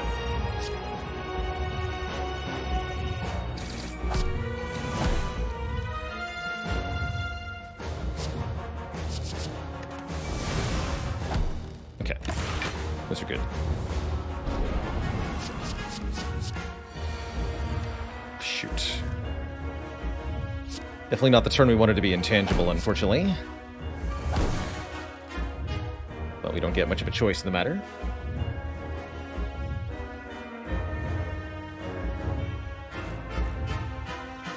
shoot, that's quite bad. Guess we better play Predator here.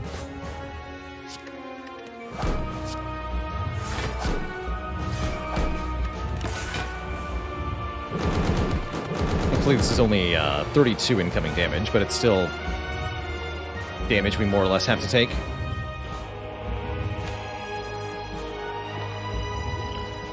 Let's see what Skill Potion can create. A Storm of Steel. Ooh, I don't know about that in this fight. Cloak and Dagger looks a lot better. We need stuff that actually blocks, or we're going to die to the beat of death. We only have one after image, so we can't just do Storm of Steel. Two-time champion, thanks for the 8 months of support.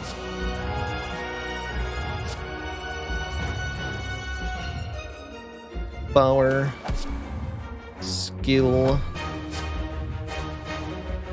tech.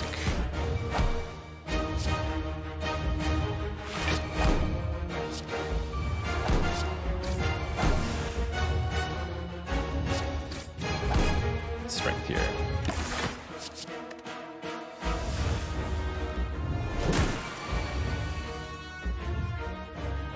Okay, this is one of our turns to do a lot of damage here. Words are hard.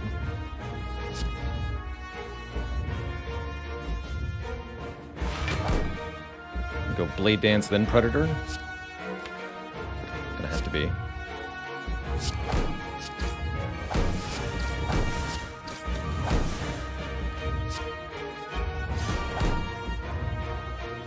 Definitely would say I'm concerned at the moment about our overall blockability. If we try to take that grand finale, we're drawing 7? It actually could get landed. I have Gambler's Brew. Yes, this will get landed. Seems helpful, too. Okay.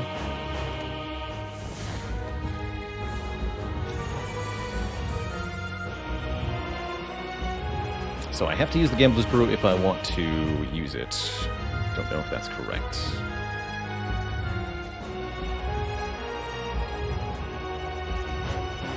I'll also get to After Image Defend.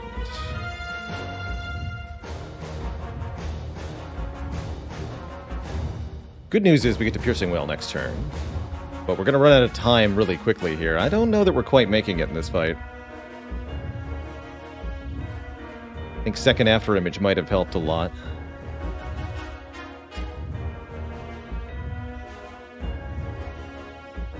Regardless, I think we need to. Discard 4. Piercing Wail, Wound, Setup.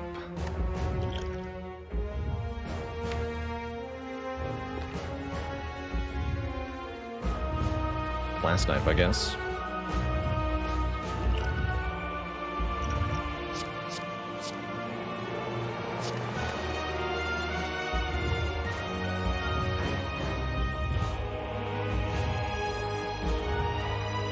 Sucker Punch, Piercing Wail.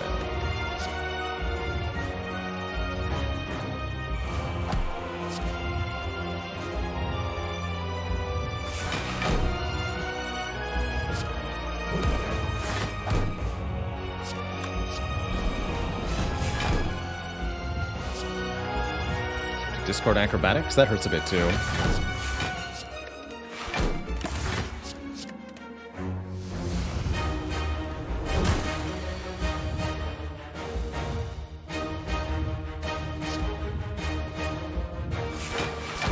I don't see us doing damage quickly enough. Part of our issue here. Ooh, that helps.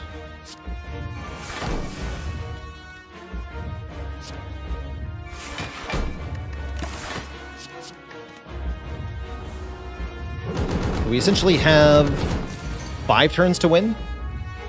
By my count, 5 turns to win. Oh, we're intangible next turn. Hold on, we might have more than 5. Excellent. Excellent. Okay, things are looking better. I could also Nightmare Piercing Wail.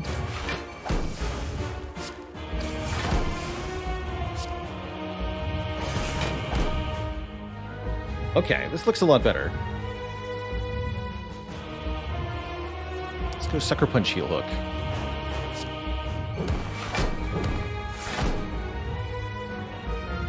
Set up the Nightmare.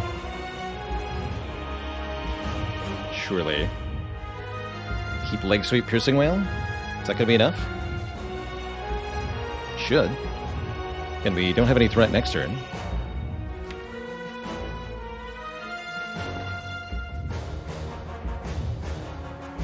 Or we could set up a card that we want to Nightmare next turn.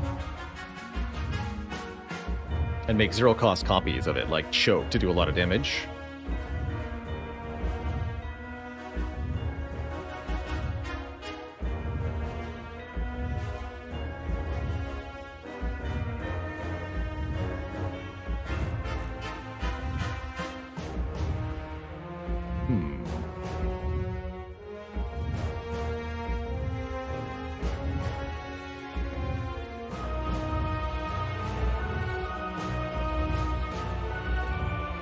Or Leg Sweep to guaranteed survive. Let's do that.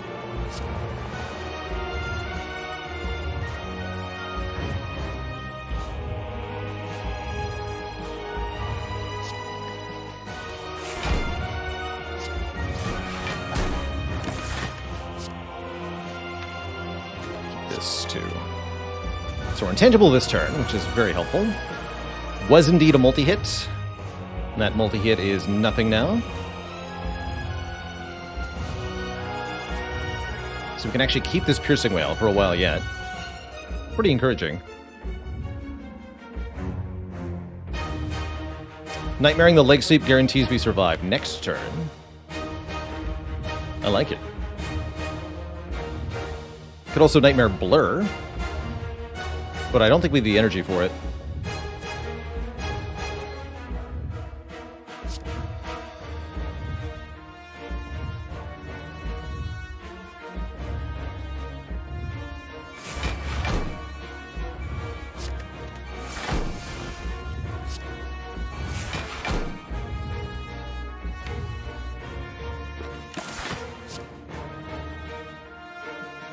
Damage. There's enough attacks in the draw pile that Finisher looks reasonable too. Let's keep Finisher. Just gotta believe in the heart of the cards, that's right. So, 3 free Leg Sweeps.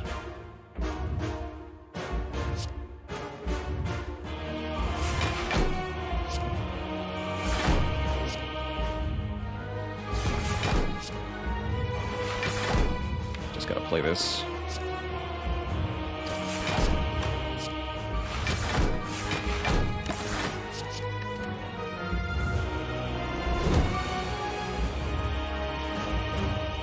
Okay, now things are a little tricky. Can we do this?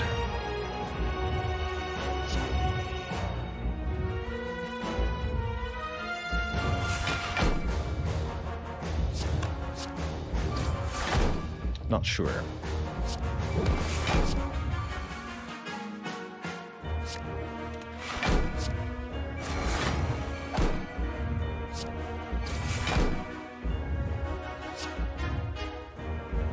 Yes.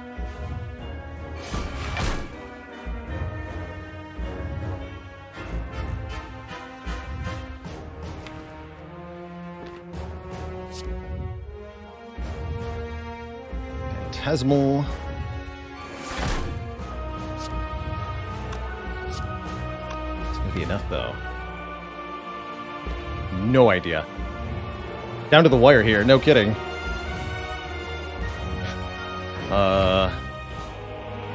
Tempted to Expertise.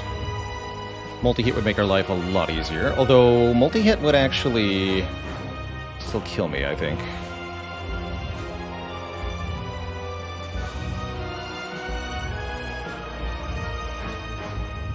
Let's go Bane. Let's see, so Skewer is going to be 30 times... No, 45 times 4. That's enough. Haha! That's enough, Twitch chat.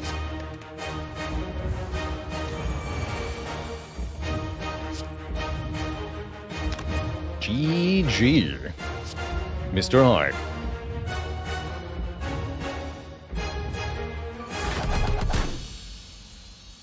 Whew. What a run. GG.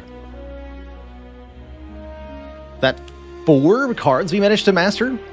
Neutralize, Mind Blast,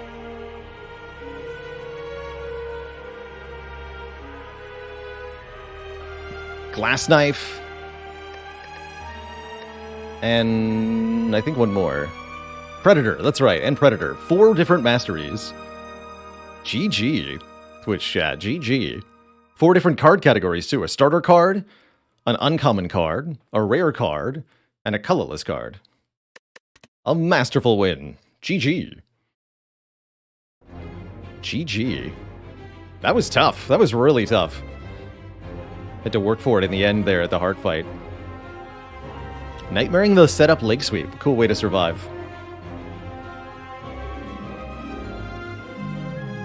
Couldn't have done it without that bit branch, I gotta say. Has it been done? The Spire sleepeth, and so shall I.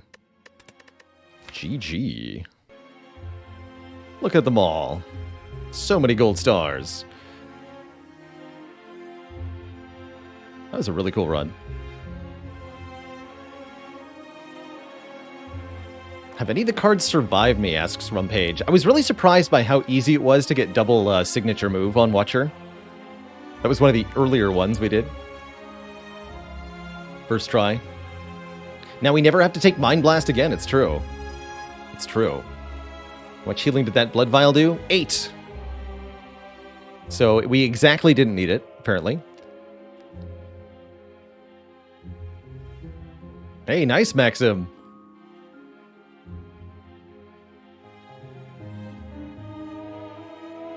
In the top 100, that's cool. The even more or less elusive Defect Strike Mastery could occur. Unfortunately, Defect is going to have to wait for another day here, Twitch chat, as we've reached the time of the stream where we're going to be switching our game, playing something else. Deathraw says, the most elusive card so far that we've gotten close to mastering but never did. We've repeatedly tried to master Dagger Spray on Silent and failed every single time. Whoops. There we go, card library. So we've had many runs that got to the heart with 2 Dagger Sprays and failed every time. Catalyst got close as well. Didn't say the rest mattered that much. Strike for Defect. Anything that we came close to doing on Defect, but didn't? That poor double Thunderstrike build didn't get there, but that wasn't close. Is it possible to master Defect Strike on another character? Not on Ascension 20, no. Not on Ascension 20. On lower difficulties, you could put your strike into the take a card, leave a card event, then get it on a different character and duplicate it to get 2 copies of an off-color strike. And yes, it will be a different strike with different art if you get it on a different character.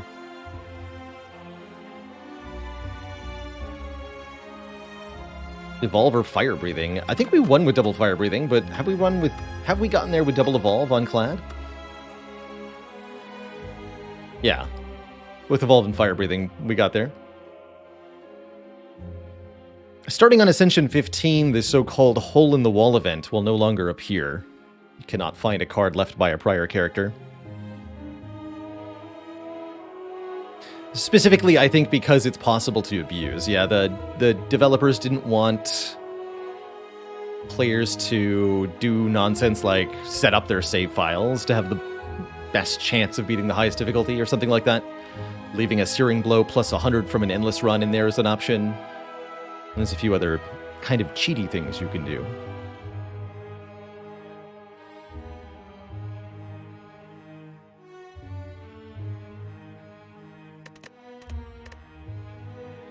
But Twitch chat, it is time for us to switch on over to our sponsored segment for today, which is Aces and Adventures.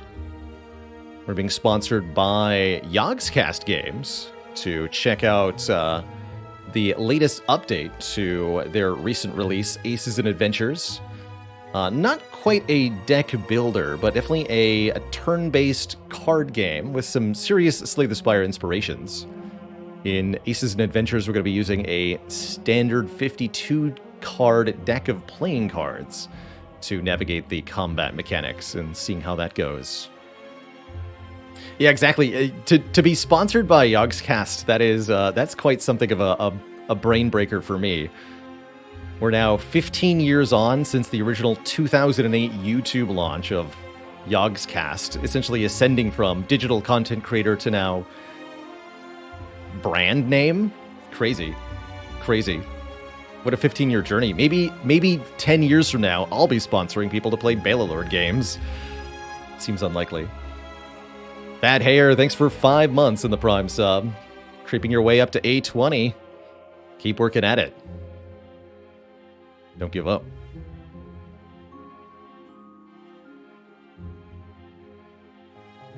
Balelord Games. Have I been sponsored by Raid Shadow Legends yet? No, I've turned down a couple sponsorship offers for Raid. They have offered me large dollar value numbers to do the Raid Shadow Legends thing, but I've never wanted to go down that road. So we've never done it.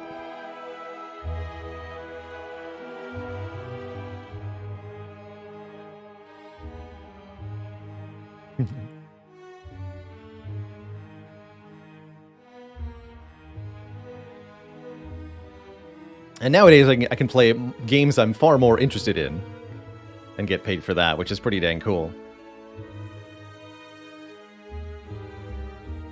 What kind of tea? Green tea with coconut.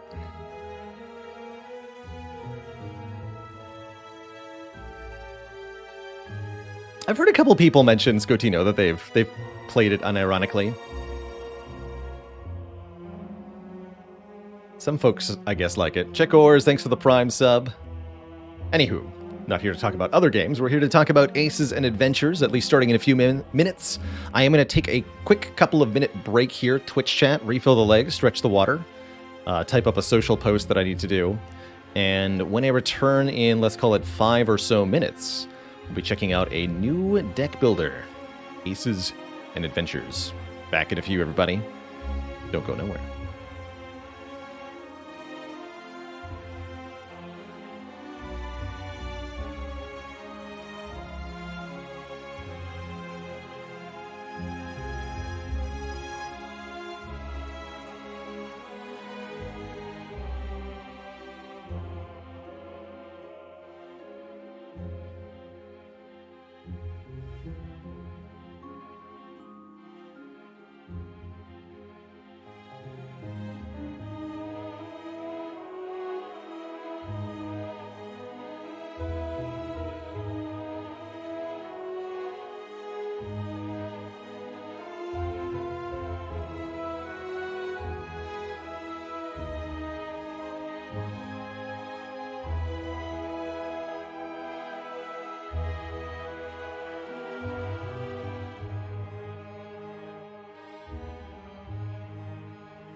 Alrighty, Twitch chat, we are back. Thank you for hanging out during that break as we switch on over to our sponsored opportunity here today, Aces and Adventures. Just update a couple of things here.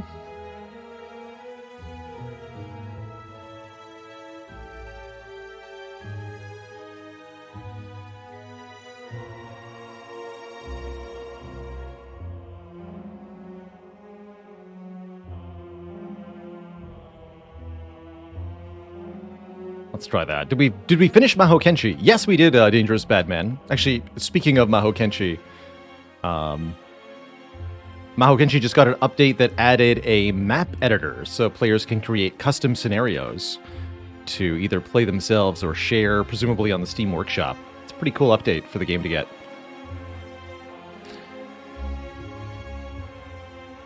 Okay, but enough about other games. We got to focus on our sponsored game here, which is Aces and Adventures. Let me just get that on screen here for you all.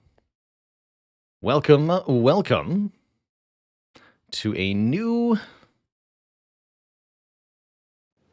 turn-based card game, let's call it, which is Aces and Adventures, created by Yogscast Games, who I'm happy to be sponsored by for today's segment. This is a rather narrative-centric experience. Maybe not narrative-centric, but narrative-flavored, kind of storybook style to it. And you'll see what that means exactly. You're allowed to click. So it's got a less obvious main menu here. This is actually the main menu of Aces and Adventures. There's no words, no buttons, just this. But what is this?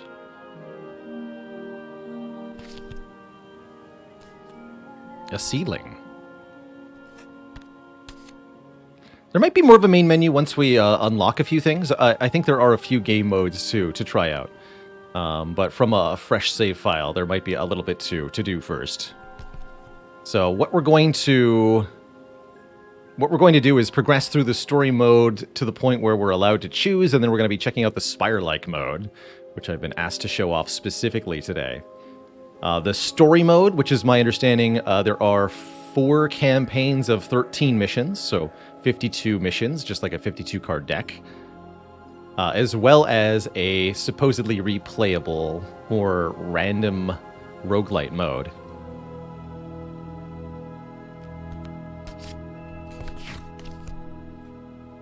So there are different characters you can play. Magnor the Fighter, a rogue, mage, hunter, and enchantress who have to be unlocked by completing adventures. So for the beginning, we can only play Magnor here. How's it going, Tom? You are indeed just in time. And the Warrior starter deck. Can we actually look at what's in these? The first breath of fall fills your lungs, crisp in the morning rays of an aging summer sun. Before you lies the space that mountains made, like open hands for life to grow beneath low clouds. So when I describe this game as having a narrative element, this is what I mean. Cards like this that'll appear during the story mode and add some kind of background and narration to the experience with voice acting, which sounds pretty nice, actually. I don't believe the roguelite mode will have these moments in the game, but we'll see. A trail plunges into the vale ahead. Behind you, there is nothing. No memory of yourself or how you came to this place. Just the gentle pull of a sloped path and the courage to draw the next card from the deck of fate. The deck of fate, huh? A pilgrim bearing a stone walks along a riverbank. Startled by your sudden appearance, the stone is raised in defense. Who are you? Shield at the ready. So this serves as our sort of little tutorial combat here. A pilgrim. So units have 3 stats on them, in addition to their card art. There are 3 numbers on the bottom: attack in the bottom left, health in the middle, and defense in the bottom right. And the attack and defense values are not as you might expect how they would work in a normal game like this. In Aces and Adventures, these stats are used to determine the number of cards an enemy gets to use when trying to defend against your attacks. In Aces and Adventures, you don't have a more traditional set. You don't have a. Actually, it is more traditional. You don't have what we're used to, are cards with text on them that do like damage and attack values. Instead, we're drawing cards from a standard 52 deck of cards. You know, aces through kings across 4 different suits, 52 different total cards. And these cards are played in poker hands in order to attack your enemies. When you attack an enemy, you take 1 or more cards, you play cards from your hand that form a valid poker hand. So that can be a single card, pair, 3 of a kind, 4 of a kind, full house, 5 card straight, 5 card flush. Those are pretty much all the valid ones. And your attack will deal damage equal to the number of cards that you play. So 3 of a kind does 3 damage, full house does 5 damage, a straight or a flush does 5 damage, whereas attacking with a single card will only do 1 damage. I don't think you're allowed to do 2 pairs. Do not believe that's a valid hand. When you commit your cards to an attack, the enemy gets to reply. They'll draw a number of cards equal to their defense stat minus our offense stat. So they'll draw 1 card, and they can try to use that to block. Blocking an attack requires the same type of card combination. So for example, if you attack with 3 of a kind, the enemy can only block with a 3 of a kind, and vice versa. When we get attacked, we'll have to be able to match the card combination the enemy is using in order to be able to defend. But with this hand, I only see that we can do 1 damage, so let's just attack for 1. The enemy defends with the 4 of hearts, which is less than the ace, so they fail the defense. If they had pulled a card that was higher than ours, which is impossible since we had an ace, then they'd block and we'd take 1 damage instead. I don't think we're allowed to discard cards or anything, right? No, okay. Please. End the turn. How's it going, Kalka? Yes, this is my first time playing this game. Am I allowed to do this now? Can't use that right now. No. So we don't have a card higher than an ace. We might as well pitch the lowest card in our hand as the defense here. Oops. There's the button. You better not dull my axe. That's right. The numbers are attack, health, defense, and the dice below each card shows the current health value it has. Wild 1 of your cards into a heart. Oh, and we can... Hey, check this out. We can Heart of Ox, turn this into a Queen of Hearts. And then we have a 5-card flush. Huh? Get wrecked. Wait! Forgive my haste, stranger, but the forest is no longer safe. The It's like creatures bear arms bleeding and from the walk on face. 2 feet, pulled from their embrace of Mother Earth by the lure of power. Here, take this healing draft to restore the vigor our misunderstanding cost you. Our misunderstanding. Take these sensu beans. Pain. What pain? You've forgotten yourself? This shady path leads to a witch versed in brews known to stir the mind. But I must follow the river. Swift journey, traveler. The seasons are changing. Warmth won't be free for long. Jubal the Lion, thanks for 5 months. Klika says, nice quality of life feature. If you double click on the enemy, it'll automatically choose your best hand for attacking or defending. It's all about the gains. So we get to level up. Pair. Redraw a card instead of attacking as a hero ability. Costs 1 card. Only use them once per round. So it's a mulligan. The sun mottles the forest floor in leaves of light. A strange fire weaves its way through the woods. Oh, that reminds It's me. my turn. There's one thing I forgot to set up. me just tweak something.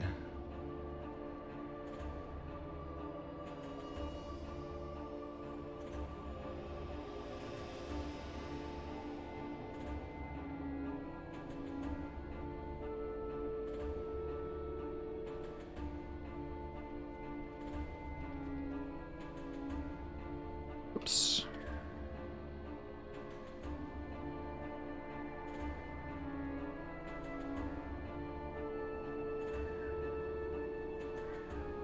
What?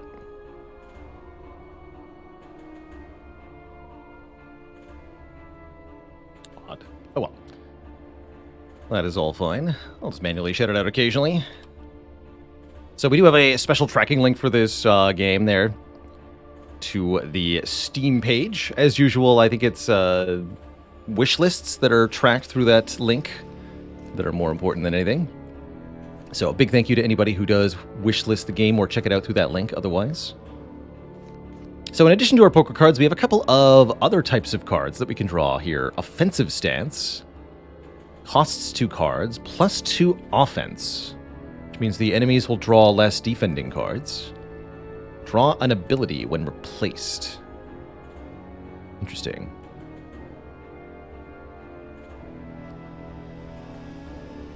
Let's use Grapple Shield.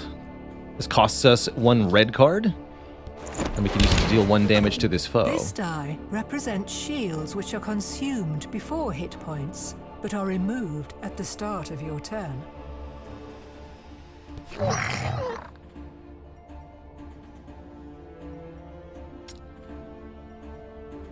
So to clarify, Esvane, when you attack with a poker hand of cards. So you can either attack with a single, or a pair, or a 3 of a kind, or a full house, or a flush, or a straight. Either way, it's only 1 attack action to do that. Let's try... Let's see, the way to do this is play these 2 and use them for offensive stance. So you'll draw less defense for our pair of 10s here. They cannot block, so they get hit for 2. Do we get a full new hand of cards? How does this work? Yes, we do. So, Lantern Fox is attacking us with an ace. We'll take 1 damage unless we can block. I actually don't know how it works when there's a tie. Let's find out. When an attack hand matches a defense hand in value, no damage is dealt. There you go. Hold your shield high! Fair enough. What's this? Whetstone. Turn one of your cards into a spade.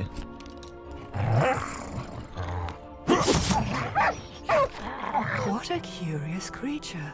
You don't recall seeing a fox go on 2 legs, much less wielding a spear by lantern light. Of course, you don't remember much at all. Fortunately, the struggle has returned some of the memory to your limbs. The gods favor me! Select a level 1 trait. So some of these have to be unlocked by completing a certain number of runs, it looks like. That's the number indicated here, 3 and 15. But our starting trait will be Ironclad. Suffer -1 attack damage per heart in your defense hand. So when we block with hearts, guides you through the thickening thicket we take less to a damage. wall of thorns. Sure. There, you spy a hut, sinking in the mist. A cauldron lid clatters level in required. the contest against its contents, losing upon your arrival to a viscous hand. Trust the Vile axe. Cauldron. So we've got 3 2-health enemies. Defeat an enemy with 3 health or less. Requires a spade. Well, how convenient. You. Your fate is sealed! You're wrecked. Alright, and we can only really attack with a single. Looks like offensive stance stayed in play. Seems to me like we're sort of going, as these enemies get added, we're kind of progressing through 1 single combat. Note that we kept our hand from that fox fight that we were just in. So these aren't truly separate combats in the way that we would normally expect. It's kind of interesting. So we can redraw a card instead of attacking. I kind of like that, actually. Come and get it. And then we just end the turn. We're being attacked with an ace. Nothing I can do about that. We don't have a card higher than an ace, but we can pitch a card. And now we have a pair. You're attacking with a king. That we can block. Hold your shield high! Chop! Deal 1 attack damage to an enemy and draw a card. Requires a spade, which I don't have currently. But I've got 8s and 9s. Somebody was asking, can you attack with 2 pair? Yes! That is a valid hand, apparently. That's not a valid Oh wait, no, attack. it's not. No, you can't. For game balance reasons, 2 pairs cannot be used in combat. That's not a There's a valid special message attack. for it. Cool.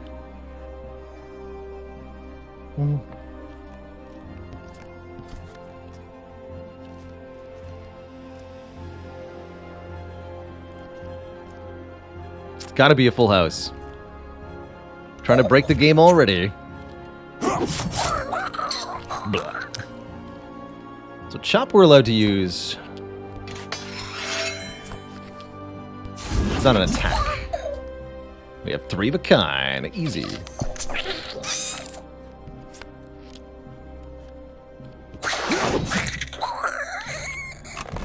Oh, my hero.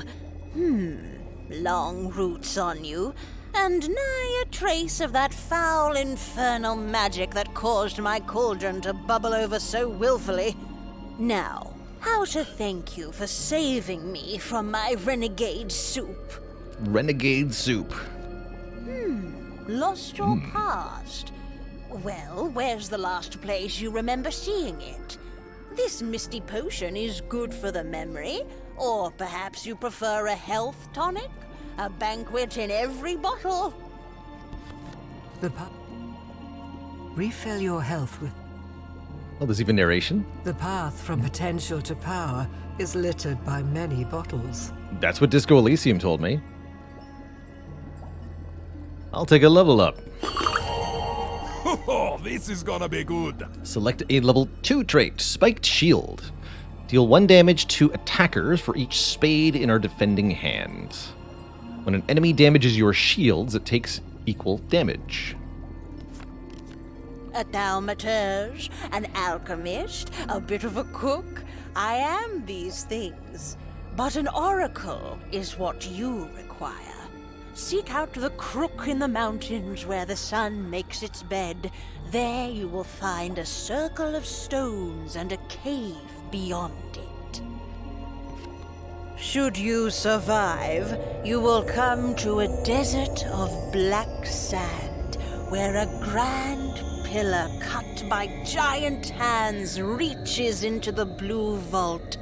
The Oracle's temple sits like a jewel atop this scepter. Really like the writing so far. But be warned, very infernal flavorful. magic leaks from this cave like an jewel. open wound. I will have to find a new place to collect the slime for my soup. A white tree emerges from the mist like a lonely ghost. Its bare branches bring a strange sorrow to the rim of your eyes. Just then, 2 figures leap from the bushes and scare away the spectre of a memory. Thrust the axe. Bullwort. It's a warthog. Get big bonked. Can remove a card from an enemy's attack hand. I like that. So each enemy will attack us separately here. Interesting. We're being attacked with a pair of queens. Fortunately, we do have a pair of kings. You can just double click to block like that. Okay. And then the Lantern Fox attacks us. They drew... So, again, how this works is enemies should draw a number of cards equal to their offense minus our defense. So 5 minus 1. They draw 4 cards. They choose the best poker hand from that with which to attack us and then do that. So you're telling me I can use Intimidate to remove the jack. That means they attack with a 9 now, which we can block. It's my Cool. turn. Very cool. 2, 3, 4, 6, 7. Wait a minute. Where's my 5? Come on. Don't be like that.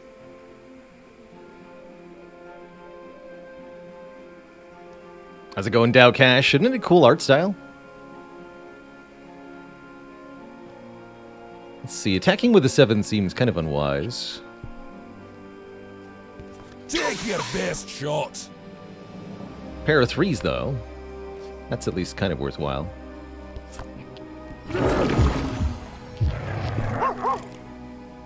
Nope, can't do that. Thrust the axe. Cannot do that. So if they have a better pair than us...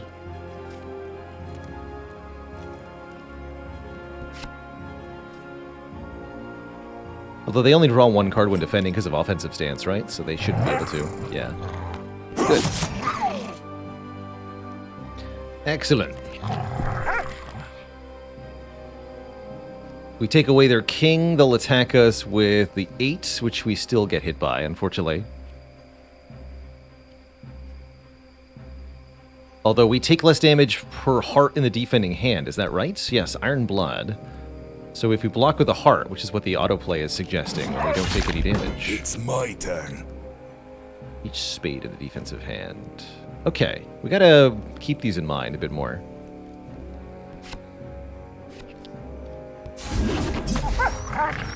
A strange man leans against a sack of goods on the side of the road. A single eye gleams at you from the shade of a wide-brimmed hat. I've little care for the makings of man, second-hand goods and all.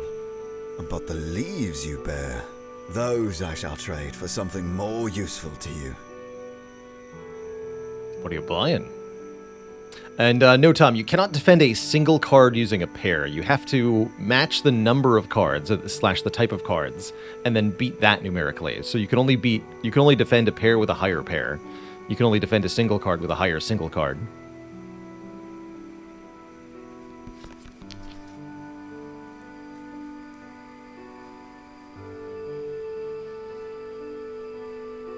+1 offense, +1 defense.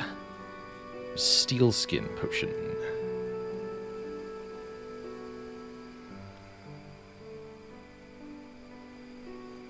Defense means they'll draw less cards when attacking us. Let's take the defense. I haven't the cards. We don't have enough ability cards in our hand. Deal. So we can only get the potion. Interesting. You track a timid path to a bend in the river, arriving as the pilgrim hurls his rock at a wall on the far bank. It chips and tumbles into the water. Just a single stone. You hear him sigh. That's all my life was. This wall represents the unknown, or so my ancestors say. I've thrown the stone I brought from the mouth of the river, and so I join my strength to the arm of my descendant who will, someday, break this wall.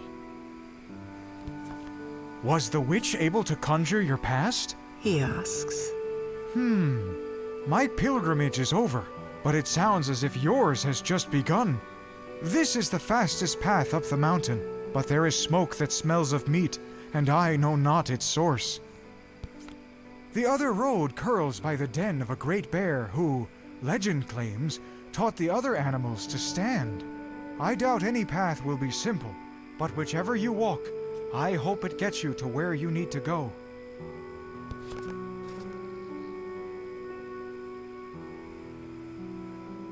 There is something unsettling about the smell in the smoke. I want to meet the bear. Lulled by the gently winding road, the pilgrim's warning slips your mind until a bend brings you face to face with a lumbering figure standing tall in the path. Shield at the ready. Iron Bear. Who put armor on this bear? can wild something into a spade if we wanted to. So close to having a straight here, but not quite. So we want to keep hearts and spades for defending. Okay, let's just do a pair of sevens here. They only draw 2 cards, so pretty unlikely they'll be able to draw a pair.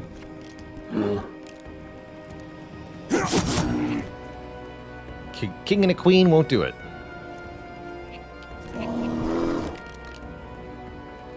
Bear attacks us with a jack. But we can reduce that by blocking with just 1 heart, right? Or we can use a spade to deal 1 damage to the bear. Let's block with a heart. You'd better not dull my axe. Let's see here. 2, 4, 6, 8. Looks like we might want to consider redrawing instead of attacking with low singles. It's not a good plan. Attacking with a 2, for example, is just going to make us take damage. So that would be unwise.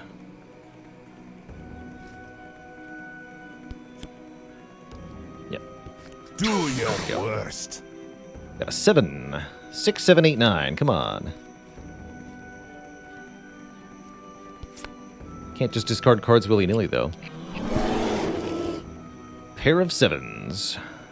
Shoot. Am I even allowed to block with one heart? I am. Interesting. Or at least it says I am. Don't think I'm allowed to do anything like this. It's not valid. Oh, it is valid. It's my turn. Oh. Well, I'm glad I tried that.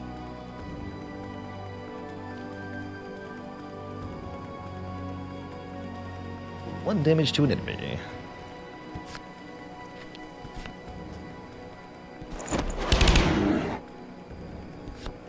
Have a pair of 4s. Ooh,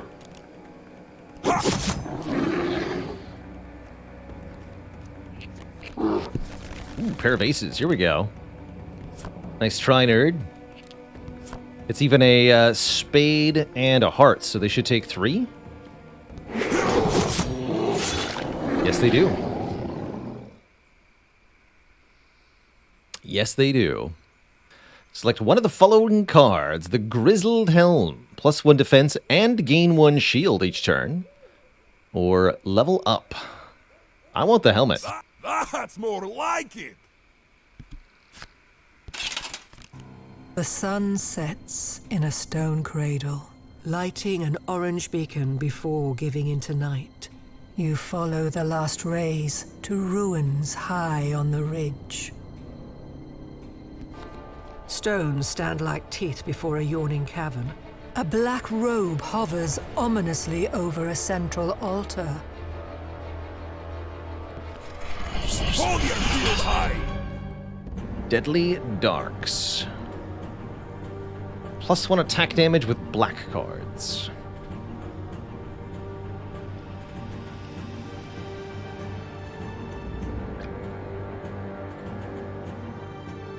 They've got 6, 12, 6 stat line. That's a lot of cards. We hit with a pair of 5s. Hopefully that'll go okay.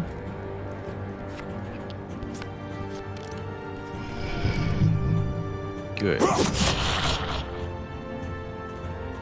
Might as well drink this now. Although it takes 2 red cards, yes? It does. Okay, just in turn then. Looks like ability cards don't take up hand and space. You just draw 5 poker cards each turn. Pair of jacks. For 3 damage, because the black card does more bonus damage. Hearts reduce our damage, but we don't have any hearts. At least we have 1 block. Spades are okay. Can I block with 1 spade? Is that allowed? Okay, we just have to block with 2 cards, I see.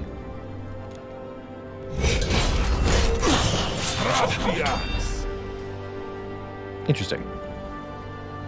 I'll take it. I'll take it. Yeah, it's 2 hearts to play the health potion. You can see the card cost in the top corner here. You must discard 2 hearts from your hand to use that.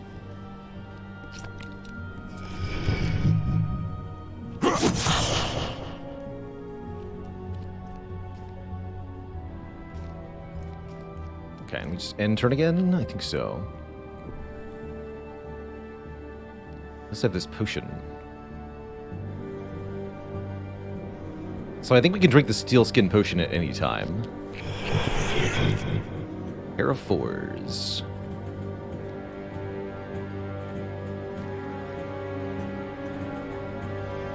Let's remove this.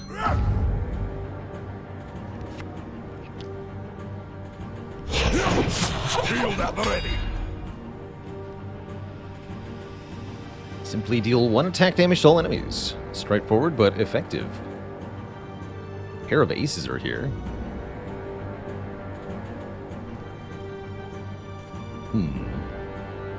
Yeah, Intimidate seems like a very good ability, I agree.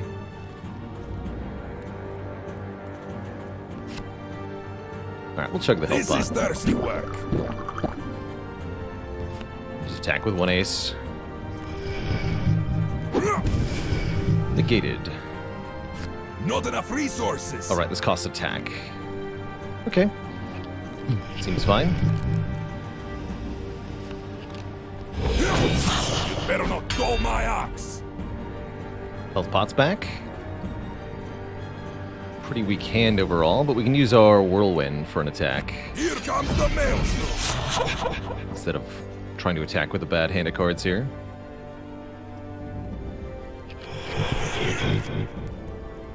Ace is high. Shield at the ready. Part for the block. After failing to defend, deal 1 damage to the attacker. Cute. We just go for attack with the ace. No peers here. Seems like having more ways to get cards out of our hand might be a valuable thing. Can you end the turn with an attack remaining? I believe so, yeah. I think you're allowed to do that.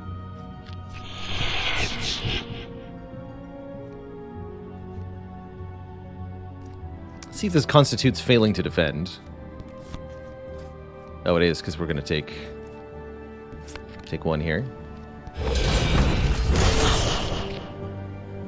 Reacting for failing to defend. Correct. Branch of the life tree, to what hand are you wielded? Why blossom in time of autumn? Can't you feel the breath of coming winter? Spooky.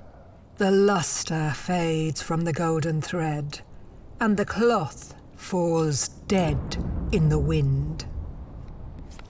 The mouth of the cave heaves a baleful breath. A faint glow within grows more insistent as your eyes begin to accept the darkness. Alright, so I believe that's the end of the first scenario. Triquetra. We used a 3 of a kind in combat, so like an achievement or an unlock. Gives us mana. Completed the Seedling Adventure with Magnor. We're using a flesh in combat. Maybe a wee break before the next one.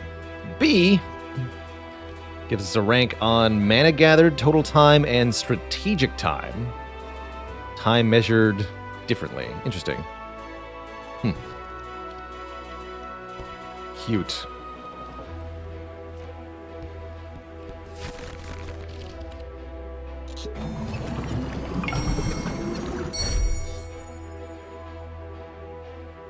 We've unlocked an ability pack.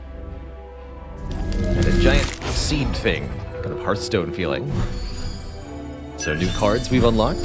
Sure, sure. Good looking ones too.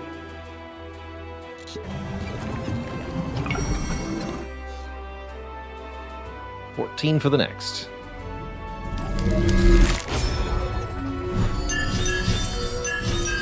Chop +1. Okay, so some of them actually just like straight upgrade. 2 attack damage, draw 2.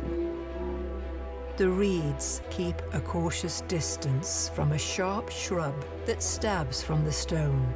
In its shallow shadow, a curved blade that was pushed into the heart of 2 mothers now pierces the earth above the daughter. Once wielder, twice loved. We've unlocked Shaylin the Rogue.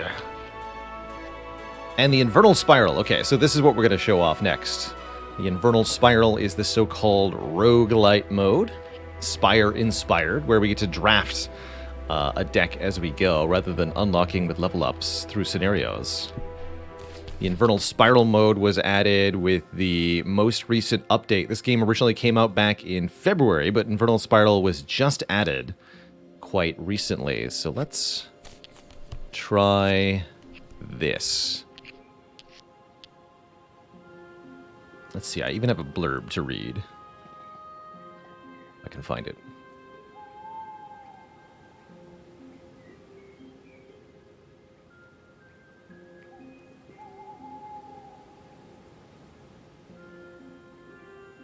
Are.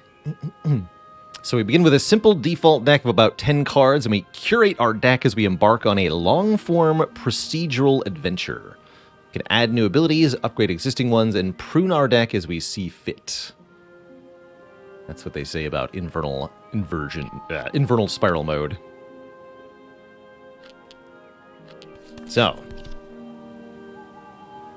Shaylin has less defense, more offense. Let's try the Rogue for our Infernal Spiral run here. Intendier says, I played this in open beta. The other classes have different mechanics and story modes. Can recommend. And again, my understanding is that there are... We just played one mission of the campaign of the story mode, and there are 52 of those to try. That's a lot of content. Mother, watch over me. Whoa. What is this galaxy brain nonsense? Hello? This is our map? City of Cardrasil. Well, they did say long-form adventure.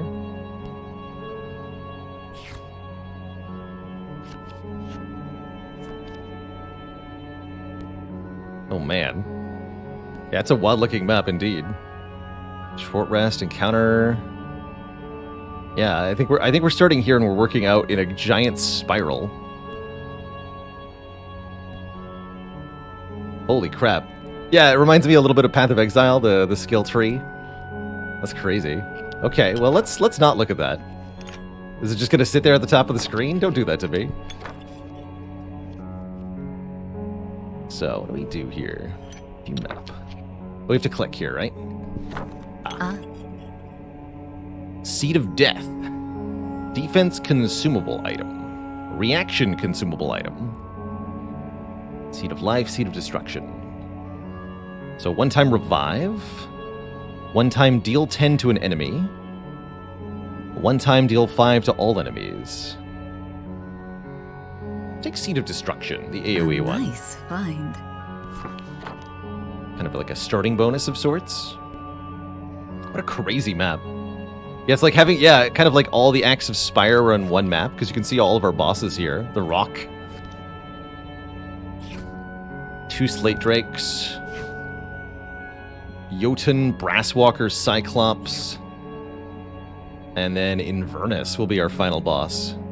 Wow. Surrender. But let's start with a badger. This will be painless. Yeah, no sudden time eaters. Safe attack. Do not suffer damage if they fail to attack. Interesting. Let's see.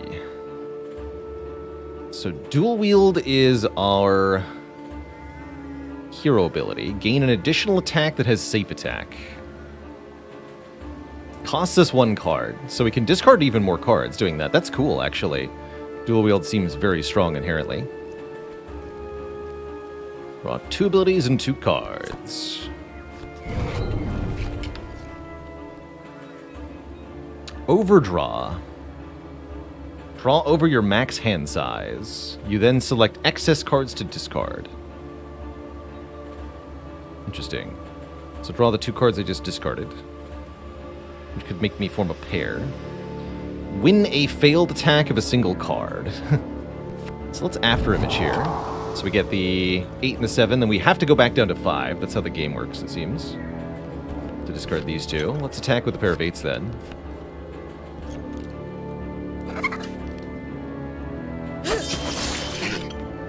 And then with the dual wield, we can discard a card to get another attack and make an attack with the king.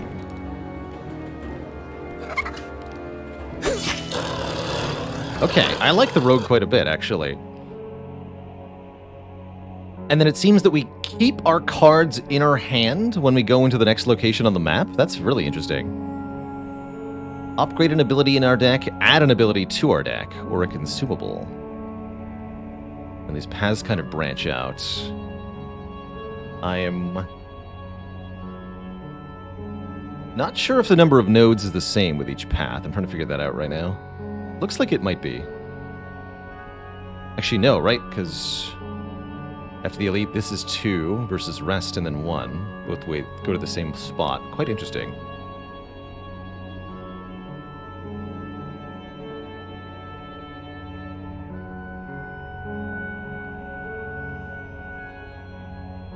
Reduce card cost. Interesting. Wonder how rewarding the elites are. All right, let's try with the upgrade first. I don't know how to navigate the map very successfully because I don't know what's good in upgrades versus removals versus adding abilities, but let's just see here. Let's see what upgrading an ability constitutes. Select one of the following abilities to upgrade. After image +1 becomes Overdraw 3.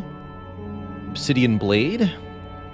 Wild a black card in your hand. Currently it reads, wild a spade into an ace. Obsidian Blade +1 is any black card into an ace. Shank +1, win any failed attack. And draw a card. That's definitely an improvement. Oh yes, I see it. Upgrading makes the card cost more. So it does. Huh. Yeah, Speed of Shadow goes from 1 red, 1 black to specifically 1 heart, 1 club.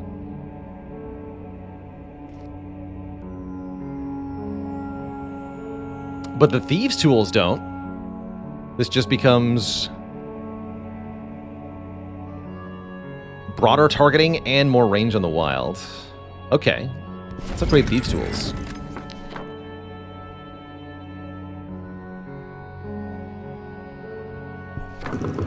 I will end this. A Monitor. Offense and defense are equal to its current health at all times. So wild range +2 to a black card. This will be the key. So now this is... I can change it from anything between 10 and ace. Cool.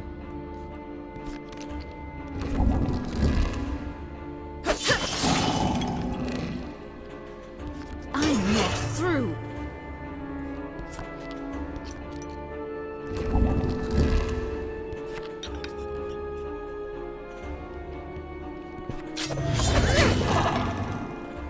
Alright, that gives its enemies much lower stats for its turn. Should be a non-problem. You are not fit to fight my shadow.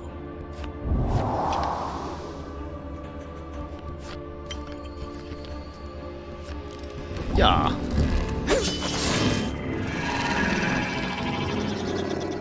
So we can upgrade a new ability or add an upgrade one of our abilities or add a new one before this event.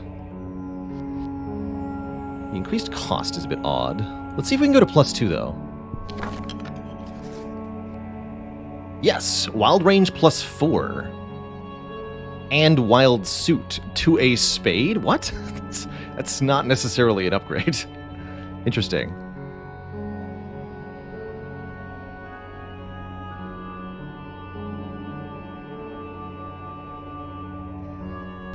Keep it up, though. Sure. I really like the in-combat strategy so far. This is a fascinating experience. I will put this to good use. Select one of the following cards. Refuse Invernus's offering at the price of your own power. Lose 1 health. A useful tool. Discard all abilities to gain 1 max ability hand size. But I don't even have any abilities in my hand. Let's butt it up. And let's get a new ability. Get a new Obsidian Blade. Exploit weakness. Deal 2 attack damage to an enemy with a debuff. I don't have debuffs, though. Clone a face card. Clone. Is that a keyword? Let's try it.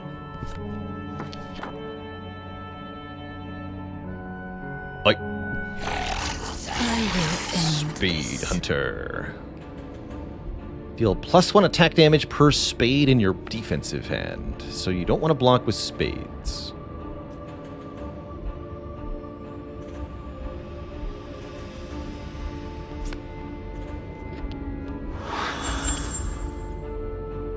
That makes like a ghost copy and does give us 6 poker cards in hand. That seems pretty strong.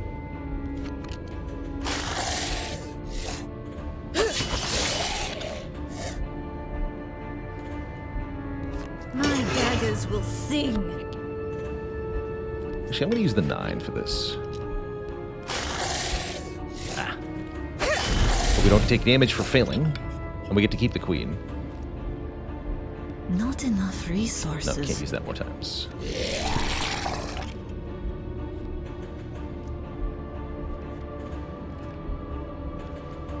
So block with the Queen of Hearts here. Shame to lose our queen there, but I'm okay with that. My shadow. 3, 4, 5, 6.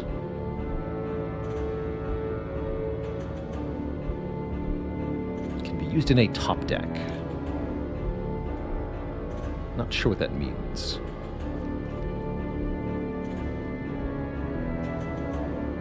Can I turn the queen into a 7? I can't. I can only turn it into an ace.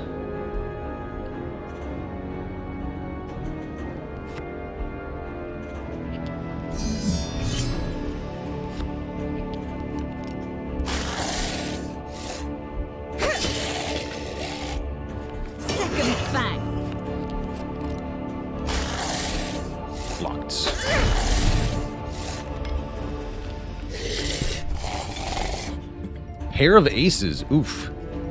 We cannot block that. I've got a pair of 10s, but it's not good enough. So we're taking 2, and health is pretty hard to come by, it seems. It's a lot of cards it drew. Ouch. We have to block with 2 cards. Time to strike. 2 aces, please. Take that.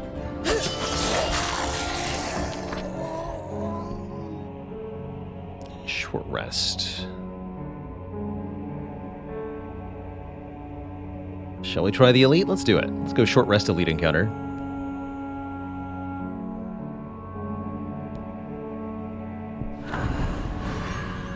So we get that health back. It's not clear how much health a short rest is. For its +1, 7 offense. Good lord. At the start of their turn, entities with Blazing Presence deal 1 damage to all opponents. Yikes. Oh, man, we're so close to having a straight here.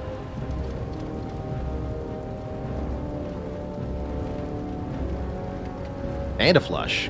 Man.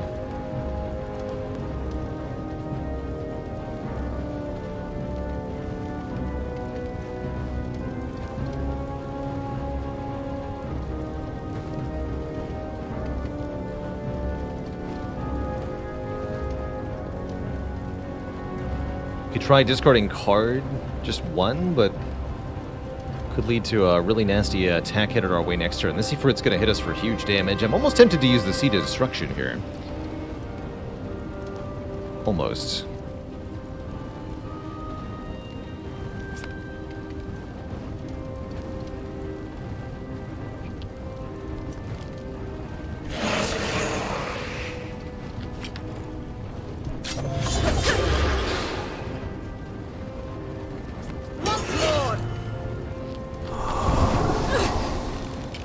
Take 1 damage, we get attacked with a pair of 8s that I can't block.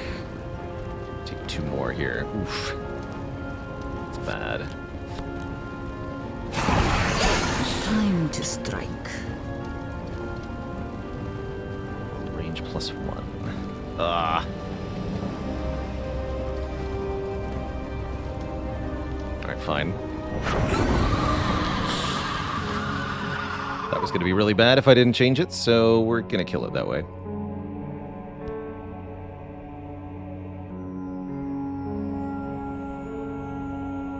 What do we even have for the merchant? Draw 3 abilities means we're set up nicely for the next combat. Interesting.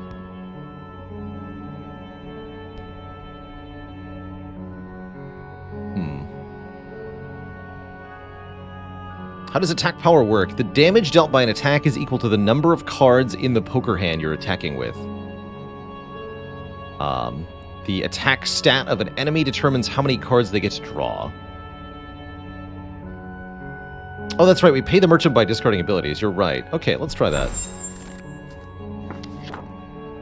About those leaves. Willow Whip. A usable item. Spades deal 1 damage. Consumable item. Draw to max hand size and max ability hand size. Deal +1 combat damage during the first round of each encounter. Here's That's your really coin. good.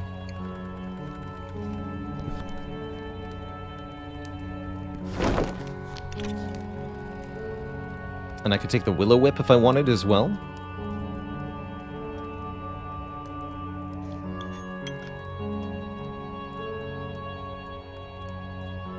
It's actually not clear to me when you draw ability cards. Isn't the stat very good? It's only a one-time use. Although we can use it to redraw our abilities, so yeah, actually it is very good.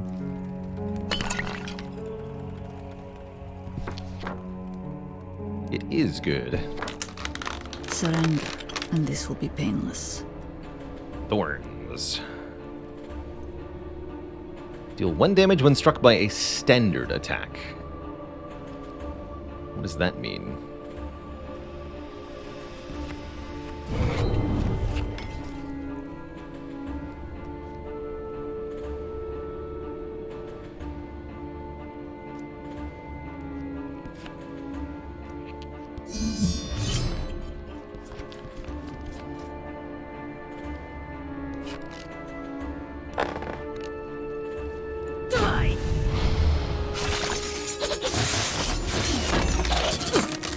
That's a standard attack. Huh. Ow.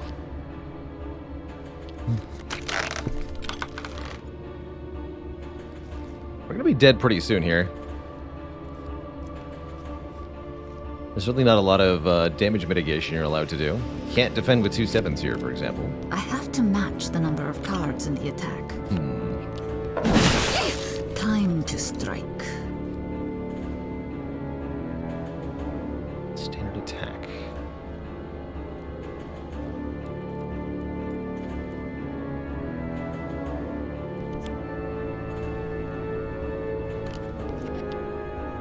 I'm not done yet.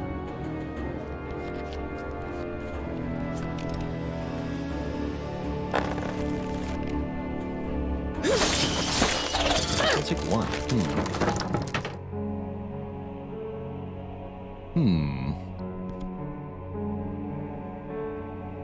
Seems bad.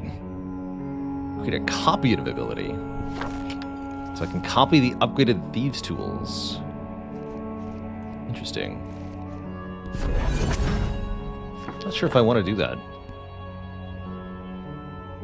Oh, kill them by defending? Ooh, thing is, You are not fit to fight my shadow. that's not reliable. But yeah, you might be right. That's probably the way to do it. Or ability damage, but we didn't have any. Tricky stuff. Very tricky stuff.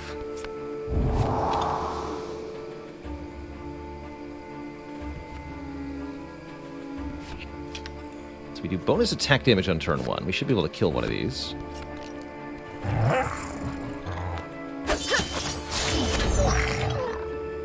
Especially with Shank, right?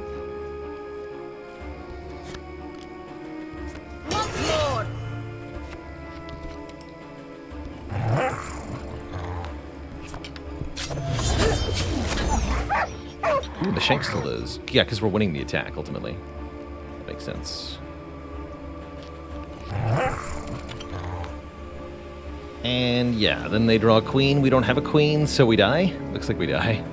Unless... This will be the key. Now it's a king. Thanks, Steve's Duels. Talon's ready. Easy.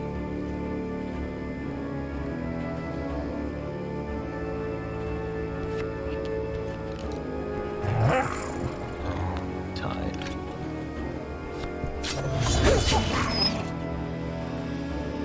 I'm not done yet. Hey, we lived. Alright, give me a, let's remove an ability from the deck. There's a heal, too. For the boss. Go with remove one ability.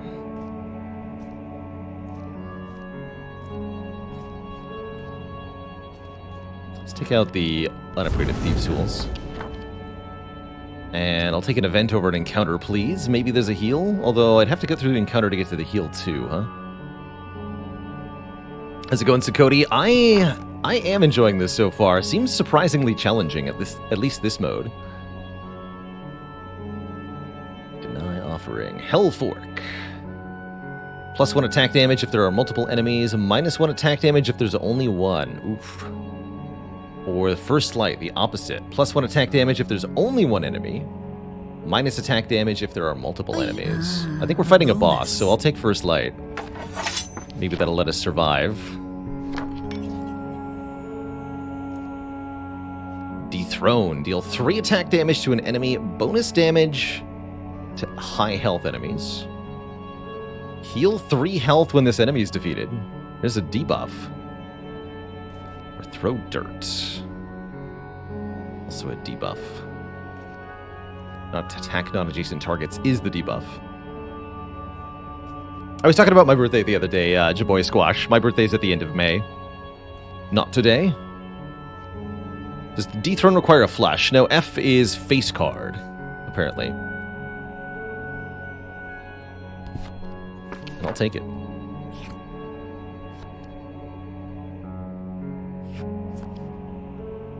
All right, let's fight a rock. It has 7 attack and 5 defense, 14 total health, and we have 1. And this will be painless. But I did draw Dethrone, which is going to be big damage.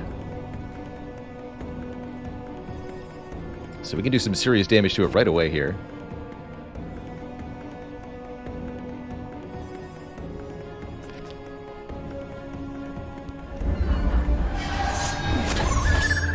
Seven. So it's supposed to be 3 + 2. Oh, that's right. And we also have +1 for being the first round of combat and +1 for there only being one enemy, right? So that was at +2, and this will also be at +2. And I still have 1 attack remaining. So this would be 4 if it hits.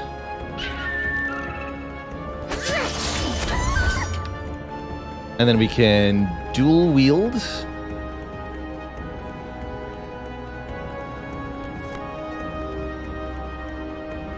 So throw a 9 at them, and if the 9 is higher than any of the cards in their hand, they'll actually just die outright.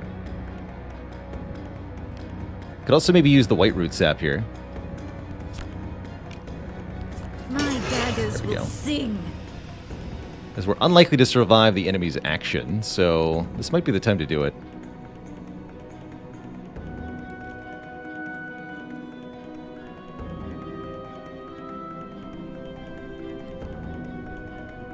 Can't make the 9 into a king, because Thief Tools only works on spades.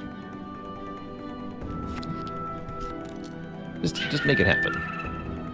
Ah, it's blocked. Also, we were only going to do not enough damage here.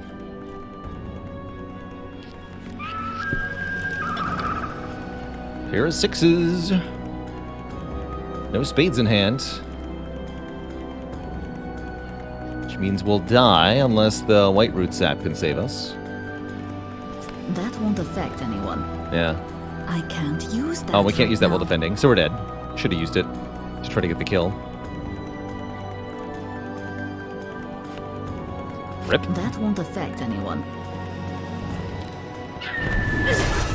GG.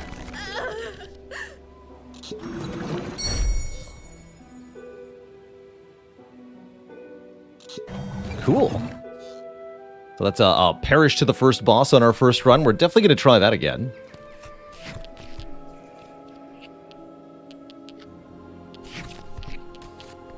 Infernal Spiral mode. Let's try with Magnor, the fighter, again.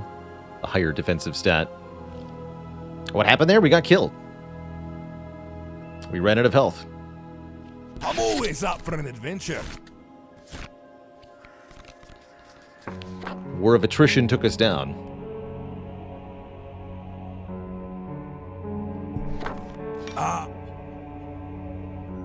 Try Seed of Life this time. One time Hold your heal shield 10. high.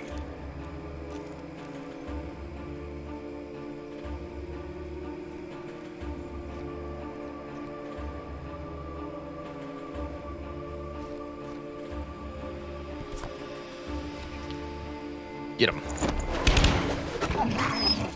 How does the blocking part work? The enemy had a pair of 6s, so we needed a pair of cards that are higher than 6 in order to successfully defend the attack. We did not have that.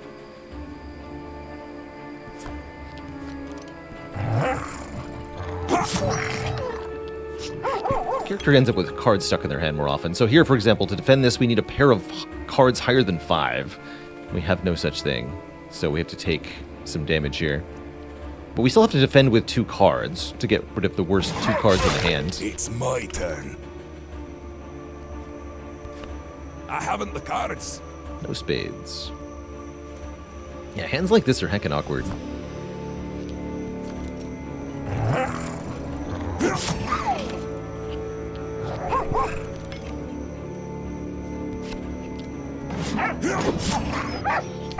There we go. So we saw the ability upgrades are a bit odd.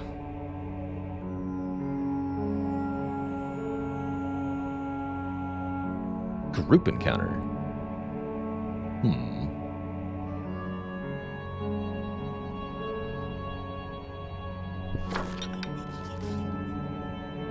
That's right, Chop +1 takes a spade and a black card. Interesting. A diamond and a red card. A spade. Or a club, rather. Deal damage you suffered from an attack. No longer says draw an ability. Interesting. Gain 2 shields for a red card. Sure, we'll upgrade one of our blocks. At least we have blocks. Hold your shield high. Summoning Death. The Bat Swarm. Add an ally when defeated. So we have, what, 4 1-health bats to deal with? It's going to drive me batty.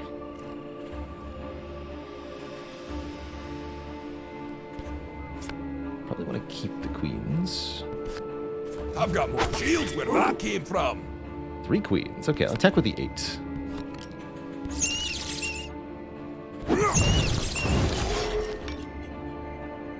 Keep the queen.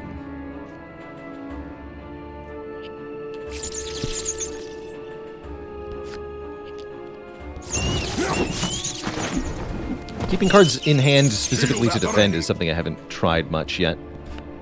But seems like it could be good. Definitely meant to keep the pair there. Right. Do you mind?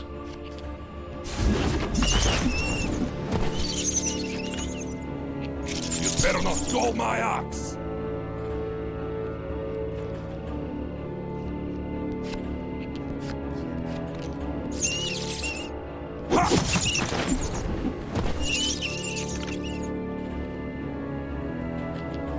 Shield at the ready.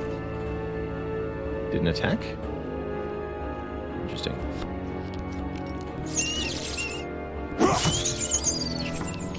Okay, that's a weird little encounter. Give me a remove.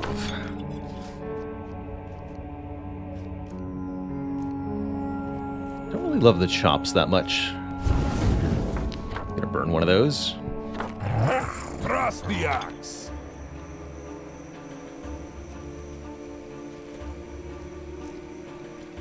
We deal with a pair of 4s. Yes. So we'll take 2 damage for failing of that attack there. That's why attacking with low value cards could be quite bad. That was less than ideal, unfortunately. Health seems quite hard to come by, in particular. And a king here, which I don't have. Health goes down. Payback. I can revenge both? Sure. Payback. You better not dull my ox. Interesting. That one. So I get shield for that. No spades for chop. Once again, we get ported there. Trouble. Much trouble.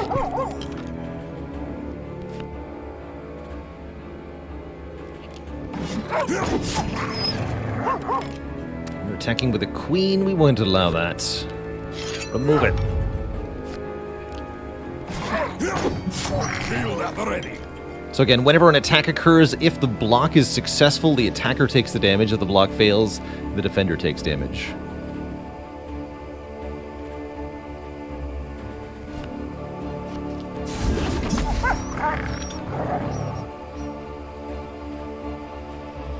Pair of 2s is an ambitious attack.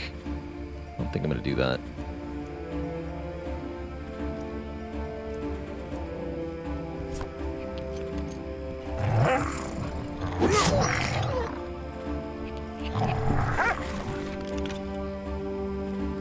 Yeah, but I can't stop this now. I can remove the ace, but they still attack with a higher number than I have. That's sad.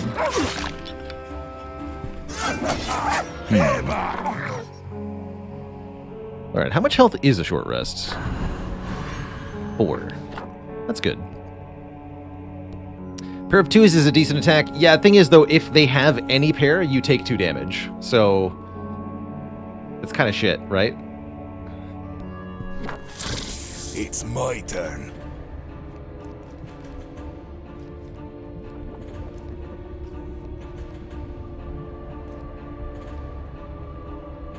It's just really high risk that you get hit back in the face for a huge amount. These ones only have 2 defense. It's really unlikely they draw a pair, but still kind of iffy.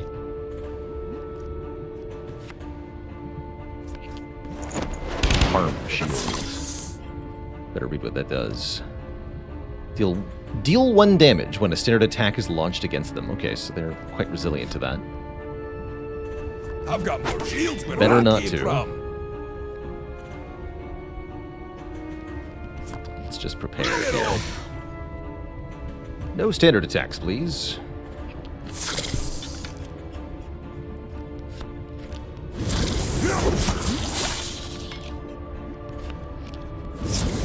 Just want to block them. Hold your shield high.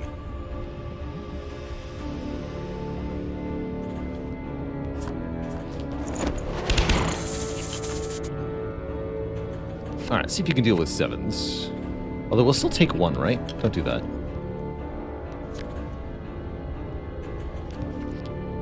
I'm ready for anything. No.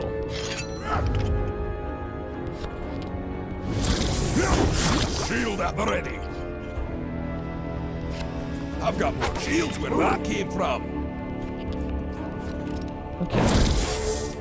That leads us to not having... Oh, yikes. So there we go. They drew a higher pair, and we end up taking damage to the face, and everything's terrible. That's no good. Definitely seems like the random draws can absolutely make or break your run. For better or for worse. I'm going to try to go through that elite encounter, but I'm not sure we're going to make it. Let's see.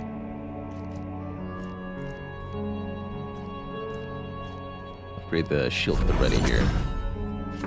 Dupe it! Do we actually get a reward for this? We gotta find out. Parryton +1. Take -1 combat damage from cards that have a value of 9 or lower.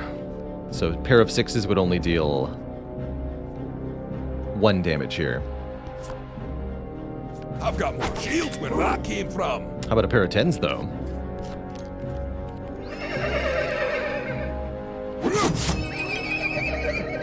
Good. I think the reward might be the special nodes behind the elite. I could see that. Ouch. Yeah, 7 cards drawn? Yikes.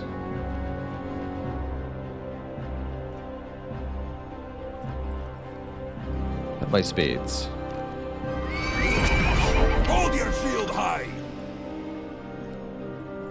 So, 4 cards drawn on defense. This would only do 1 anyway. We probably don't want to attack with a pair of 3s. Seems inadequate. Take your best shots. That's a bit better.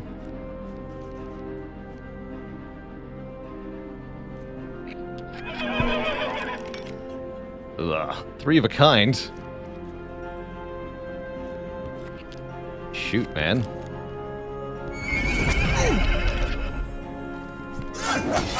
Payback. Shield at the ready. Quite hard to do anything with only 5 poker cards in hand. You really don't get a poker hand very often.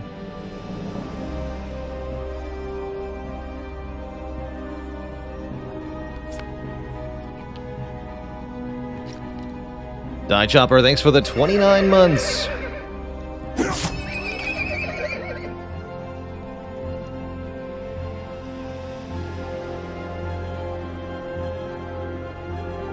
That's why Texas Hold'em took off so much, because you get more interesting hands. Yeah, I definitely.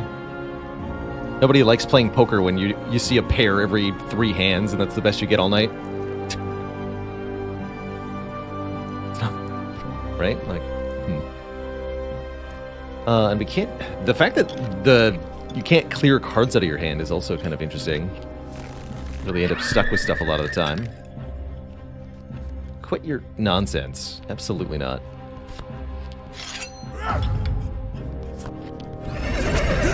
It's my turn.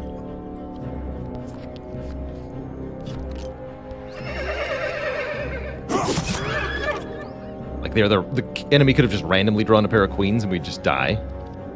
Spooky, man. Spooky. Just a jack. Easy. Better not dull my axe. I've got more shields where that came from. Swing with the jack? It's the worst that could happen.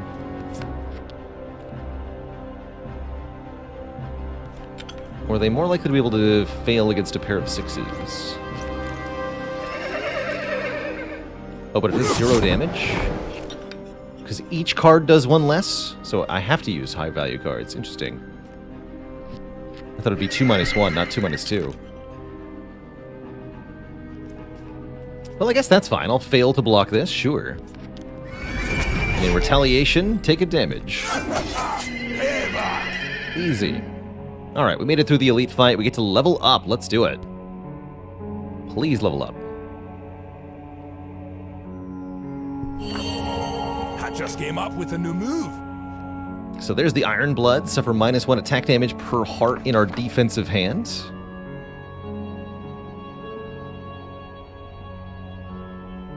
armor would be nice.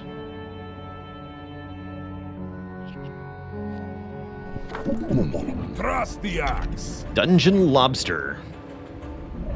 Still have a 1/1 as stats, so level ups don't increase your base stats. You need equipment or stat ups for that, I guess.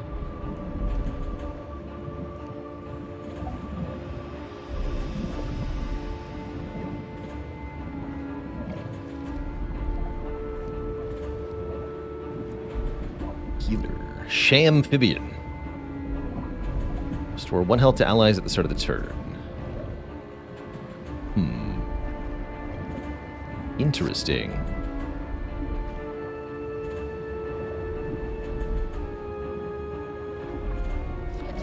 No, not that one. Wish it would auto keep pairs. That'd be nice. Hey. There we go.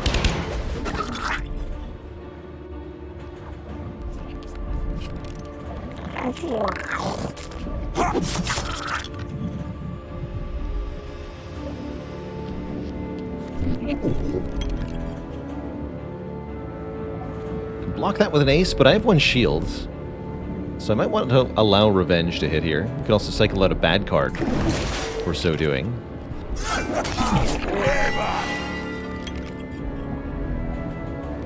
Get wrecked. You better not stole my axe. Get completely wrecked.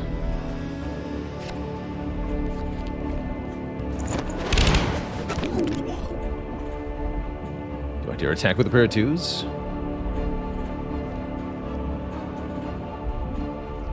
Let's do this first. I've got more shields where that came from. Just in case. No pair.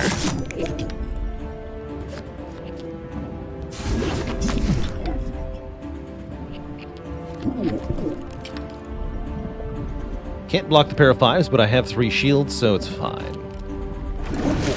You better not stole Seems my like we finally got axe. some defensive utility.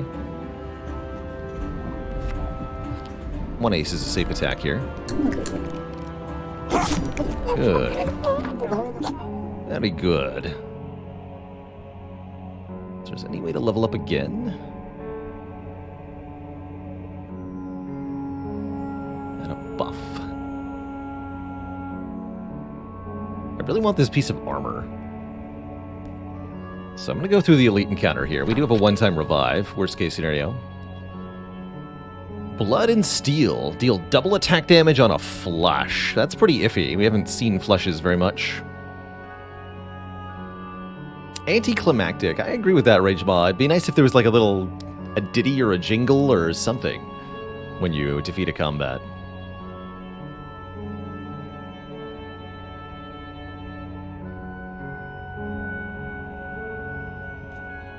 We might go back and try out more of the story mode. I'm actually quite curious how that compares. I have to feel like, just based on how this works out conceptually, the story mode will be more refined than this random mode. But the random mode is definitely challenging. Let's grab another Intimidate. Those are good. When you deal attack damage, deal equal damage to enemies adjacent. Also not terrible. I'm looking for ways to stay alive here. It's my turn. Shamphibian +1 and a Dungeon Lobster +1. Drowning.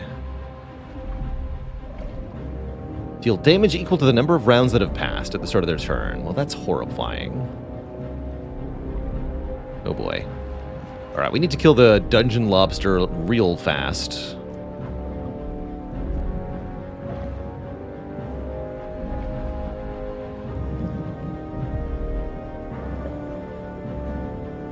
It's not good. Not good, I tell you. Thought that was a pair of kings for a second. I was gonna cry. Alright, here goes.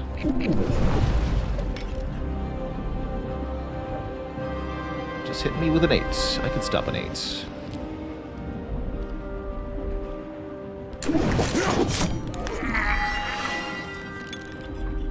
And an ace we can stop with 1 heart. Now we have Iron Blood. Actually, stop it with a 2 hearts.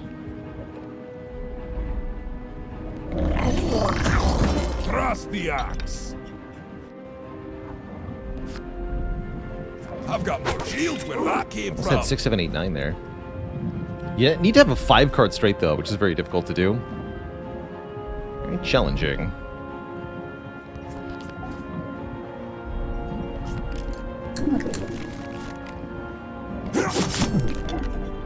Alright, we almost beat the lobster. That's good. Deals 1 damage to us there, then hits us for an ace. Let's intimidate that ace away so they attack with a 9, then we can stop with the jack and they'll die. That should make this manageable here. Okay, okay. 1-on-1 versus the Shamphibian, that we can deal with, surely. Hold your shield high. Surely this will work. I've got more shields where that came from. These are pretty iffy. Let's just prepare. Who's this 9? Bring it on. Okay. Pair of 10s. You stinky son of a gun. Wait, we can stop this, though. Alright, good talk. It's my turn.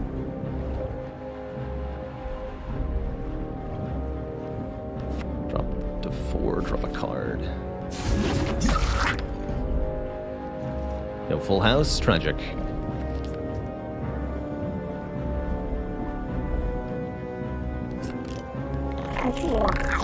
No! Son of a gun. Alright, well there goes our life potion, thanks to this nerd top-decking cards. Definitely an RNG heavy game, I would agree. You can't even know when you're attacking if you're about to deal damage or take damage. It's crazy.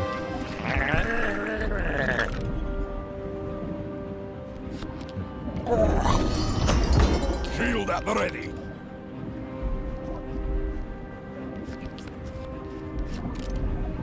And then he drew 3 aces. Alright, good talk. You have to count cards? Does it even work that way? Oh, actually. You can see the entire discard pile of the enemy. That is nice information.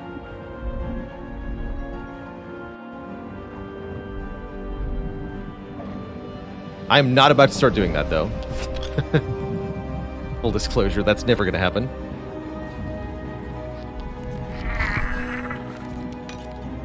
No thank you. I'd rather go to a real casino and get kicked out.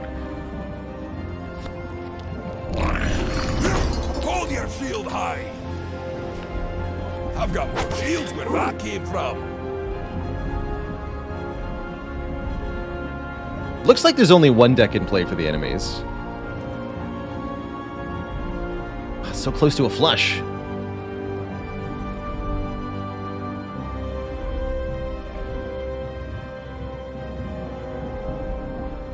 Can you see your own draw discard pile?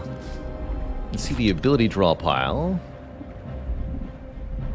You can see your own discard pile, yep. If you want to look through all 43 cards. And you can see the full 52 card deck of playing cards. So yeah, you can deduce what's in the draw pile that way. That is pretty relevant information.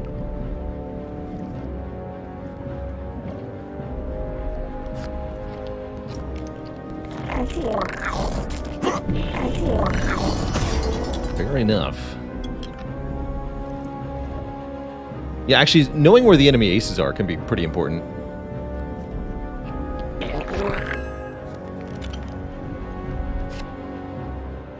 Finally, a flush. Better not dull Then my it's gone. axe. Then it's gone. Oh, awkward. I'm ready for anything. Sure.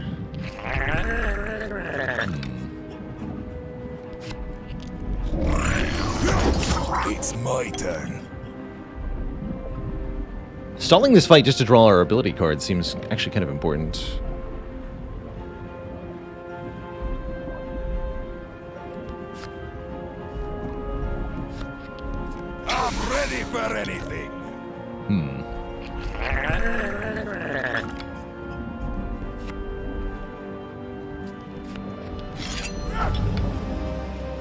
like that.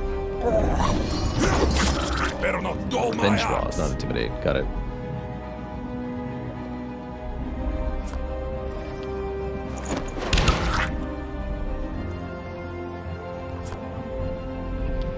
Come and get it. Better cards would be nice. Here are sixes. Yeah, I can't do anything about that. I can turn it into an ace, and then we'll only take 1 damage, I guess. Overall, not thrilled with that, though. No hearts here.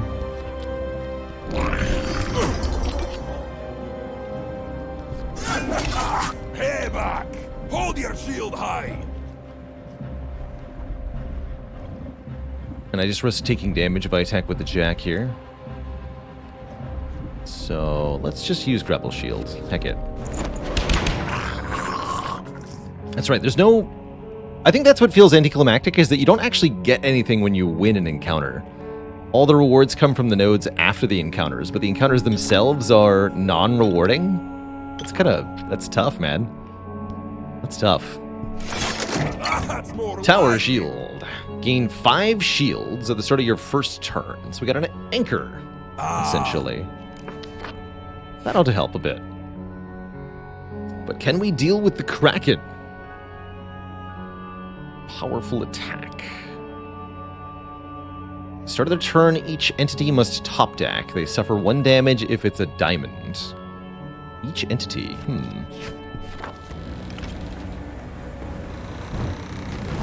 Thrust the axe. Glad we had the shield. So, what are your keywords? Powerful attack. Plus 1 attack damage. Plus 1 defense per card in an enemy's attack hand. Enemies with guard have to be attacked first. So we have to go for the left tentacle, then the right tentacle, then the Kraken. It looks like.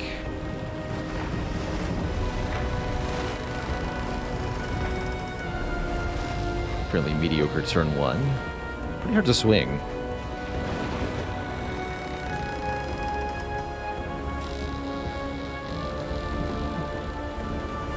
Yeah, he's great, isn't he, Helmshank? He's great. This looks tough. We're going to be attacked by 3 enemies each turn. We probably want to have good defense cards.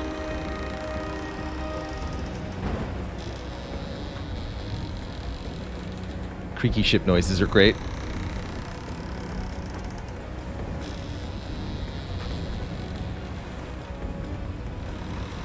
Yeah, on turn 1 we can pretty harmlessly attack. Yeah, I think we save shield at the ready for next turn. Counterattack would be pretty helpful here. Let's swing with the jack then. I want to keep this ace. It's an ace, so we just take 1. Alright, let's just see how this goes. Pair of 7s.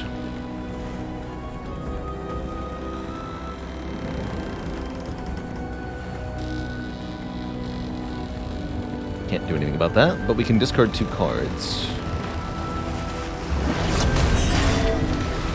That's right, we get extra damage there. Pair of queens. Have a pair of aces, ya fool.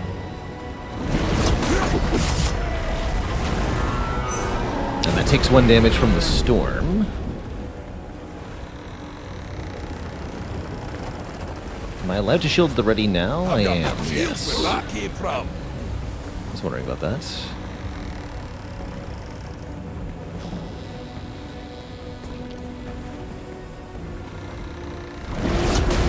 Shield at the ready.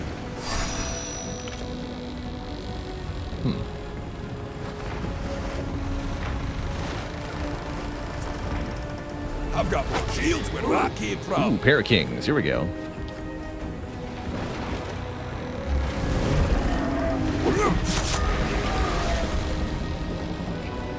Alright, we have to end now. We're almost through the guarding tentacle. Just 1 ace. And we can intimidate that to make it a king, but that won't help. But we're going to fail and take 2 here. Might as well pitch the 2 then. We've got a pair of 10s in our hand. That's nice. But it won't stop this 1 ace.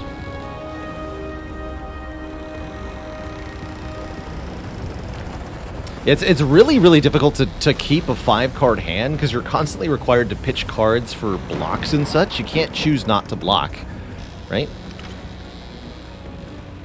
I have to use one of the cards in my hand against this attack. So keeping cards in hand is almost impossible.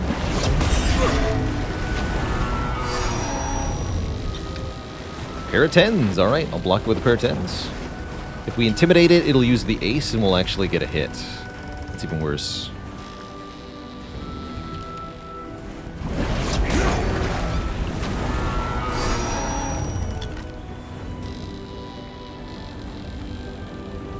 All right, let's block this.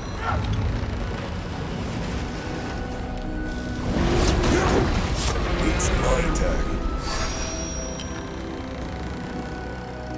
Okay, ace should be a pretty safe kill on the far tentacle here. That leaves us with kind of low cards in hand, but I still think eliminating one is probably a good idea. Off an overdraw. Interesting.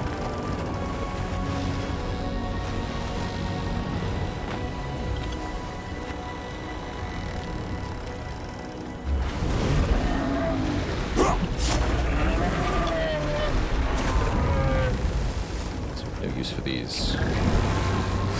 Good luck to us here. This turn could hurt. Pair of 3s. What luck. Get wrecked.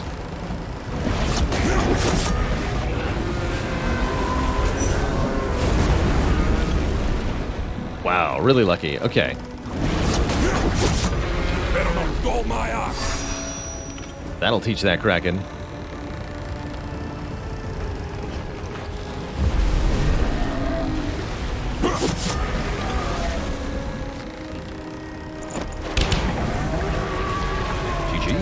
And yeah, again, nothing for actually beating a boss.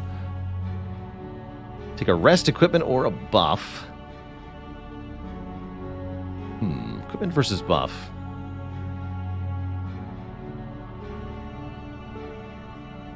And then a level up. Interesting.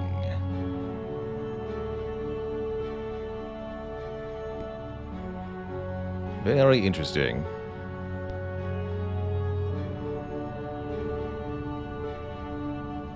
Yeah, the nodes after the boss are the reward. That's right. Same with the elite here. We got armor for beating the elite. In fact, you can see the blue nodes on the map, right? After, or the greenish nodes, right? Elite, special rewards. Elite, special rewards. Boss, special rewards.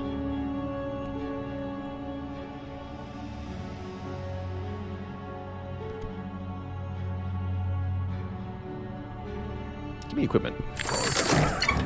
3 stone. Your What diamonds about gain it? wild range +1. That's pretty cool. So now it's much easier to make pairs out of diamonds. It's all about the game. And now we've got the spiked shield. Deal 1 damage to the attacker for each spade in the defensive hand. When an enemy damages our shields, they take equal damage. But this elite doesn't seem particularly rewarding. It's odd. Elite group encounter. Let's not go there. I'll take the heal 2 here. Hold your Saber shield high. Claw. Shamphibian. 2 Shaper Claws.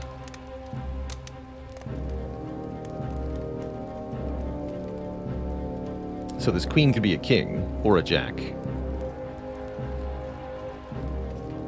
That's kind of cool.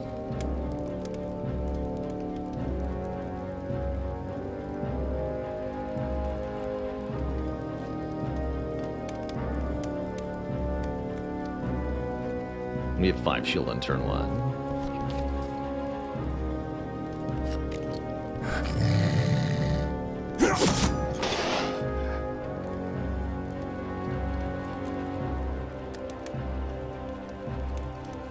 Okay, we just end turn. I don't love that.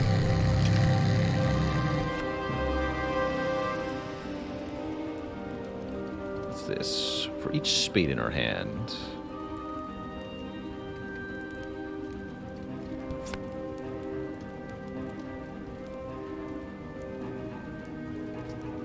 pitch this.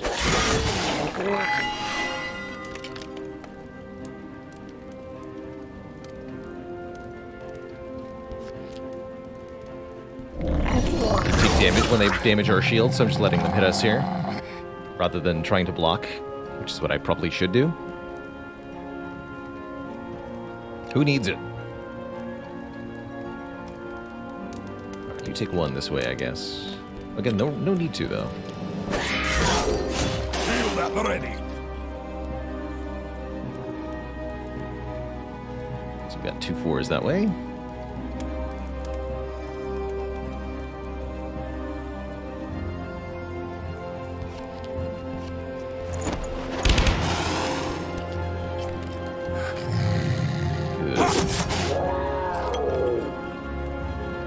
Excellent.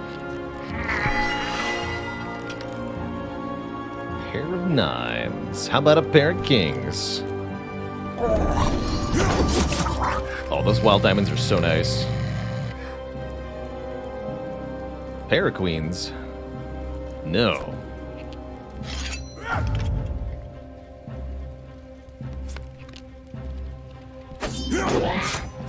There we go. It definitely seems like defensive play is the way to go here. You can only make 1 attack each round, but you can defend from any number of attacks.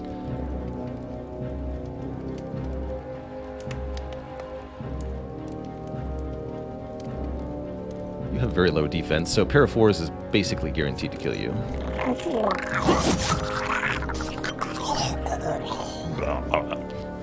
I agree. Pair of 7s? I can block with a pair of 7s, but what if I turn this 7 into an 8 and block with 2 8s? Better not dull my axe. Easy every time.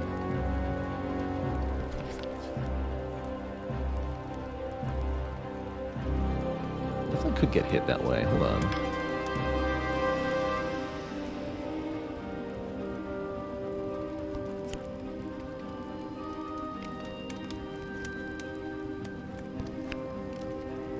Do your worst.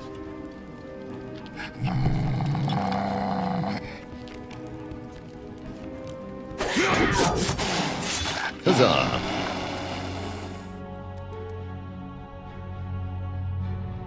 Circled node behind the elite. This one? They seem like they're part of the overall pattern on the map, but don't seem like they're special beyond that. If you're talking about this node. Heal 2.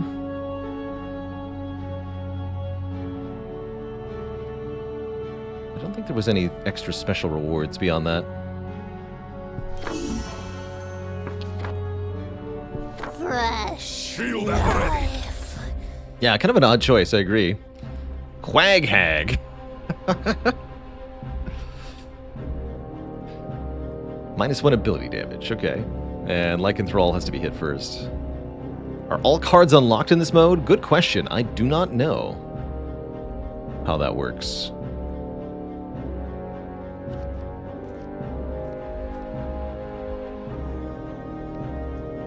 Let's shield the ready the 6 I've got here. more shields where that came from.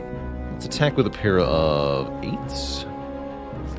Oh, I had 5 block. That's right. I had 5 block turn 1. Good. They still take 2 damage, though, because they dealt 2 damage to me. Good job, Spiked Shield. You did it. You are surrounded by death. Pair of 9s. Well, I've still got blocks, so whatever. Hit me.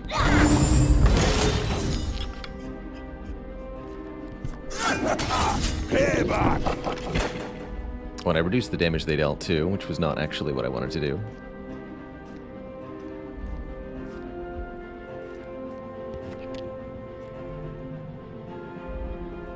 So don't block with that. Block with this. Sure. That way we do 1 damage back with the spiked shield.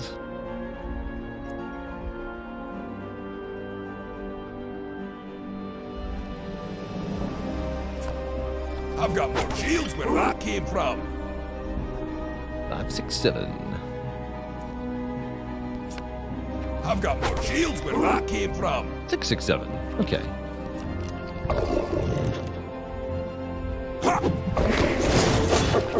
Technically, this is still accomplishing damage, so I'll allow it. Just not happy about it. before the fungus takes you.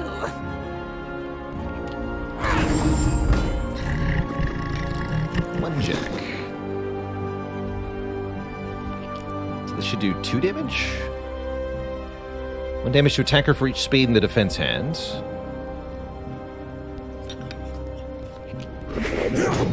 1 damage, 2 damage. Yes. Okay, good. I like it. We're so close to a strike. Come on.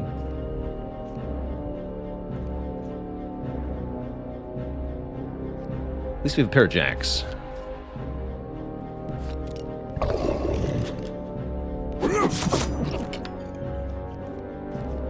Maybe wanted to keep those. I'm sure it's fine. Got 2 intimidates. Nothing can go wrong You'll here. make a fine mushroom. Let's block it with a heart.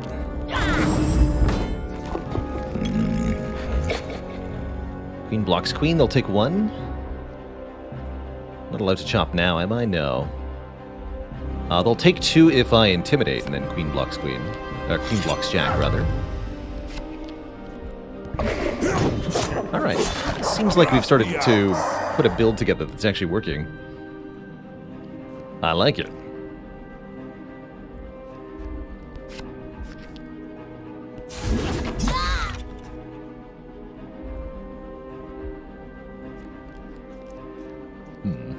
Bring it on! I can smell the life in you. Texas 1 ace. We'll do double intimidate here. I don't love doing that, but here we are.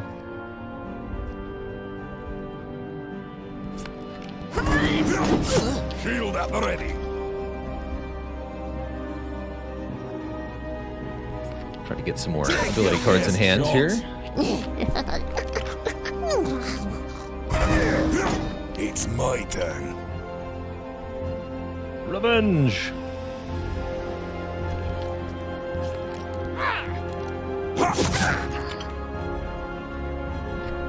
You are surrounded by death. Get her.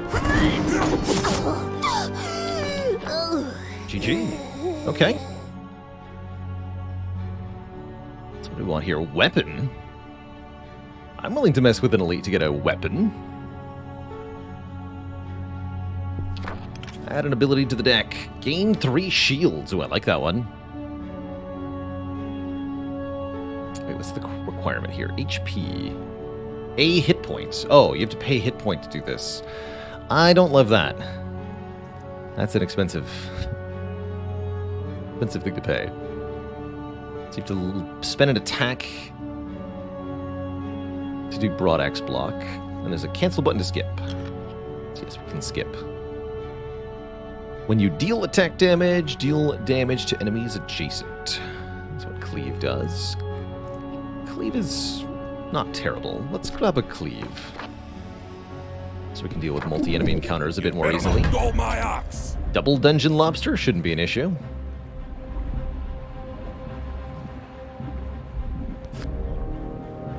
Should not be an issue.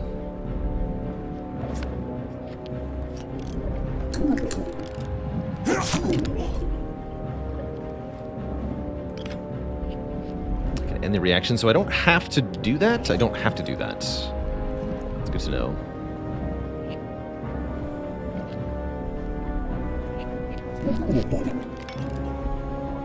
Pair of jacks.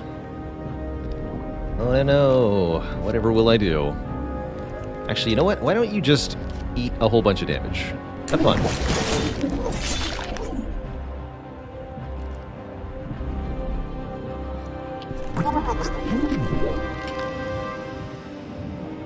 You too. Eat a bunch of damage.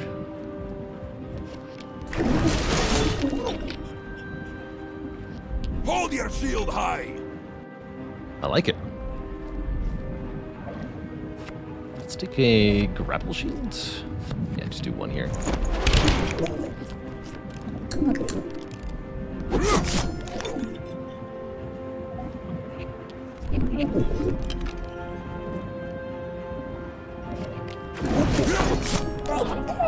Okay, things are going a lot smoother now.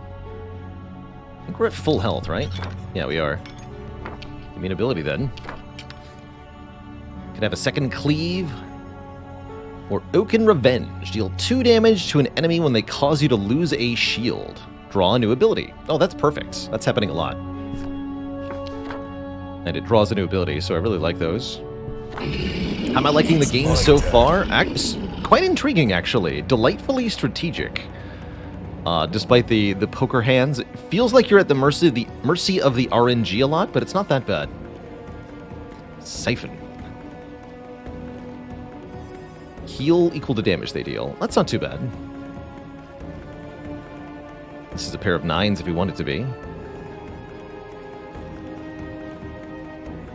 And we can cleave them both with a pair of jacks. Let's start with that.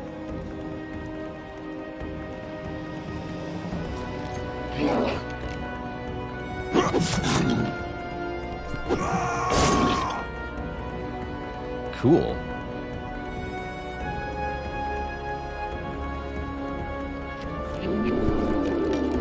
Pair of ace attack.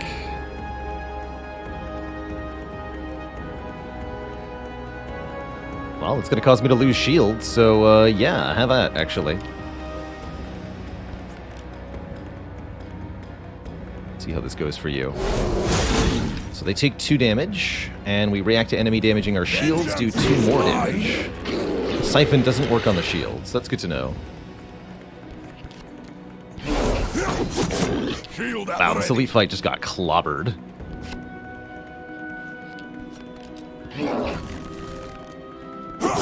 Brutal. Give me a weapon. Glass Dagger.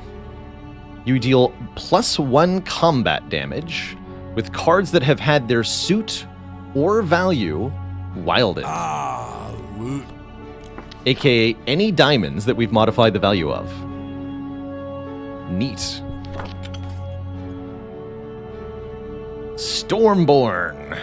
2 damage per diamond in your defense hand to all enemies. Heart of Ox. Pay a health to wild 2 of our cards. Yeah, seems like we're cooking now. Behind the Shield. What does that cost? Costs a shield. Draw 3 abilities. Oh, man. Give me that. Yeah, I'm curious how well we're going to do against the second boss here. Antlion. Ignores our defense. Oof.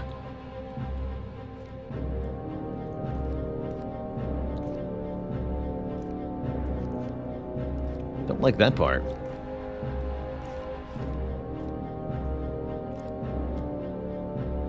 It's 5 abilities in the hand max? I'm not sure.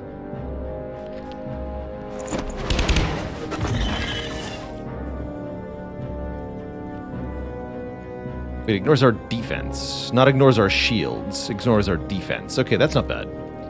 I read that as ignore shields, which I was terrified of.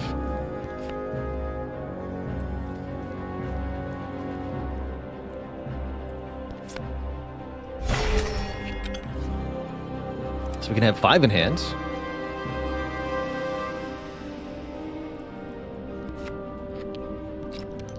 I think it just means they draw more attacking cards. Is all. It's really not that bad.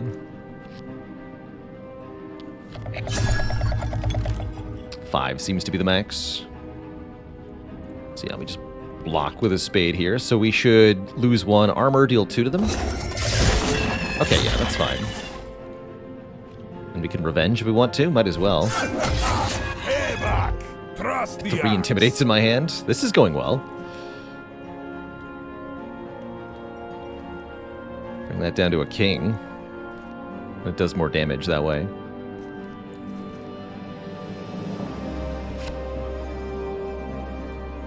I've got more shields where I came from.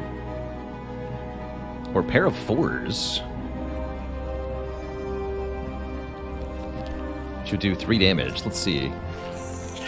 Nice.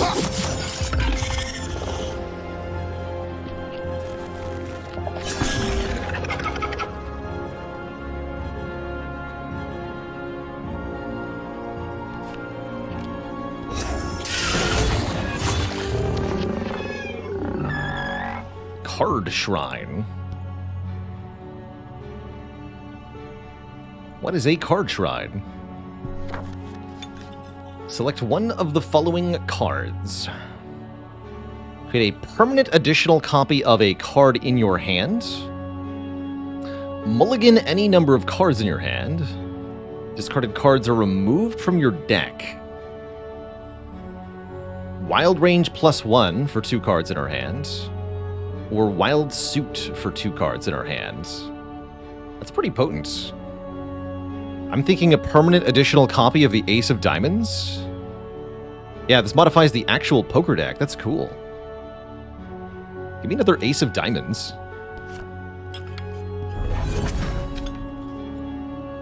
We have to discard a card. That's fair. So that means we now have a 53 card deck, the usual 52, and 1 additional Ace of Diamonds. Wouldn't the king be a better dupe? Sure, but the king wasn't in my hand. I don't think we can wild range it down to a king and then dupe it. That's not how that works. I don't think. Maybe it does. Maybe I could have done that. Shield at the ready. Infernal Sorcerer has Spell Shock. Suffer 1 damage when you deal ability damage to an enemy with Spell Shock. Close Quarters. Deal +1 damage to adjacent targets. So once this enemy's dead, the Infernal Talon does more.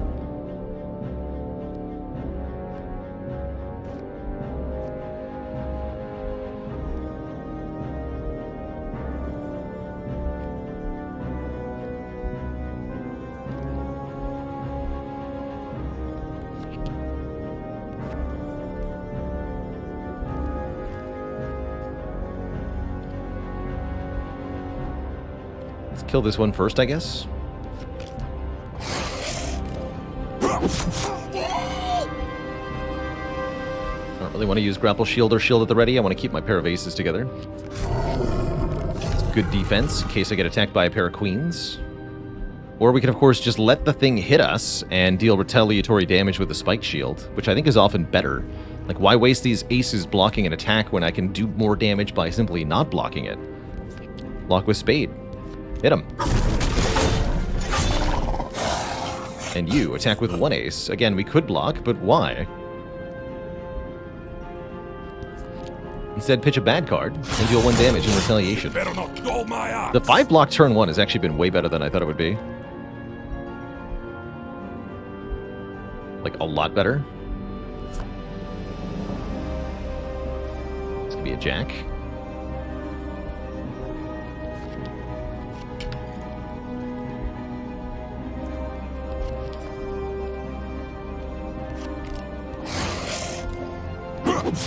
Right, we want to actually use the wilding to get the bonus here. Yeah, kings would have been better, actually. Now that I think about it. Oh well.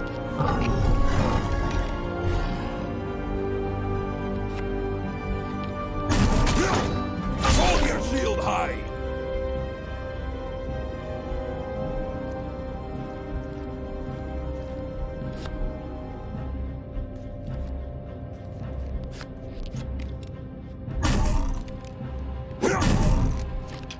Well played.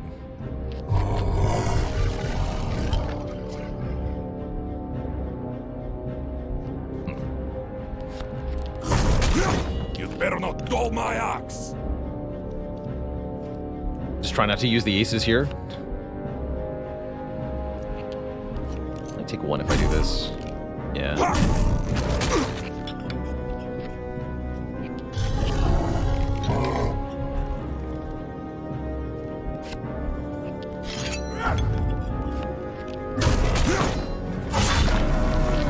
Not sure that was worth it. Let's see, what do our upgrades look like? Oops. Didn't mean to actually confirm that. What do I get?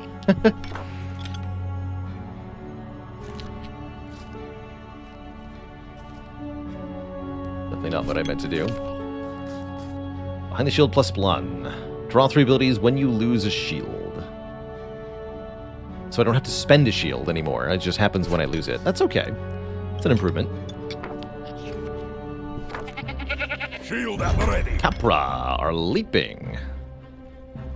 Move ahead of a defender in turn order.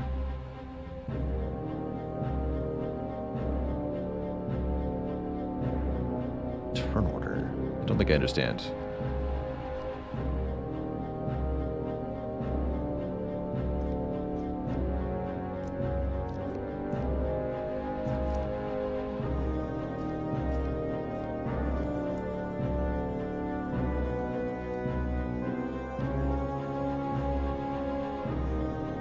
After successful attacks. So it sounds like they might go again if they get a hit in. 2. Interesting. Why is that still 2?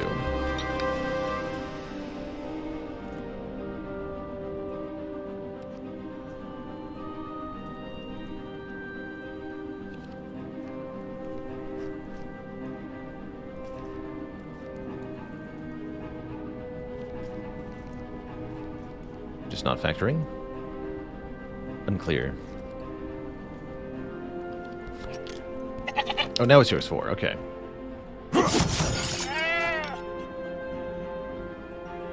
Cool.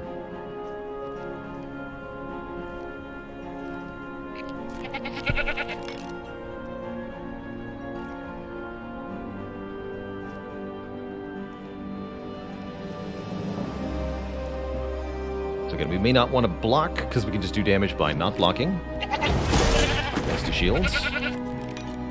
Oh, I see. What? Oh, and turn orders from left to right. So yeah, we'll get another turn. Right, that would be the reason not to do that. Cute.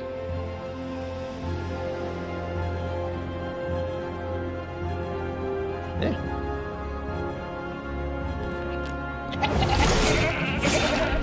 Does that mean I get to keep this block and they attack me again? Yes, it does. That's great.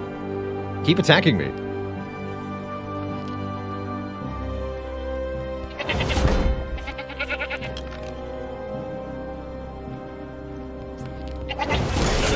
Thrust the axe. Alright, now it's my turn.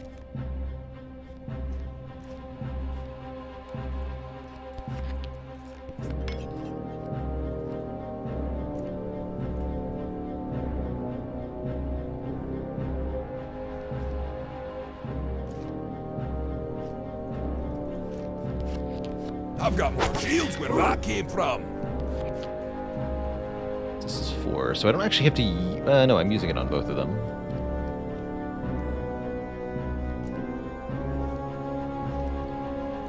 Interesting. Need to double check something. This one is natively a king, so if I do this, it's 2. So we actually have to modify the value to get the bonus damage. Okay. Noted.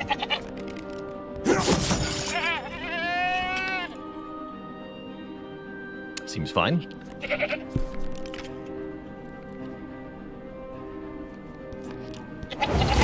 Hold your shield high. I've got more shields where that came from. Shields. Uh-oh. That was undesirable. Let's do that, I guess. Gain some mana. Meta progression for...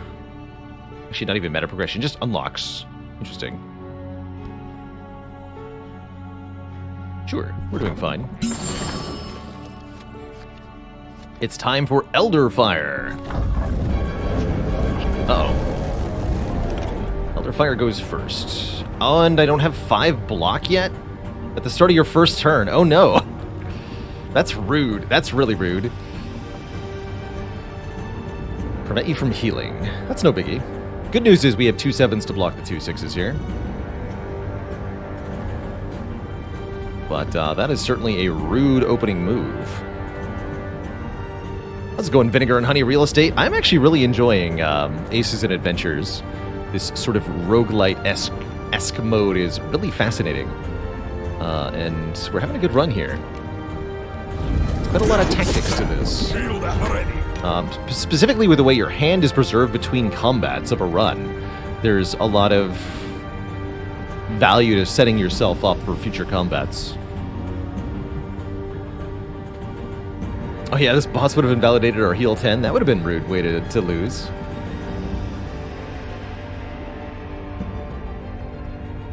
So you have nothing special here.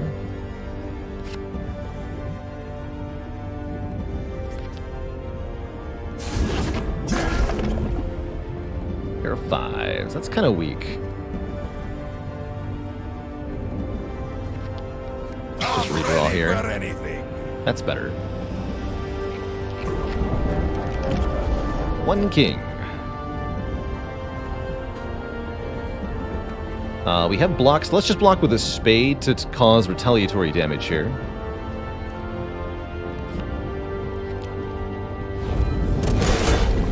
It's my turn. And then we can attack with a pair of 10s if we want to here, which should be 3 damage, right? We might get hit by that, but that's okay.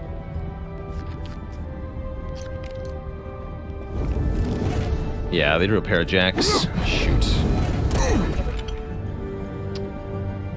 Ouch. Nothing I can do about that either. Pair of 3s. How about a pair of 4s? And we do bonus damage because one of those was wilded. The glass dagger counts for defense as well. Neat. Okay, so maybe less attacking and more just block in here. Do your worst. Seems pretty weak. Pair of 2s. Sadly, I can't do anything about that. That's embarrassing. That's deeply embarrassing. Okay, let's intimidate away the pair so I can block with the jack. Since hearts block for 1.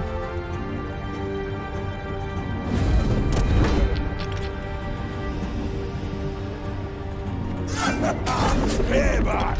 Trust Alright, me, here's some Alex. shield. Good.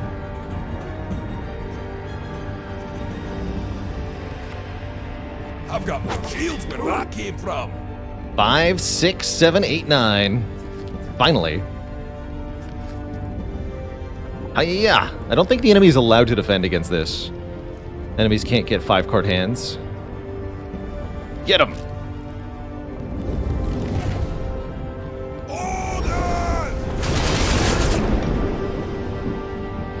GG, you nerd.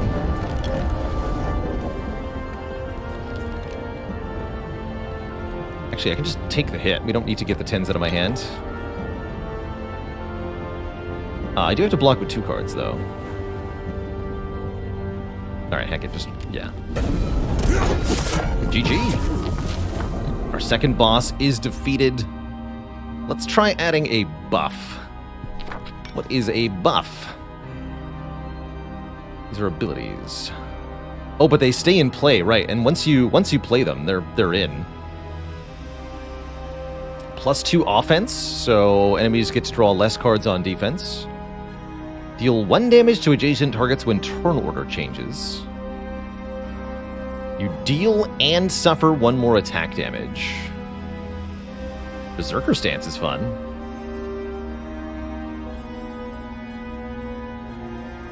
Let's go Offensive Stance. And we get to level 3. The gods favor me. Might be only able to have 1 buff in play at a time. That might be true. +1 offense and max hand size. Hold on, are you telling me I can hold on to 6 poker cards? Because if so, that's a game changer.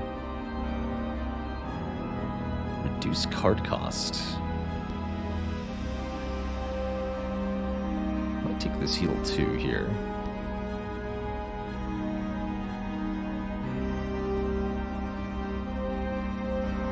Trinket.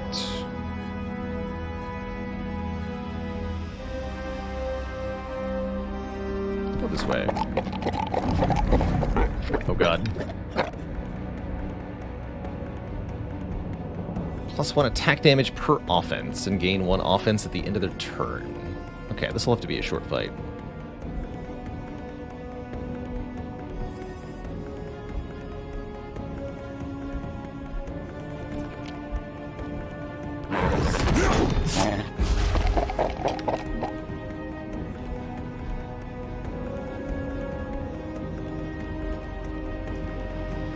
Can you shield at the ready here?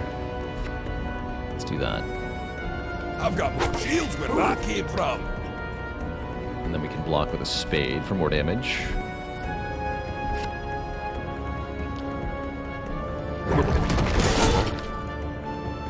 Vengeance is mine. It's my turn. Okay, there's offensive stance. Rah.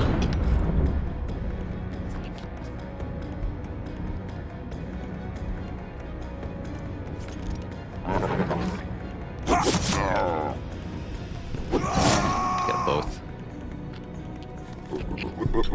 So yes, we have 6 poker cards in our hand now. That's a big deal. This is you attacking, block with a spade.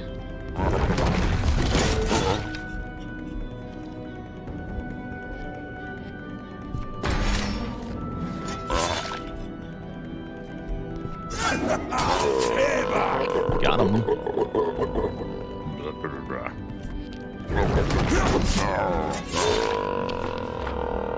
Rip. These sounds, though. The sounds are so silly. Reduce the cost of by 1 card.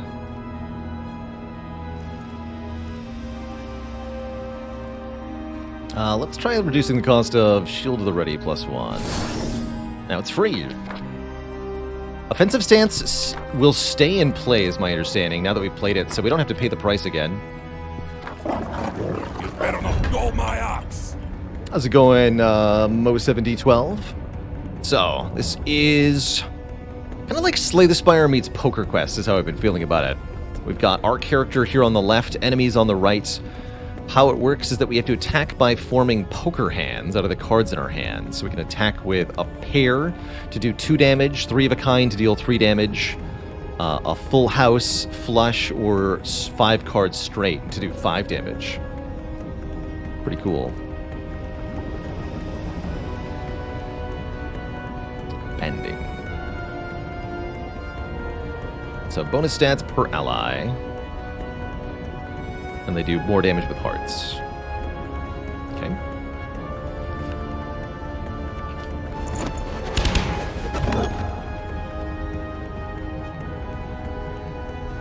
Let's attack with pair of aces. We could keep that for defense too, but I'm not going to need the defense this turn. Wow, they drew a pair of aces. So we did not do any damage. I guess I'll be grateful that wasn't them attacking us.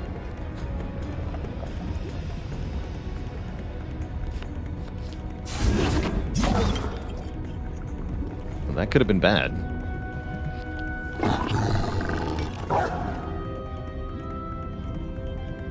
One queen.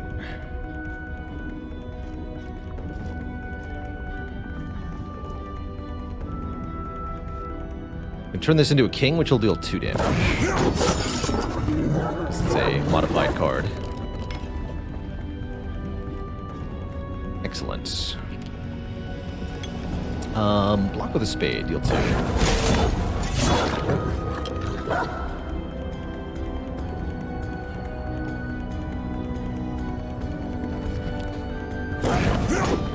Shield at the ready. That's what I said. I've got more shields where that came from. Oh, I didn't draw a card because I was at max hand size. That makes sense. I will begrudgingly accept this outcome.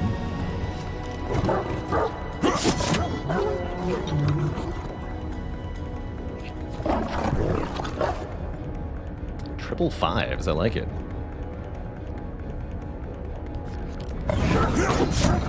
It's my turn.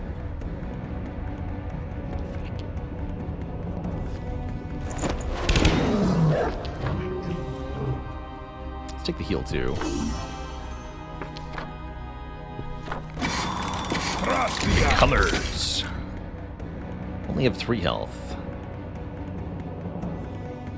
So they get bonus stats if they successfully block. This one is a stealthing healer. Interesting. Well, good luck blocking 555s, you nerd.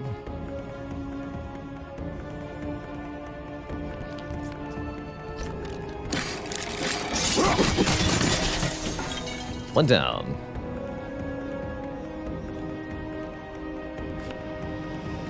Sure, we'll do this as well.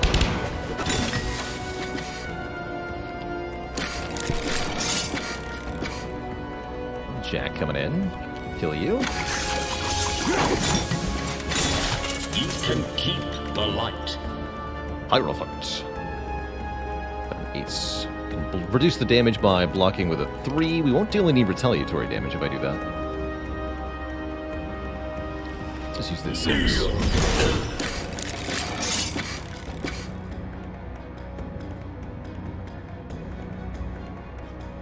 Yeah, that deals 2. Yeah, it has to be a modified value.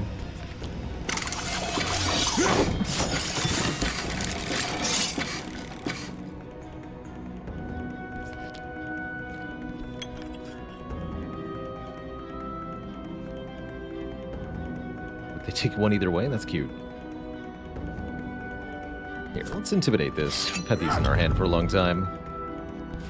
Block with the 8 of diamonds, deal 2. It's my turn. If you have more defense than the enemy, do they simply not attack? I think, yeah, minimum 1 card. 1 card minimum.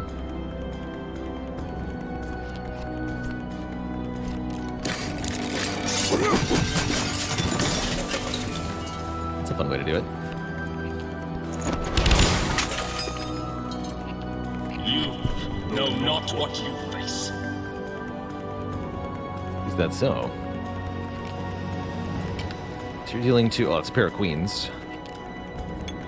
Do we intimidate that or just use the aces? I'm going to intimidate that. Keep the aces in hand. These are valuable cards, man. Trust the axe. Heathen! You've come a long way to die. I like his voice lines.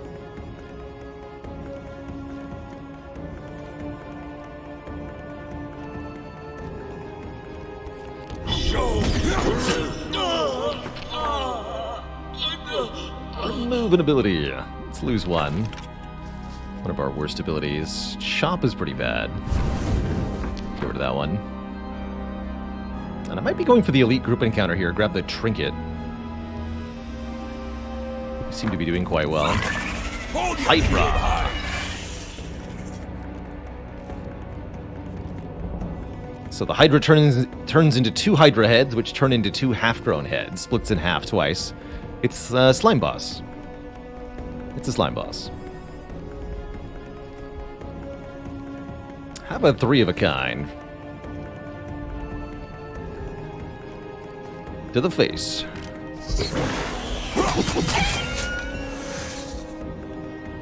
Do your worst. 2 damage. Oh no. Whatever will I do about that?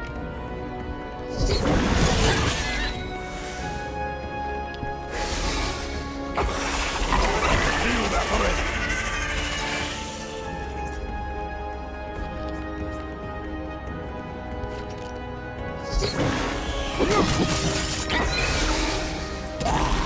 Switch.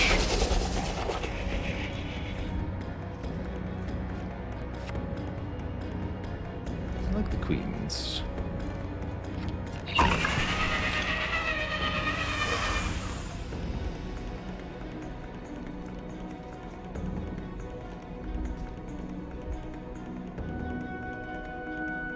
Queen of Hearts will block. Also use shield at the ready here. Let's do that. I've got more shields where that came from. 3 9s. Ooh. Block with a spade, cause retaliatory damage. Good luck. Stay back.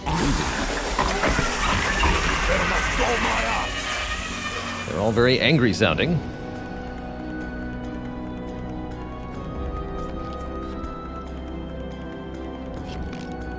Actually, a pair will suffice, right?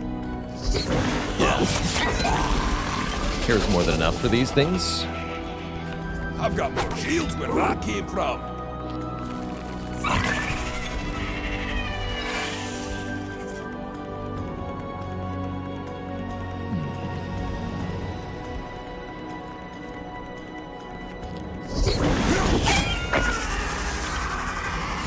Ace on ace violence. Alright, I'll show you how it's done.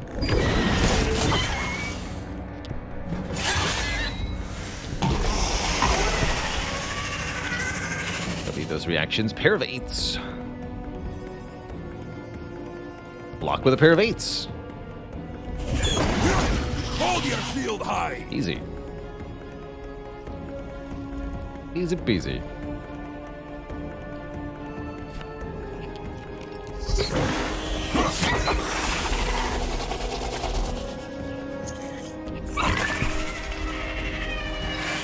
One five? Now that's just sad.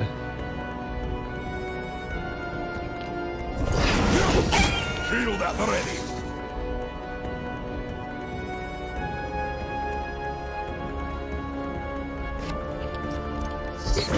Never we can, but all good.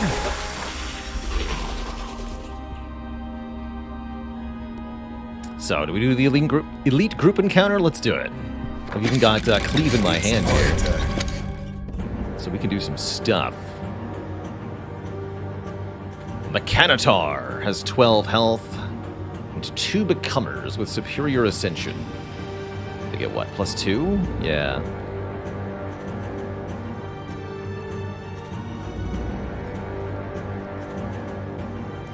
Pair of Queens is not the best opening hand. I could do 2 to all. I might just cycle here. Let's do that. Got enough defensive stuff in hand. And we're gonna get some abilities, so yeah. Take your best shot. That wasn't very good. Whoa. Trip 9s.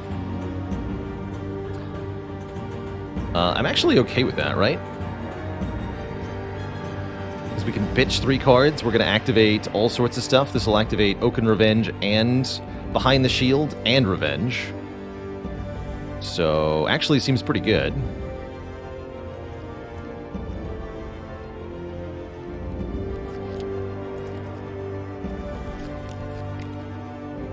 Got the block for it.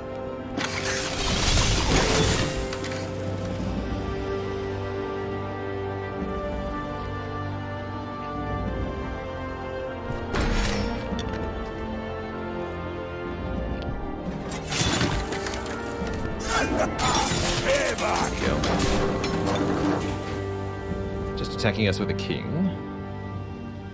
We can block that with the ace. Or with the heart. Or we can deliberately fail to block it so that we can use Oaken Revenge. 5 is the max number of abilities in your hand, that's right. Let's just pitch. It was 9. That won't make me lose shield though. Okay, pitch this. Vengeance is mine. Here we can do 2.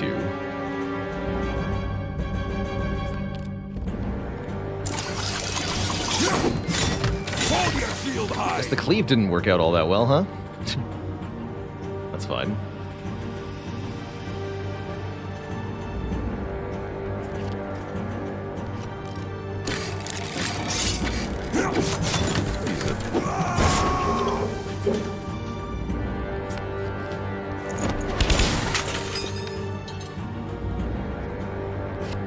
I've got more shields where that came from. This should be okay for now. Just 1 ace. Trust the axe.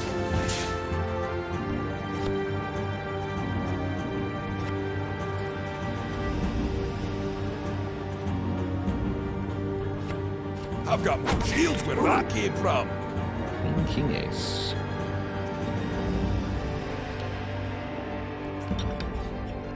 Alright, we'll attack with one ace. I don't love that, but might as well.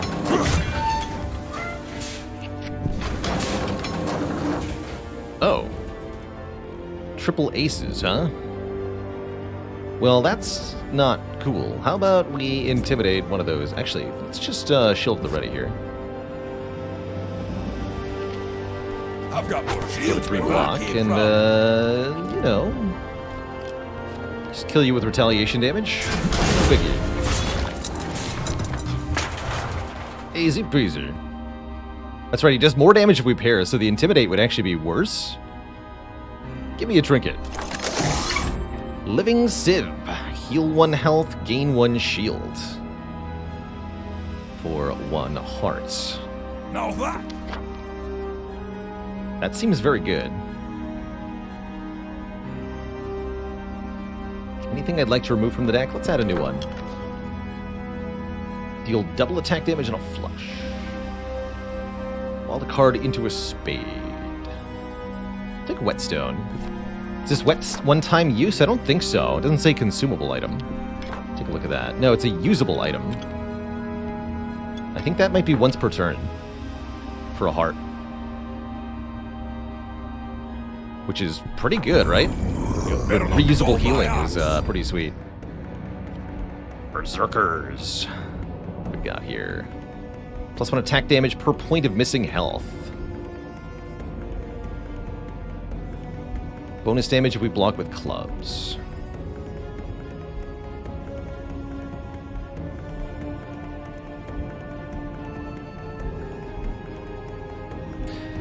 Usable items are not discarded after use, but can be used once per round. Yeah, so we can heal 1, shield 1, once per round. That's really good. That's really good.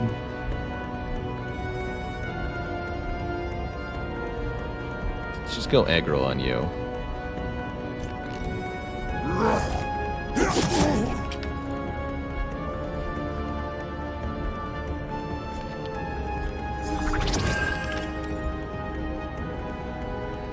Yeah, that's good.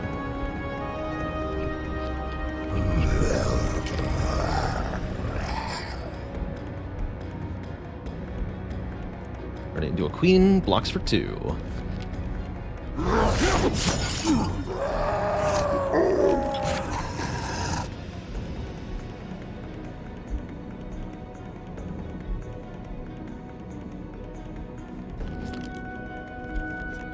We actually deal less damage if we block. Cute. Here, block with the low stuff.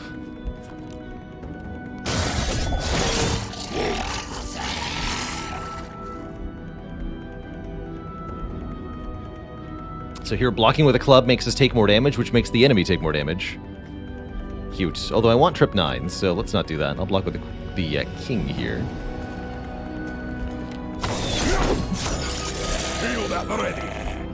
So I'll do 4 damage. That's great. Actually, wait. Oh, we got 5 damage. Get wrecked.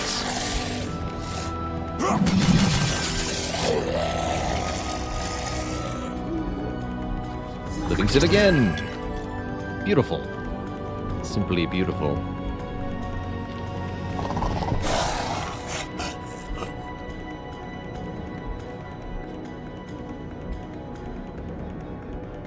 +1, that's right. Hold your shield high. Cool. And you only draw 1 card on the defense, so you can't possibly block this. Thanks to our offensive stance. Wilding into a spade will add 1 damage, that's correct. Let's reduce the card cost of another card.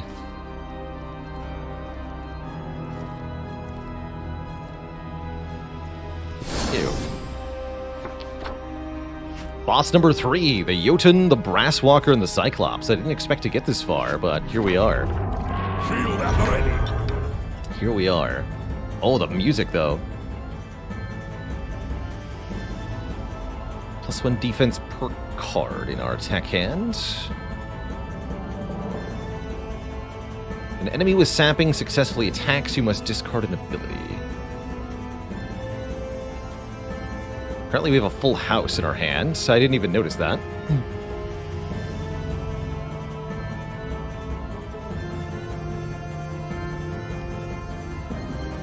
Cyclops has safe attack.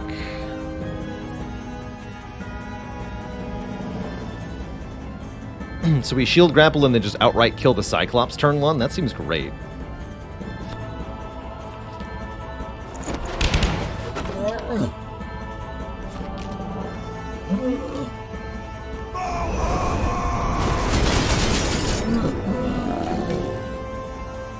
A good start.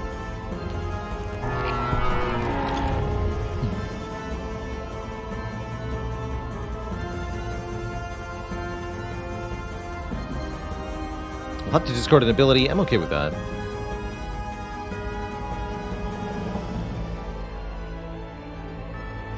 think I'm going to discard 4/7 here. Deal a bunch of retaliation damage to this giant. Discard the whetstone. Hero of Jacks.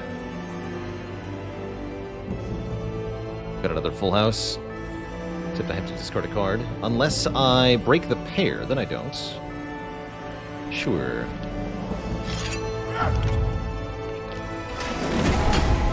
Then we have this full house in our hands.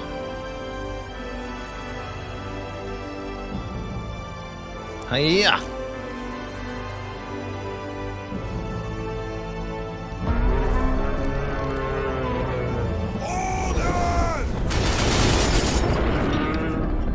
Beautiful. We have no shield, though. With 2 intimidates, I'm not too worried about getting hit here. We can either even block this, or we can intimidate to prevail and KO. Let's do that. Now they attack with a jack. Block with a spade. It's dead.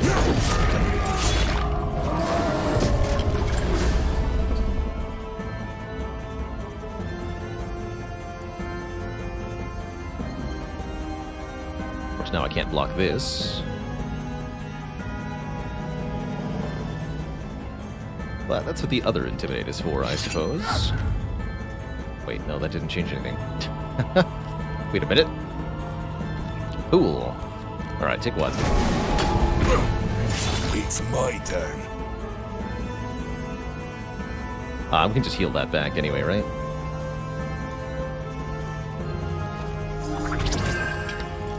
Seems fine.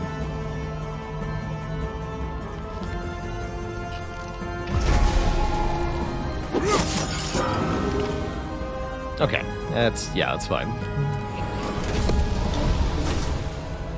Pair of 5s. That we can stop.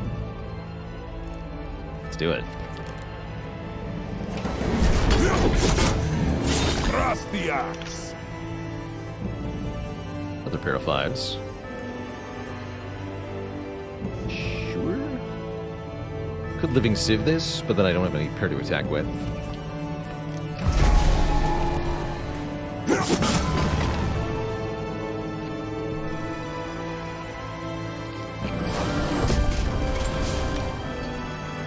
of 9s. We've got 8, 9, 10. If I intimidate, it'll switch to pair of 8s. Is not any better.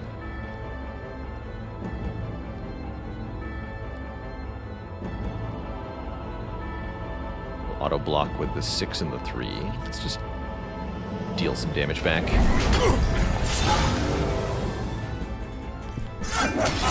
Hey back!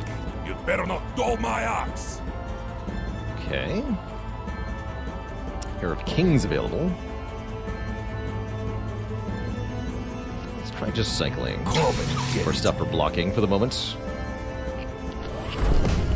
Since he's getting consistently good pairs here.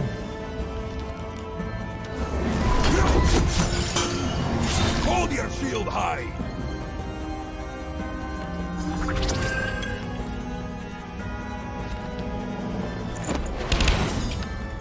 Spell word made that take 0 damage. Let's just cycle. Bring it on! Okay, pair of 10s is not bad. Pair of queens is higher than a pair of 10s, though. We can intimidate, face 1 king.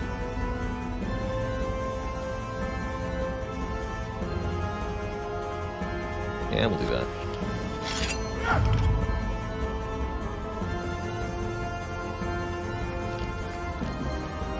Gotta block with 2 cards. Or wait. Am I blocking with 2 cards? Hold on, that doesn't make any sense. Vengeance is mine!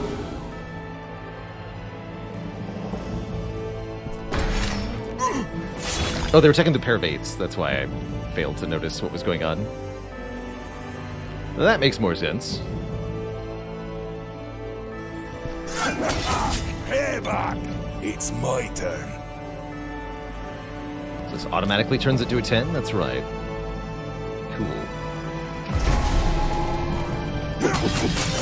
GG. Third boss of the run down. Now the only thing that stands before us is Inverness.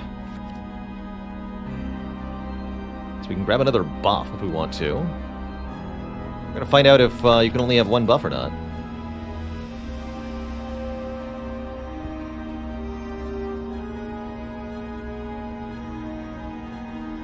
Gain defense equal to your shields. Where are the shields?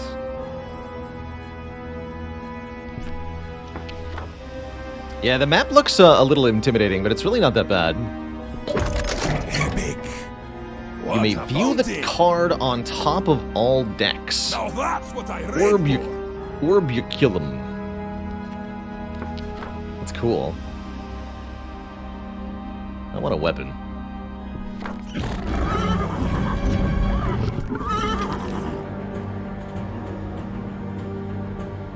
Solid opening volley.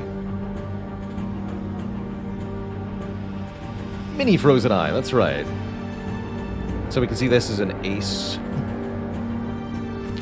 Can't see the ability deck. That's the discard pile. I should be able to see the top card of this deck, but I can't. Odd.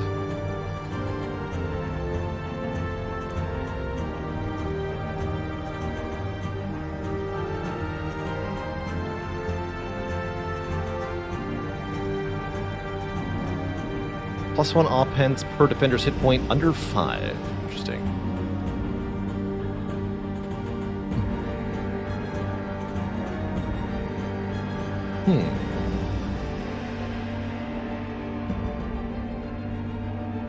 Alright, well, let's play 2 jacks. That's the easy block here.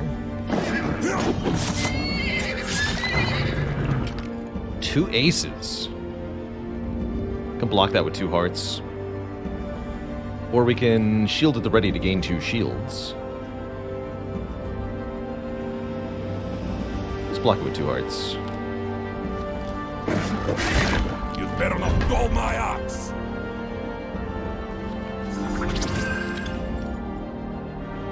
Having sustain is really nice.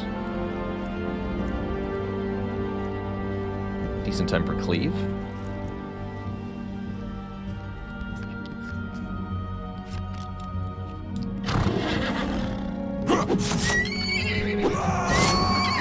Sure.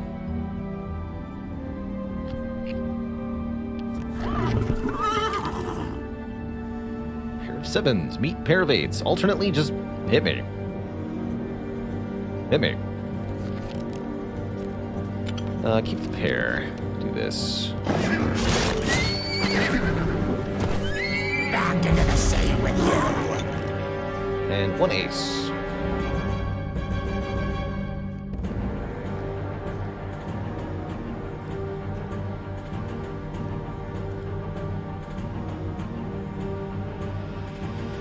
That we can also just take the hit of.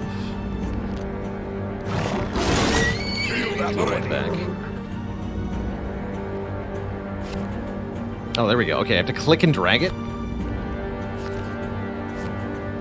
There we go. Okay, so that's how we use the thing. I feel like it should just show me. but that's still useful. So we know King of Hearts is on top. Actually, knowing exactly the top card is pretty important. Especially since I often have the ability to draw one.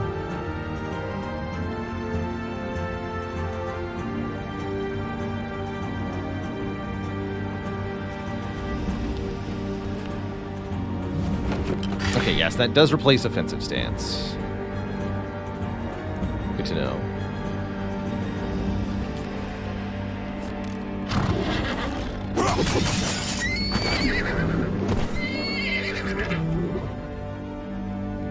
Good to know.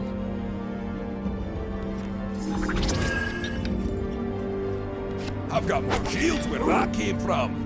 So now we see 3 diamonds. I have mixed feelings about that item. You will I don't think I'm going to use it a lot. touch the veil.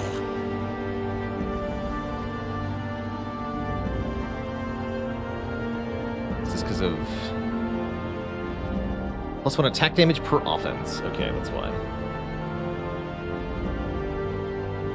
They only get to draw 1 card because of my Wear the Shield? Actually, that seems pretty good. Enemies can't do crap if they only draw 1 card. I like it. Just a sapling.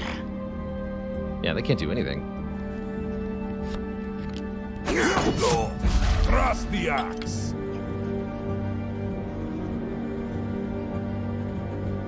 Good.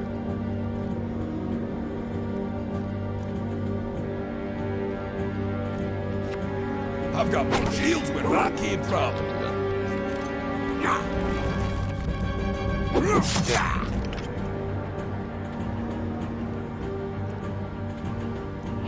I'll cut you to the pith. You're not worthy. You better not dull my axe. Easy.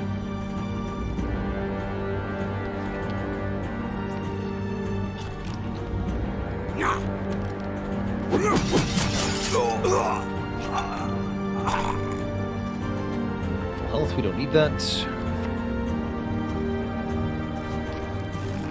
You will never touch the veil. Shield at the ready. Hiya!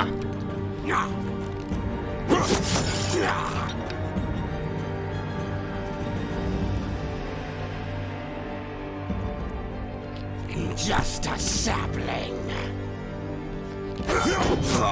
It's my turn.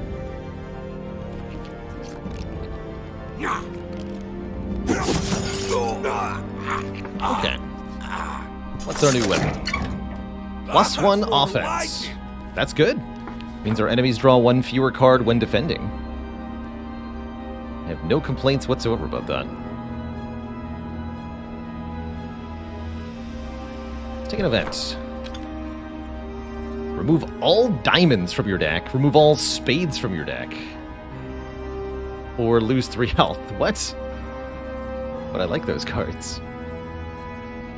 Remove all spades? Those are my good block cards. I'd remove clubs from this deck, but not diamonds or spades. Can I interact with the deck of enemies in the top right? I can look at it.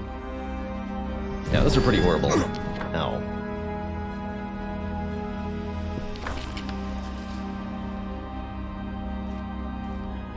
Alright, let's lose offensive stance. I like the block stance better. Hold your shield Establish we can only have 1 of them. Yeah, so we have 6 defense turn 1. That means these nerds can't do anything.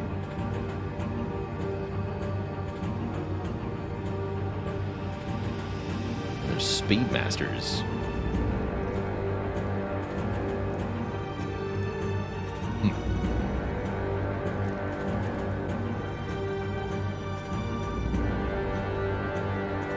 Wow, they're tanky.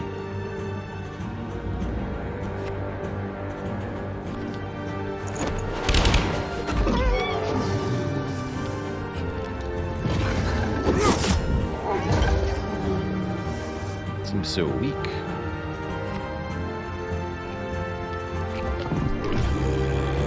They only get 1 card. Sad.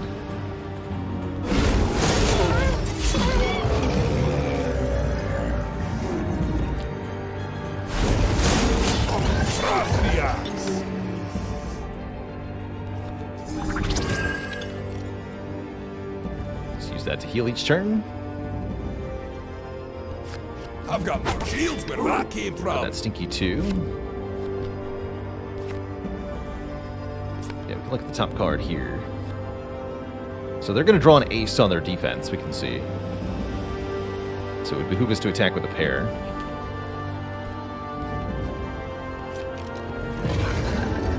Uh-huh. What if they drew 2 aces? What would you do then? Cry, I guess.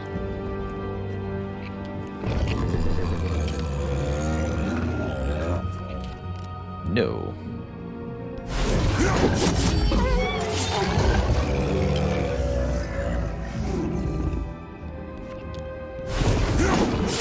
Better not dull my axe. Fools.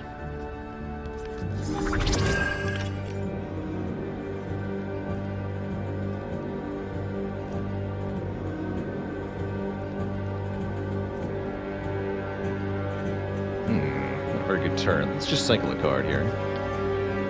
Take your best shot. Pair of 10s. I can perfectly block that with my own pair of 10s, or I can break up their combo here. Let's just block.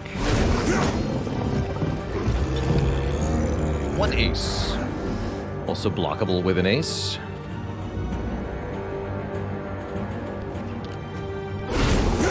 Hold your shield high. Nobody wins in a tie. 4, 5, 6, 7. Oh, so close. Bummer.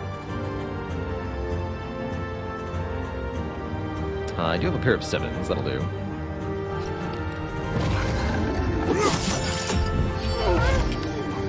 Oh, did I have 5 spades? I had a 5 spades with a whetstone. I missed that. I missed that.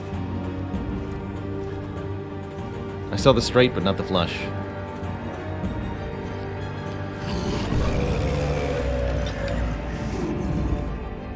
One ace.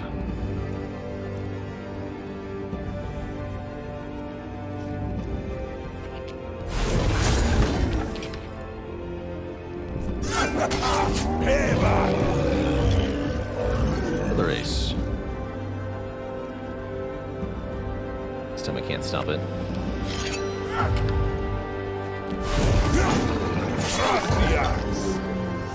Alright. Yeah, now I have 5. I have just 5 spades naturally this time. Here we go. Although they take less damage from spades, right? They spade mastery, so I can flush the Yeti down the toilet for 0 damage. Well, about that. Good talk. At least it gets all the cards out of my hand. Sure. Let's just mulligan all the cards. Hiya! Pair of jacks? I mean, I wouldn't have succeeded at any other attack. Cute. That's good. That's good.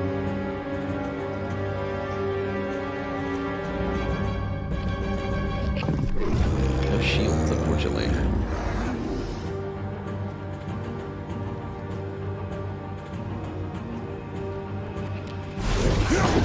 Shield at the ready.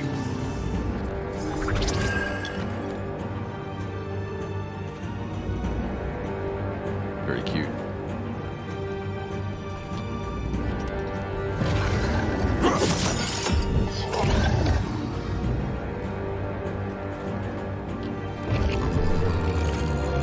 Much liked whetstone.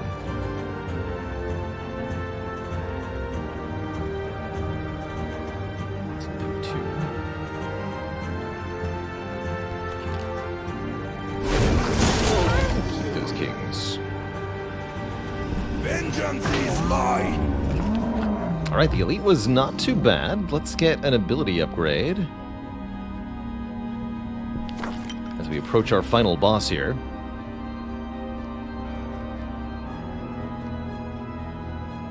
Gain 3 shields, draw a card. To all other enemies. Oh my god, the cost of buying the shield +2. Club, spade, 1 block. It's a buff. Draw an ability when your shields are damaged, though. Oh my god. It's a passive effect. It's Dark Embrace. It's Dark Embrace.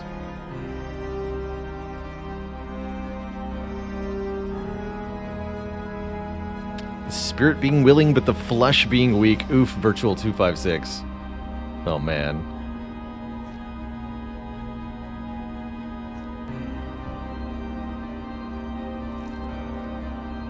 Alright, so we're done.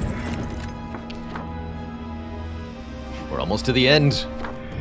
It's my turn. Yeah, the card upgrades are definitely weird. They're often side grades. Didn't I already fight this guy? Like a long time ago. Got 5, 6, 7, 8.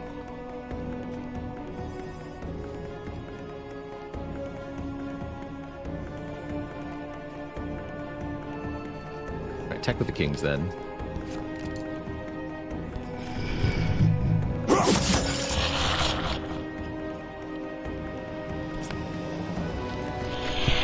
Four, 5, 6, 7, 8. Cross the axe. Go.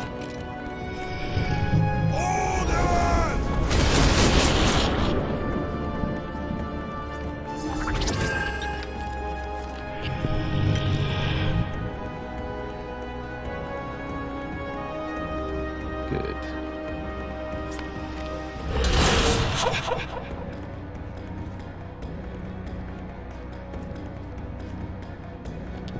It's my turn. I'm just gonna keep this full house in hand for the boss fight. Seems pretty good. Let's lower the card cost of this card. Although actually, having a card cost of any card is Better kind of a not good go thing. my axe. Whatever. Inverness. An enemy with a resist can top deck a jack or higher when targeted by a hostile ability to avoid the ability.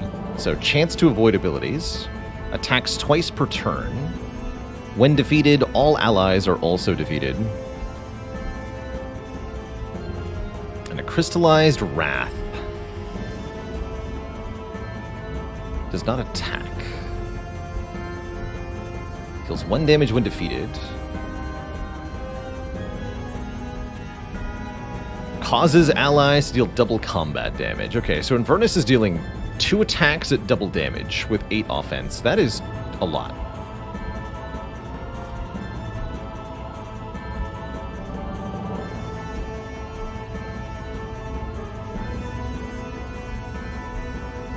We've got Cleave on the opening hand. That's amazing here. Because this does 6 damage. So close to being the full right amount. We can Wild, actually, to make even better, right? So if we Whetstone and Wild this, this is now 7 damage. Because we have 5 cards, 2 of which are wilded.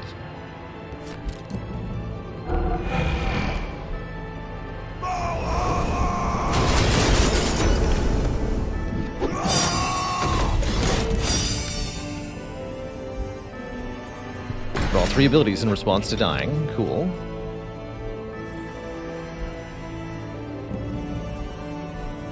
Oh yeah, and we can look at the top deck to know if they're gonna resist abilities or whatnot.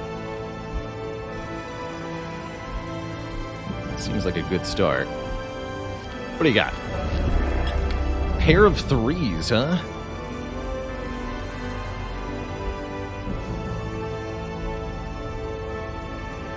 Block that with a pair of kings. Or we can modify in a few other ways.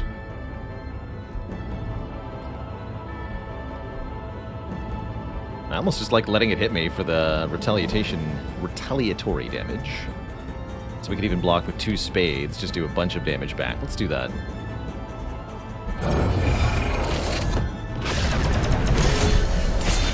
Sparkly lasers. Payback. And then an ace.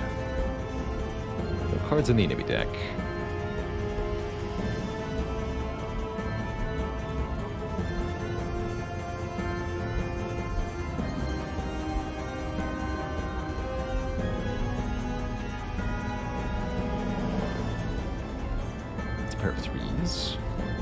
pitch this card. Shield at the ready. Yeah, I like that attack. It looks really cool.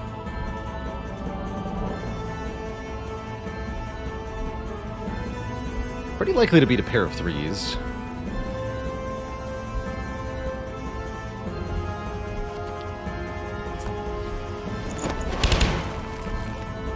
I was actually not allowed to look at the top card, by the way. Now we can know. 10 or up, right? So it'll resist again. We had a flush. I've got more Use shields that where I instead. came from. Here's a flush. And we can, hold on. Oh my god, that's so much damage, right? Because we can modify the value of each of these. Make it a 3, make it a 3, queen, king, ace. This does 9 damage. Why is one of these missing? Doesn't matter. 9 damage. Have fun. Oh, the ace. There we go. 10 damage.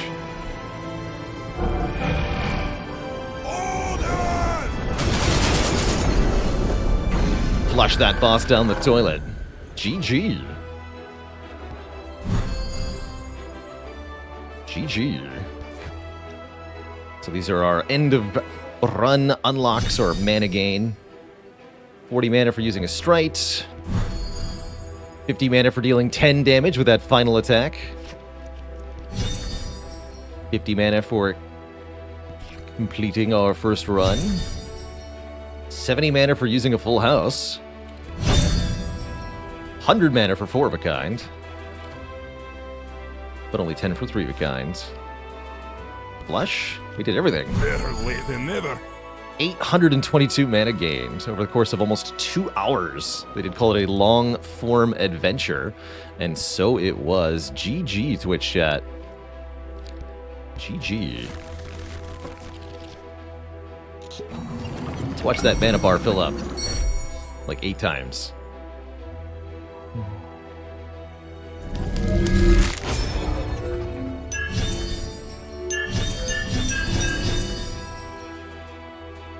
So we see higher upgraded versions. I don't know if we can start with these or what exactly, how this works.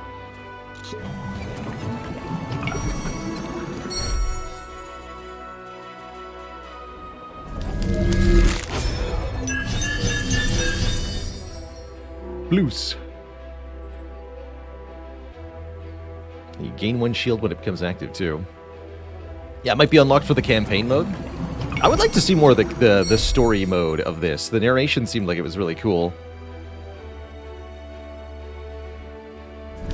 That said, because the abilities have higher costs when upgraded, it's not necessarily better to see these.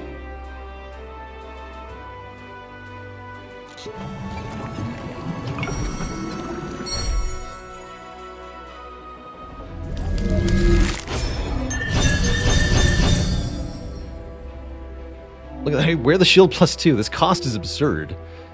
1 shield at the start of every turn. No longer applies defense at all? Question mark? Odd.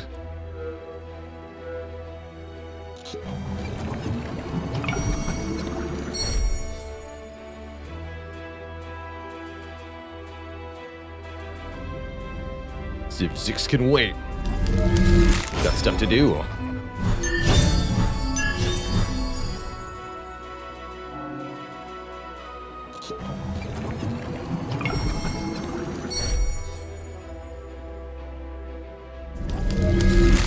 Question, what happens if you upgrade a buff that's already in play? I don't know. Also not sure what the point is in getting duplicates from these. Seems a bit odd. You just get more wear the shield? What does that do for us? Not sure.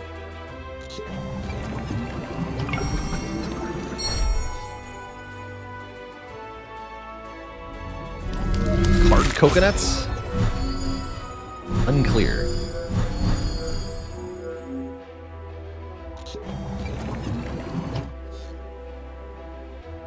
Three mana away. Lost in a sea of sand, a lithe tree grows from the memory of a sage that rests here. Long did he journey for truth to save man, and on the last page of the last book he ever lifted, found that the only thing which keeps man walking is hope, and the only thing that can kill it is knowing.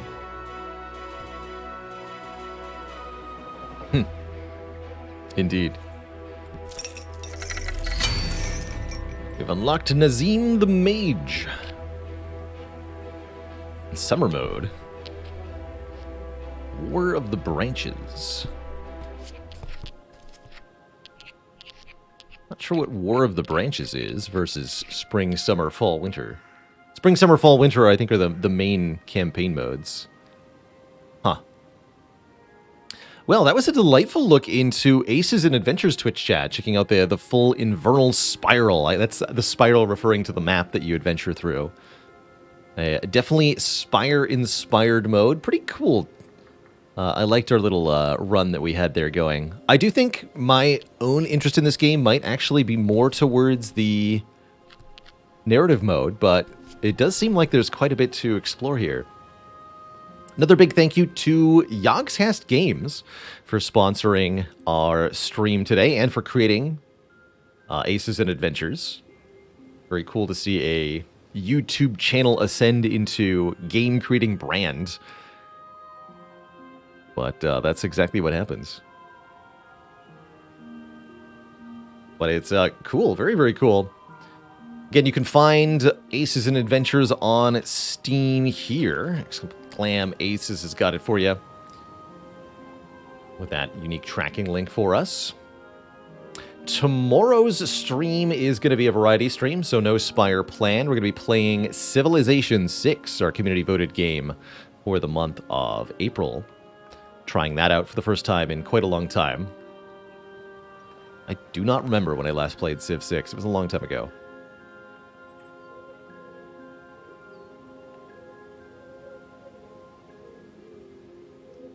Will we be playing as Canada? I mean, it would only be fitting, right? It would only be fitting.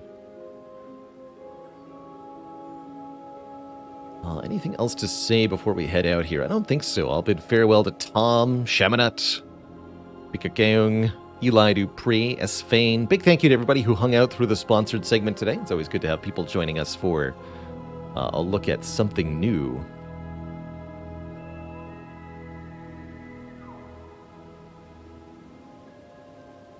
Do I plan on coming back to this game? Not sure. I think there's room for it. I would like to see more of the narrative mode, but I also do have a lot of competing games that are going to take my attention. For example, I'd prefer to play probably some more Wild Frost before revisiting this. Add surprising depth to a poker-based setting. I'd agree with that, Tom. Surprising depth. Felt like I had more control over what was happening than, say, Poker Quest. Which really feels very... because there's no block mechanic in Poker Quest, and you don't get to retain cards from what I recall. Poker Quest feels a lot more RNG because you really can't stop enemies from damaging you. Whereas once we got to the midway point of this run, we were almost invulnerable. Quite interesting. Anywho, folks, that is going to be it for me today. Again, we'll be back tomorrow, not later than noon Eastern Standard Time, for another lovely stream, our Saturday stream, the last of the week. Thanks for watching, Because Heads. See you later, my lovely Twitch chat. Have a wonderful, wonderful evening. Till next time, stay cozy, my friends, and be kind to one another. Toodaloo, everybody, and good night.